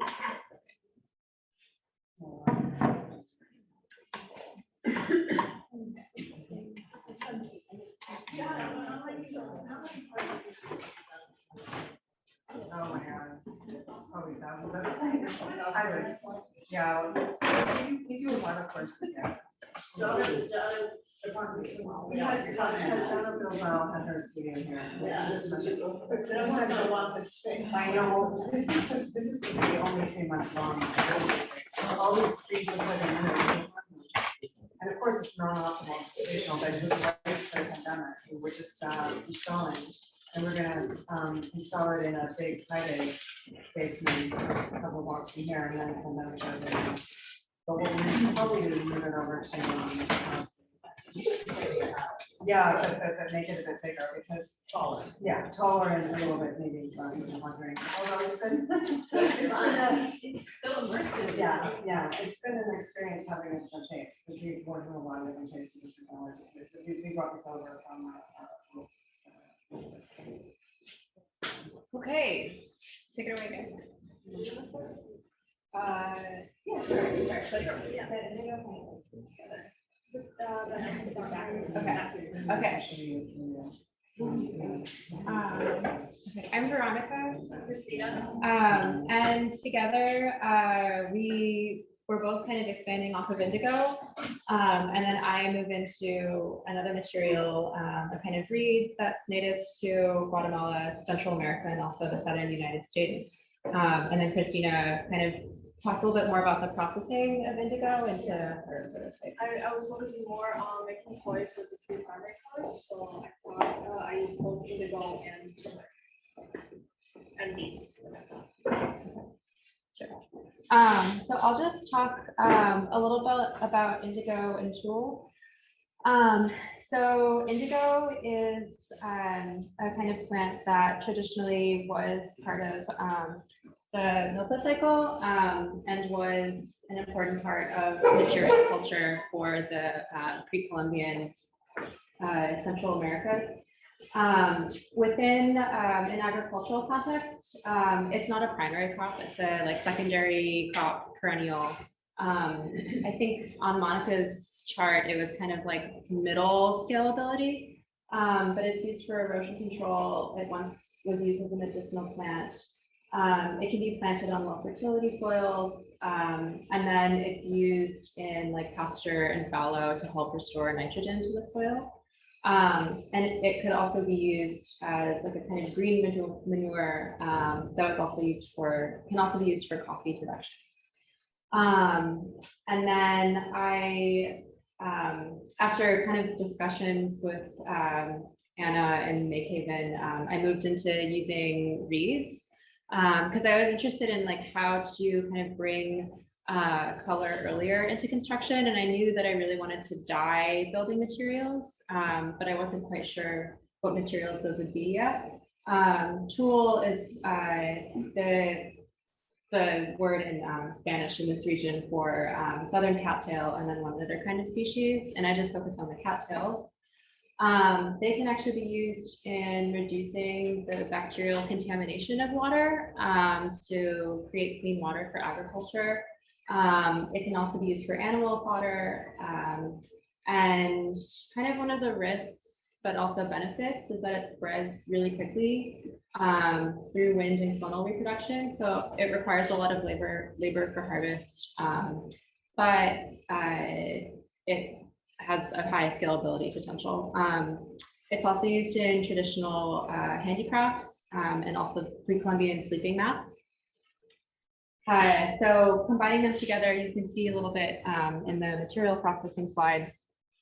I used dried reeds that were just available from a basket weaving store in New Haven, because when they went down to Guatemala, the reeds weren't available at that time of year. So one thing we've kind of been learning is that doing these kinds of materials testing requires a lot of like planning in advance and timing. Anyway, so I dyed the reeds. Some of them I dyed with no pre-soaking or iron mordant. Some of them I did do the pre-soaking. Oddly enough, the thicker reeds kind of took the color better for some reason than the thinner ones. I think they might just maybe because they have a larger surface area. But the larger kind of idea I was going for was starting to think through prototypes for wall screens or partitions, and bringing in kind of like a vertical structural capacity through triangulation, and thinking about how these kind of handicrafts can move beyond kind of like tourist goods or smaller homewares and more to like the architectural skill. And so these are kind of like existing patterns that I actually found through some of Shigeru Bong's work when he came to lecture here a couple of weeks ago. And then this one's more just simple, straightforward. And then that one that's being passed around, that was on my first pass. I wasn't really looking at anything. I was just really like testing material capacities and twisting, which isn't really found in a lot of weaving. But I also tested just, yeah, you can pass these around. Just some other kinds of materials like fabrics and also hemp. And I think the next steps would be to do more kind of like stress and strength testing. I wanted to do a little bit more weaving, but I actually found, even though it's nice, it was like a very domestic activity. I could do it at home. It was pretty time consuming, especially once the knots and like the tying kind of came in. So this one took the longest. Yeah, I think let's move on for now, and then we'll go into the material a little later. Yeah, and for me, I was working on a project about semester both like to explore info together, but also about like dyeing construction materials with info. So I made like a set of, I was trying to make a set of like a set of toys that has a long lifespan and can be played multiple times and in different forms. So this is like only one of the configurations that you can do. You can put together one of the toys, and it's supposed to be like a playing board with made from the two primary colors with the yellow fabric, red bricks, and the blue sticks. And here I do some connections with Veronica's the dyes as joints. And for the turmeric dyeing, turmeric is like one of the main, obviously like primary colors is like the three colors that have trigger a lot of emotional response in children from age from 2 to 5. So it's like important part of early childhood education and toy making. So, and for these set of toys, I was also trying to explore in a way that they can, like the dyeing, natural dye can be scalable in the sense that it's replicable in domestic sphere. So like parents can dye materials together with their kids. So I put together this whole like material diagram with like children's drawing style to talk about like dyeing with turmeric or like planting your own turmeric, even to soaking to like sprouting to cutting of the crowns and planting them in cocoa peat. And after like 2 months, there's like a really fast harvest cycle. And after harvesting, you can separate the crowns for future planting and fingers that doesn't have like roots to make into turmeric powder and dyeing. And the potential like material too, turmeric is like, you know, used for, has a lot of medicinal use. It has tea, milk, juice, a lot of things, and it also has a lot of antioxidants. So sometimes it can be developed into a cosmetic product too. But turmeric from Ghana is not like, it's mostly used inside the country. It's not a huge export source. So you can see turmeric on the market, but in the global market, most turmeric still comes from India. And for indigo, connecting to Veronica's, after the harvesting process, the indigo goes through fermentation and oxidization, and it's like dried into cakes. But for the byproduct of the turmeric water, you can add the polyphenol this guy, to make it into a indigo dye. And both of them was part of the huge wave of like export from Guatemala to Europe. But then in the 1900s, the export died down when the synthetic dye became a bigger thing, even though it's still was still used in Guatemala widely for the traditional garments.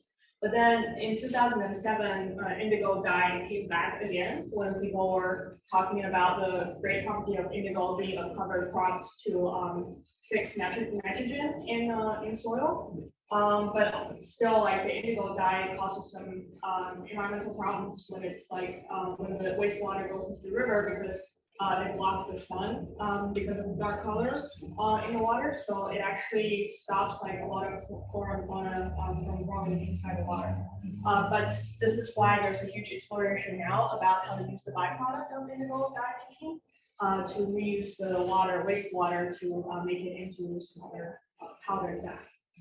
And I have the bricks are sold from fabrics dyed in beet, but then it was like really pale. So Mae-ling and Veronica offered me some synthetic dye to put in to make it even redder. But I did some. Was it synthetic? Yeah. I was gonna say, wait a minute. It's actually, it's not, it's bio-based. Oh, it is? Yeah. Oh, okay. It's Has to be. bio-based. Has to be. Who are you working with? Bio-based dye. I think Ranga were a bit confused because we couldn't find any information. No, it's completely bio-based, but they've just managed to optimize it and sell it in those small packets Oh. from the reed. That's great. I inhaled a lot while dying. Awesome. I did a sunlight exposure test of even though like the turmeric dye was like pure turmeric, appears to be really vibrant. After like 2 weeks of exposure in sun, it actually becomes really pale. And I can pass these around. These are like sun exposure test of beet dye. And these are the turmeric dyes. And the bricks are made from coffee grounds, rice, and cotton and waste plastic, soft plastic. So anything you can find in like domestic security, weighted down bricks. And you also dyed the poles, right, the wood with indigo. Yeah. Oh, here.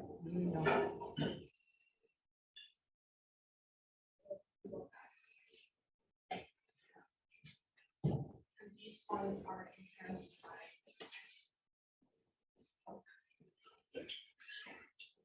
by the basket.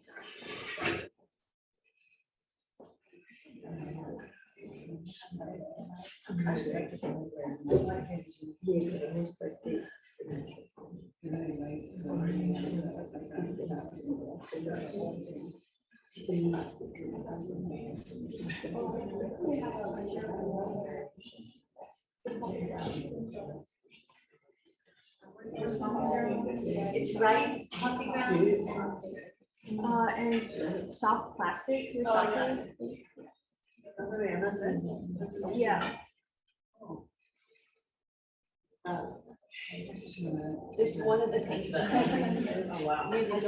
using plastic, kids' toys, is not everything because there's a lot of toxics in the plastic itself.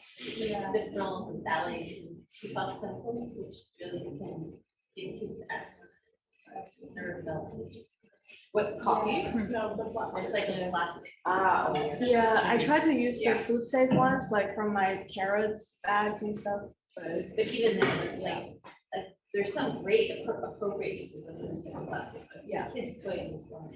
Yeah. Is this your last round? Yeah, that's it.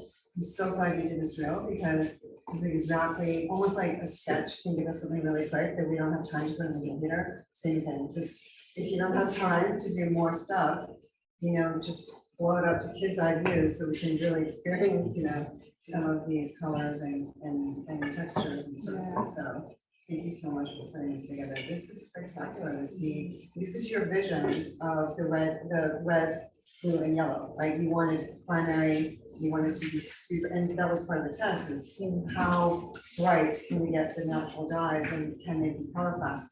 So, but even though you're disappointed by the fading, I can see that because we see your vision, and it's amazing. So maybe this is where you compromise. I don't know if we're allowed to compromise, but that goes to the global mamas and to their work that they have to figure out how do we get these incredible colors, because the market wants this colors, right? Especially in kids stuff. I have to say, I personally, Nathan and I were just saying we love the fade as well. It's just as beautiful, but the question is, can we get the color fast without having an artificial fixer? It'd be interesting to see the yellow onion, yellow light fastness relative to turmeric, because I think beets and turmeric are like one-time glory. You know, they stay in your tongue as you eat them or your hands, but yeah, it fades very quickly. But I think Sasha was also mentioning that, you know, the others, the fruits are deceptive in their color actually, and it's the ones that endure that, like the peels, they actually, in the process of boiling and fermenting, that's when they really thrive. So yeah, but I appreciate the fact that, you know, if you're working in a domestic space, you've got food and it's, you know, quick results for especially, you know, sort of dyeing toys or components of toys, that might be a nice way to introduce that ritual. But yeah, I think it would be good. I think we'll obviously have to light and color, like wash, when you wash them. Oh. Color fast. And light fast. Color and light The fast rubbing test all of test the, yeah, all of the dyes, to see how they hold up. But I'm so happy you did this with the turmeric. So, where is your big? There's more over there that you can peel off. And I mean, I also think there's something here about fading of color, especially in the reeds, you know, and the wood. Because we always think fading is a loss of value, but I mean, it's like looking at the gradation and sort of, even your watercolor drawing in the beginning, it sort of prioritizes gradient and fadedness as a new type of aesthetic, you know, with the materials, which I really appreciate. Because you've got gradients of like lilac to blue to white, to sort of teal, you know, even in when you dye the thread to sew, that also adds a thought. Yeah. That's the thing that I think is so beautiful about the work that you did, and you actually did put the indigo on multiple different types of tissues, right? Yeah. Not tissue, I'm saying. Great. You know. Cloth. So you put it on a bunch of different cloth, and had very, very different characteristics as a result of, you know, how it took the dye.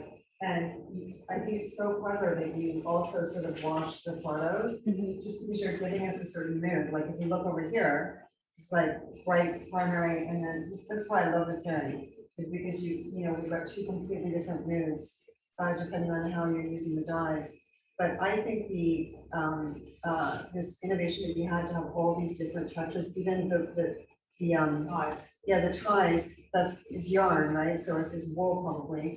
And was that the yarn that we bought from Guatemala? No, this is cotton embroidery. Oh, okay, so it's cotton. So if the cotton takes it, and it's the same dye, but it somehow, because you put the indigo on all of them, we actually almost feel the materials in an almost more palpable way, and by that monochrome, the monochrome character of it, that it, you know, there's that also divergence of blend between the yellow of let's say the leaves, you know, the blue, and then it becomes green. I think it's just gorgeous. That merging is really, really beautiful between the natural material and the indigo. I also just love the substrate, the difference that the substrate makes. You're dyeing cotton versus linen versus reed, and seeing the way that the dye interacts with it. So beautiful. It says something about the substrate material. You know, like we're using like a leaf, the indigo leaf, to dye wood versus dyeing reed versus dyeing cotton thread. It says something about the thread, yeah, the reed and the wood itself, like, you know, the cellulose nature, the vast nature, and the fiber. Just special here, revealing. Yeah, it was surprising how the thin reeds and the wide reeds took the dye differently. I didn't quite understand why that was. And then I found that not soaking the reeds, because the first time I did it, I just put the reeds in with no pre-soaking, no iron mordant into the dye bath, and the dye took really well to the surface, but didn't penetrate. And then when I did pre-soak it with iron mordant and then put it in the dye bath, the dye penetrated, but it also wasn't as strong for some reason. Went deeper into. Yeah, so it's just with small changes, there is a big difference in how the color. And I wonder if maybe these reeds didn't come from the same region. That's what I was wondering. Oh, yeah. Different kinds. Yeah. Different clouds of reaction, because it's literally like one's almost a gray. and Yeah. The other one's a green. Yeah. Yeah, it feels like they're different plants. It's or species. slightly- Yeah, it's possible.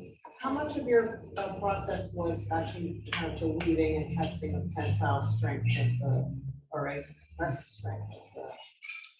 I only use my hands for compressive strength, so Yeah. not scientifically. Yeah. I think my goal was to get different kinds of patterns and triangulation. There's a couple things I didn't bring in, like the earlier tests. Like I had one thing where I like closed it, and it was like a square, quite a wide weave, but it broke. So I didn't bring that one in. Yeah, I think the documentation of failures is key to. Yeah. I was just gonna say, we have to 100%. see a picture of that, and then Yeah. I really appreciate these projects, the beauty of, well, all the projects that we these two parents do with the beauty of the colors, but more particularly the way that these two speak to the domestic space question, because they are really bringing to life these potentials of making and relating to, I think, when I have children, but when I think of the basketry and weaving, again, going back to this Moya situation where there's lots of refugees that are primarily women and children, one of the kind of therapies is to craft and make as they're coming out of their kind of traumatic situations. And so I think there's something really beautiful about how you kind of identified the specific learning mechanisms and needs of children, how they relate to your color, but then the medium by which you chose to interact your color with structurally. But it's really a craft that obviously, yeah, we can translate that, but I really appreciate that.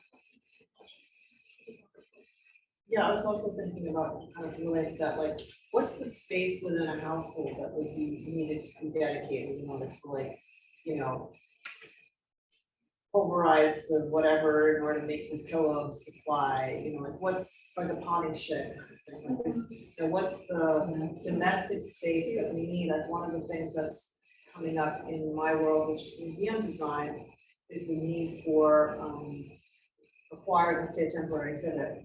You know, in order to make a temporary exhibit sustainable, you want to use materials that can come from renewable sources and then can go to renewable sources. And there's a whole temporal problem in that, because you need it now, you need it in a few weeks. So museums are starting to consider investing in storage spaces where they can, over time, receive those donations, receive those, you know, used secondhand materials, convert them into an exhibition, and then same thing, it takes time to have those things be picked up. So if you've made a wall in your museum of unfired brick, you know, you've got a big pile of bricks, who's gonna come take that? So there's a kind of question around the space of domestic and where the space of sustainable practices can happen, whether it's dyeing or weaving or pillow making or whatever the next thing is. Yeah. I know we just jumped into comments, so I apologize, but There's one actually, more, right? Yeah. just to continue the domestic production space, we'll just hear from this and we'll continue the conversation around color and dyeing. Yeah, I think I'm becoming more interested in color, let's say, well, these are two artists that I've been looking at a lot, Justin and Josephine. I think they both work with color work with pigments, not so much as colors, but more as substances. And I've been thinking a lot in my own work how colors have been sort of taken advantage of to solidify our social constructions of quality identities in place. Whether it's baby blue and pink baby showers or like skin that define race. I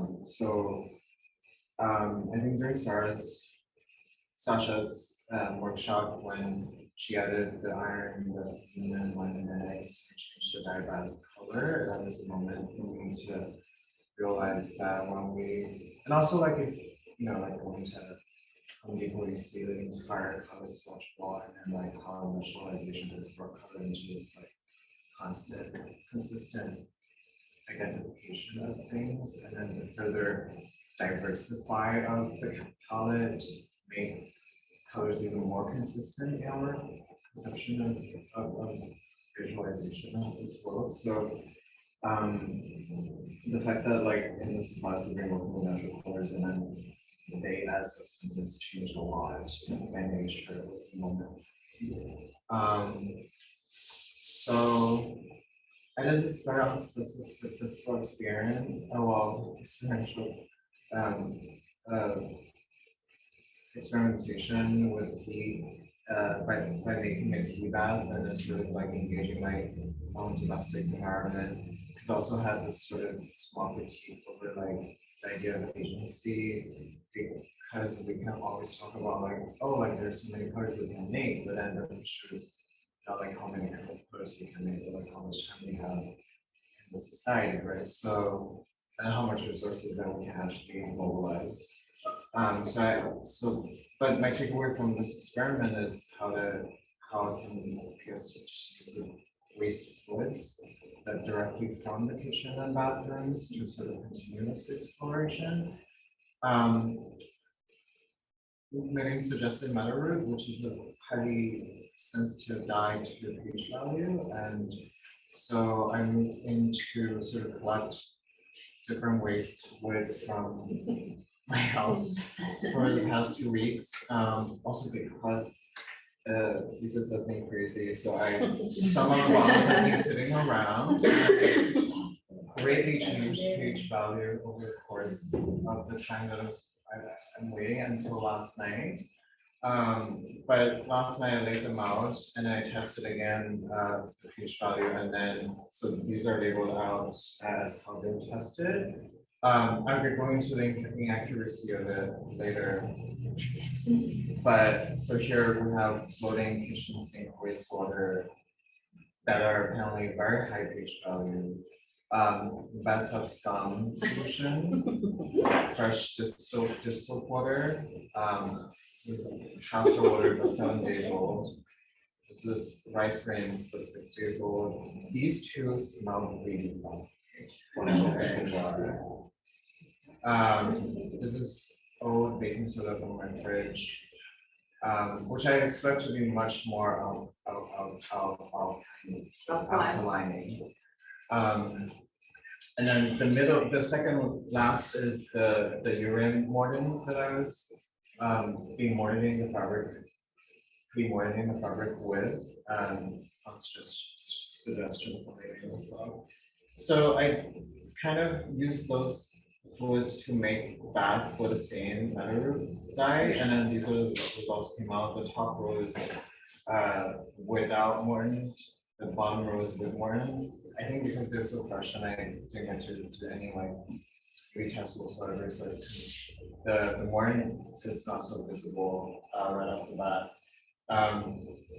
And then this is actually laid out from left to right, from the most acidic to the least to the most alkaline.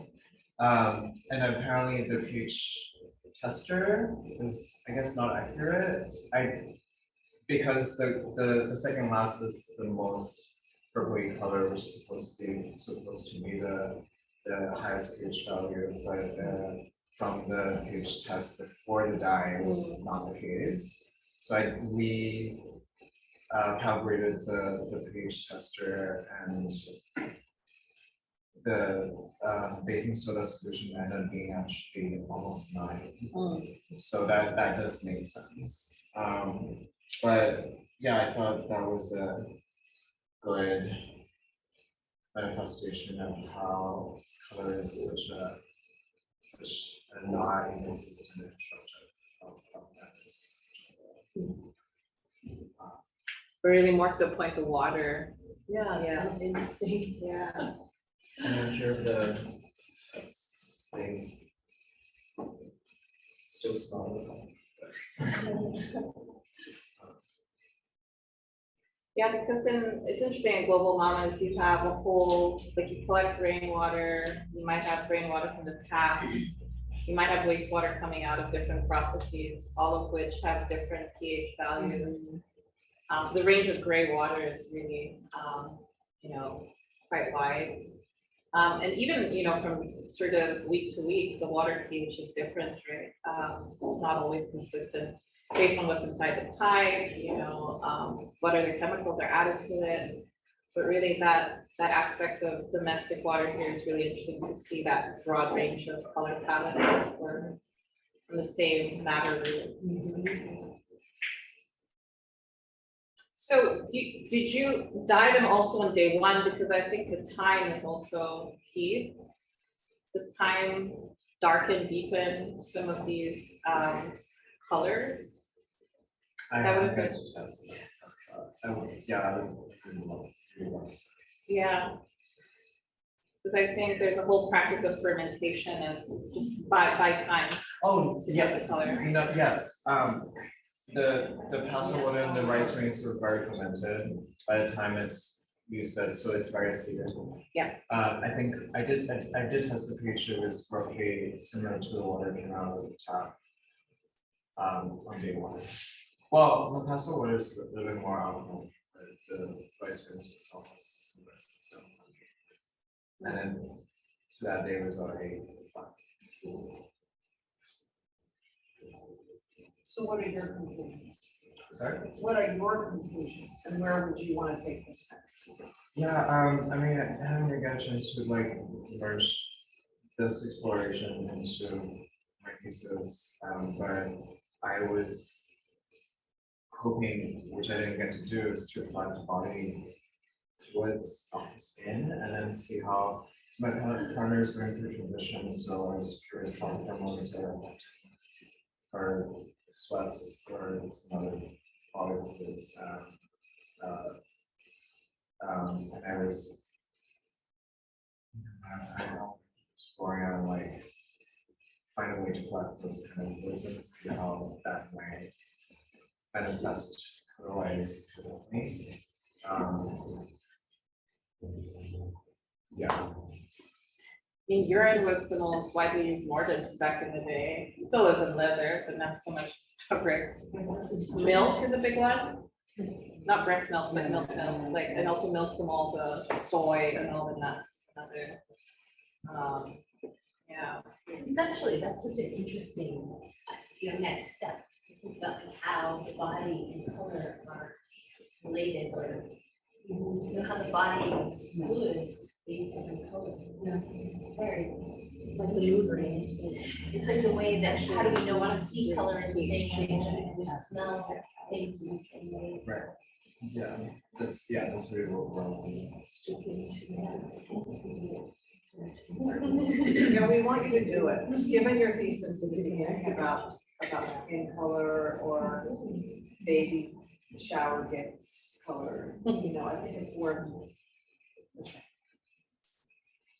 Yeah, I'm Definitely seeing a worth. few slides here, because I think some of the slides from you here earlier, like the bathtub experiments and other things, I think would be great, because research is all about process. It's not necessarily about the final product, it's about the journey that you took to get there. So it would be nice for the journey, the journey to see something like that as well.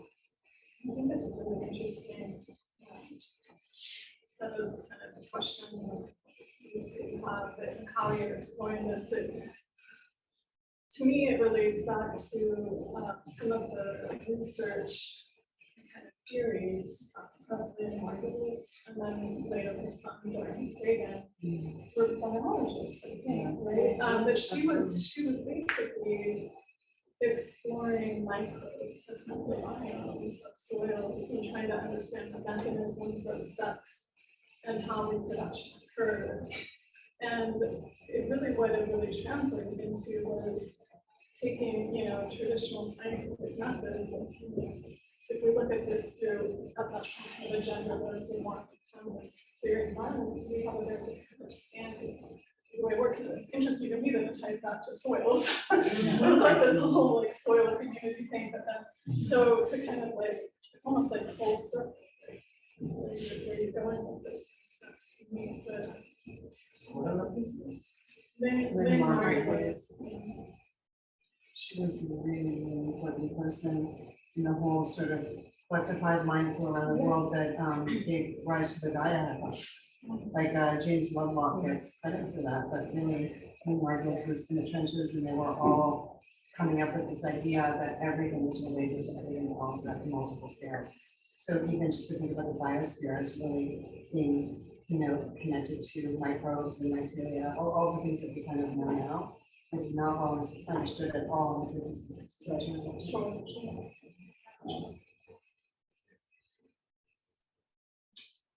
Thank you, Chung. I really appreciate the fact that you got to water, because we've been focusing a lot on the material that gets dyed or processed and additives / you know, the active color ingredients, but the medium of transfer in this was important to see.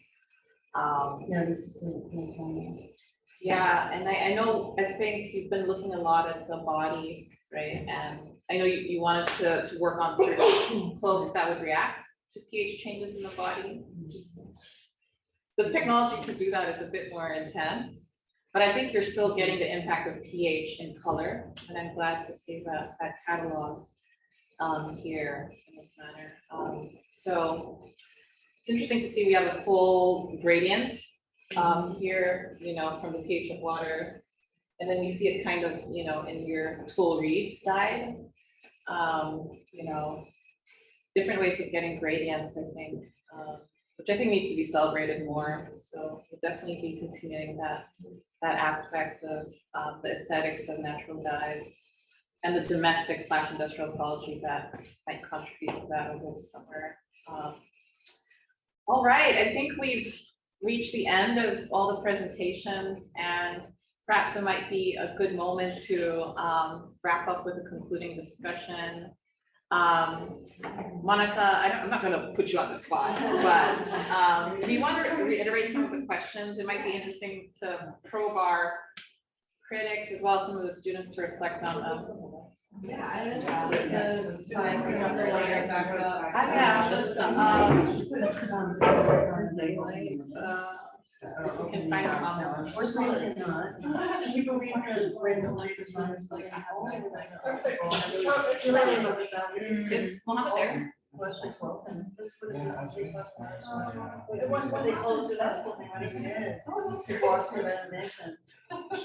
One, this little, it's actually dangerous.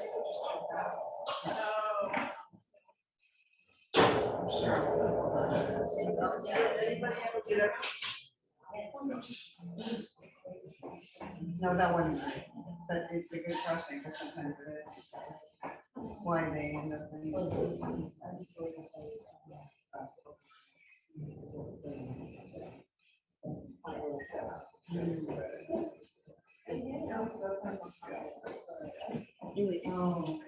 I'm having a question. Yeah.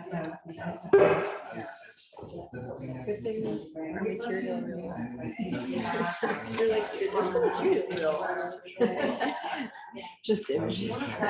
It's so hard to talk at home in this semester. It's so exhausting.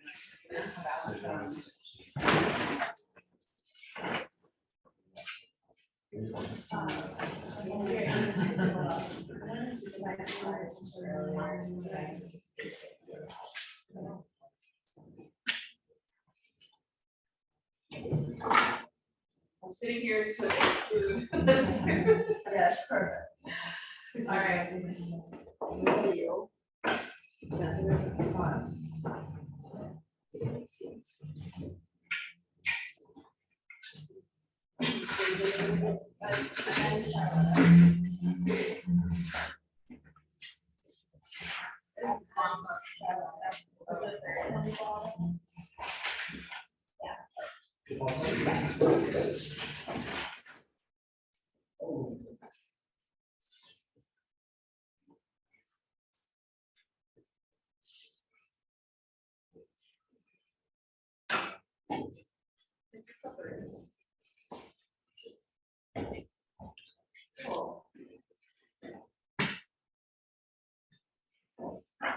Want to read the first question? Yeah. Discuss it while.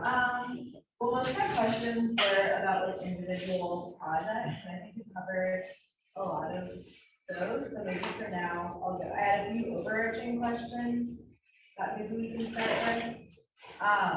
So thinking about the whole collection of projects in our crop inventory, curious what the group thinks for the projects that might seem ready in terms of they are feasible and or if they are like technologically there, and that'll be much more development.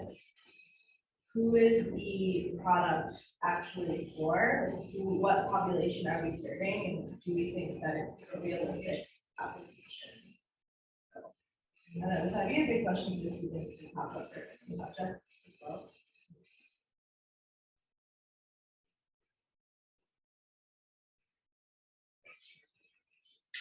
Okay. Like, who are you both designing new products for in your through the design process? Who's stakeholders? Or did you just demo already? This is like somewhat related, but I think this is always a question for me, to think about like slow fashion on it, and how slow fashion is really inaccessible, and I can thrift most of my clothes, which is like a great way to kind of contribute to that, but thinking about like how to make something like, you know, natural fiber, natural dye, and a clothing accessible to wide populations. It's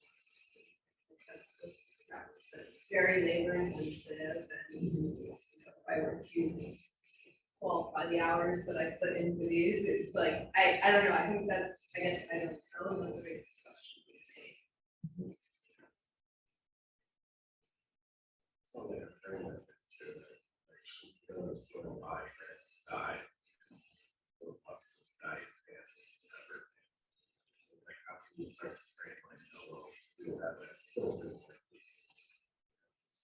Environmental play, your touch. I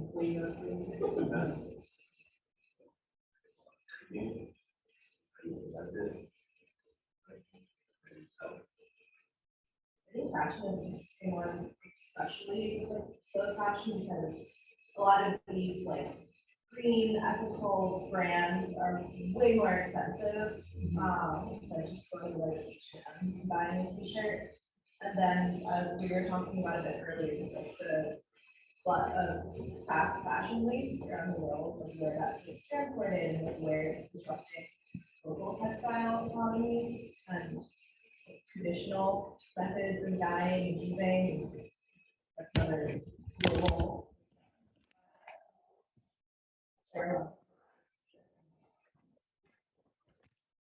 Back to your earlier point, like super crop, or sorry, the value of a crop differs in Guatemala versus, you know, corn is super crop here, specialty domestic household crop in Guatemala. You know, when you're looking at customers for smoke fashion, you may see yourself living in, you know, America. It's done, not necessarily desirable, but it's not unfashionable or sort of stigmatized to a thrift shop. In places like Ghana, I'm not sure about Guatemala, but secondhand clothing has very negative consequences. And it's especially for people who are trying to appear modern, middle class, upper middle class, it's a big no-no. So it's also a question of what is the social political and social context that is accept that, you know, type of redying, repair, culture, being publicly pyramid. I know John Sarah wants to go to a shop and just drop her clothes off and get dyed. We do, and you know, redying. Come to Ghana, come to Global Mall. But interestingly, he will not take petrochemical, he won't take, synthetic. Because they don't take nylon. The fast fashion. Okay. And I guess with building materials, what building material companies exist to do the sort of repair? Unfortunately, we didn't have the chance to get them to visit us, but Stash, the wonderful company, and they, you know, they basically design furniture for disassembly for big restaurants where wear and tear is huge. But they have an ongoing service contract to repair their furniture, like a carpet company. And so not only are they getting value right at the point of sales up for years on end, which also is an interesting business model for this. Because restaurants don't want to continuously repair the right market, right? We have such a high thorough volume of them. So Shake Shack's furniture is all, you know, Stash, maintained. Is there a more like a non-fashion application, like rugs, wall coverings, wall window treatment, you know, other types of places where textiles are used, upholstery? Have you thought about that or explored that or are interested in that? Yeah, I mean, I think a lot of those things, it's all about durability of fabric and color, and has to do a lot of fastness in the same way. I think maybe where it gets a little harder is like, you can very easily re-dye a pair of pants as a pair of pants, but if you are upholstering a chair, you can't just re-dye that as necessarily. I can see it very, you know, I mean, I think like wool carpets and things like that would take bio-based dyes really well. And cellulose and virgin fabrics are going to be, yeah, pretty good for that, but yeah, I don't know, I didn't really understand about what it's going to, yeah. I kind of want to acknowledge how good your question this is, because at least for biomaterials, it's very easy to get caught up in determining what ratio of materials to use and doing all this more detail-oriented work that you kind of get lost in. And I feel like it's a little bit indicative of the greater industry as a whole that like to whom does it serve is then almost an afterthought because we're so focused on this material agenda. So yeah, it's always good to remind yourself like what's the point of this? Yeah. What we're talking about is that, like, in order to feel free to experiment, you kind of need to shut off some of those other requirements, because if there's too many requirements, you can get paralyzed. And so it's, what's wonderful about seeing the work today is that there was this kind of like, let's just explore and experiment. What happens if I pulverize and mix with this and that, without that application in mind? But then to think about an application, you know, to then think like, well, what's a hunch for an application? And then to explore that material, explore your process again, given that, you know, application. So it feels like a back and forth conversation, not something that you can, you know, that you start out with. I mean, it's about experimentation. Well, I actually brought this up at the very beginning of just what and where you're coming at it, and so there's another studio, this whole studio, you just have a parallel studio, where you start from the problem, and, you know, how do we replace cement with concrete? You know, how do we replace sheetrock and galleries? So there's, you know, kind of understanding the matrix of what needs to be replaced or substituted. Yes. You know, that's not what the studio is about. That's certainly very valuable line of inquiry. But to that point, like, what is so wasteful that we need replacement, like sheetrock, so wasteful? Or what is so toxic that we need a replacement? Or what's so energy intensive that we, like, to understand, to identify some of these, like, very commonly used materials that, you know, urgently need replacement. These are great way to begin that question. And accessibility, like, shouldn't be slow fashion, shouldn't be $1,000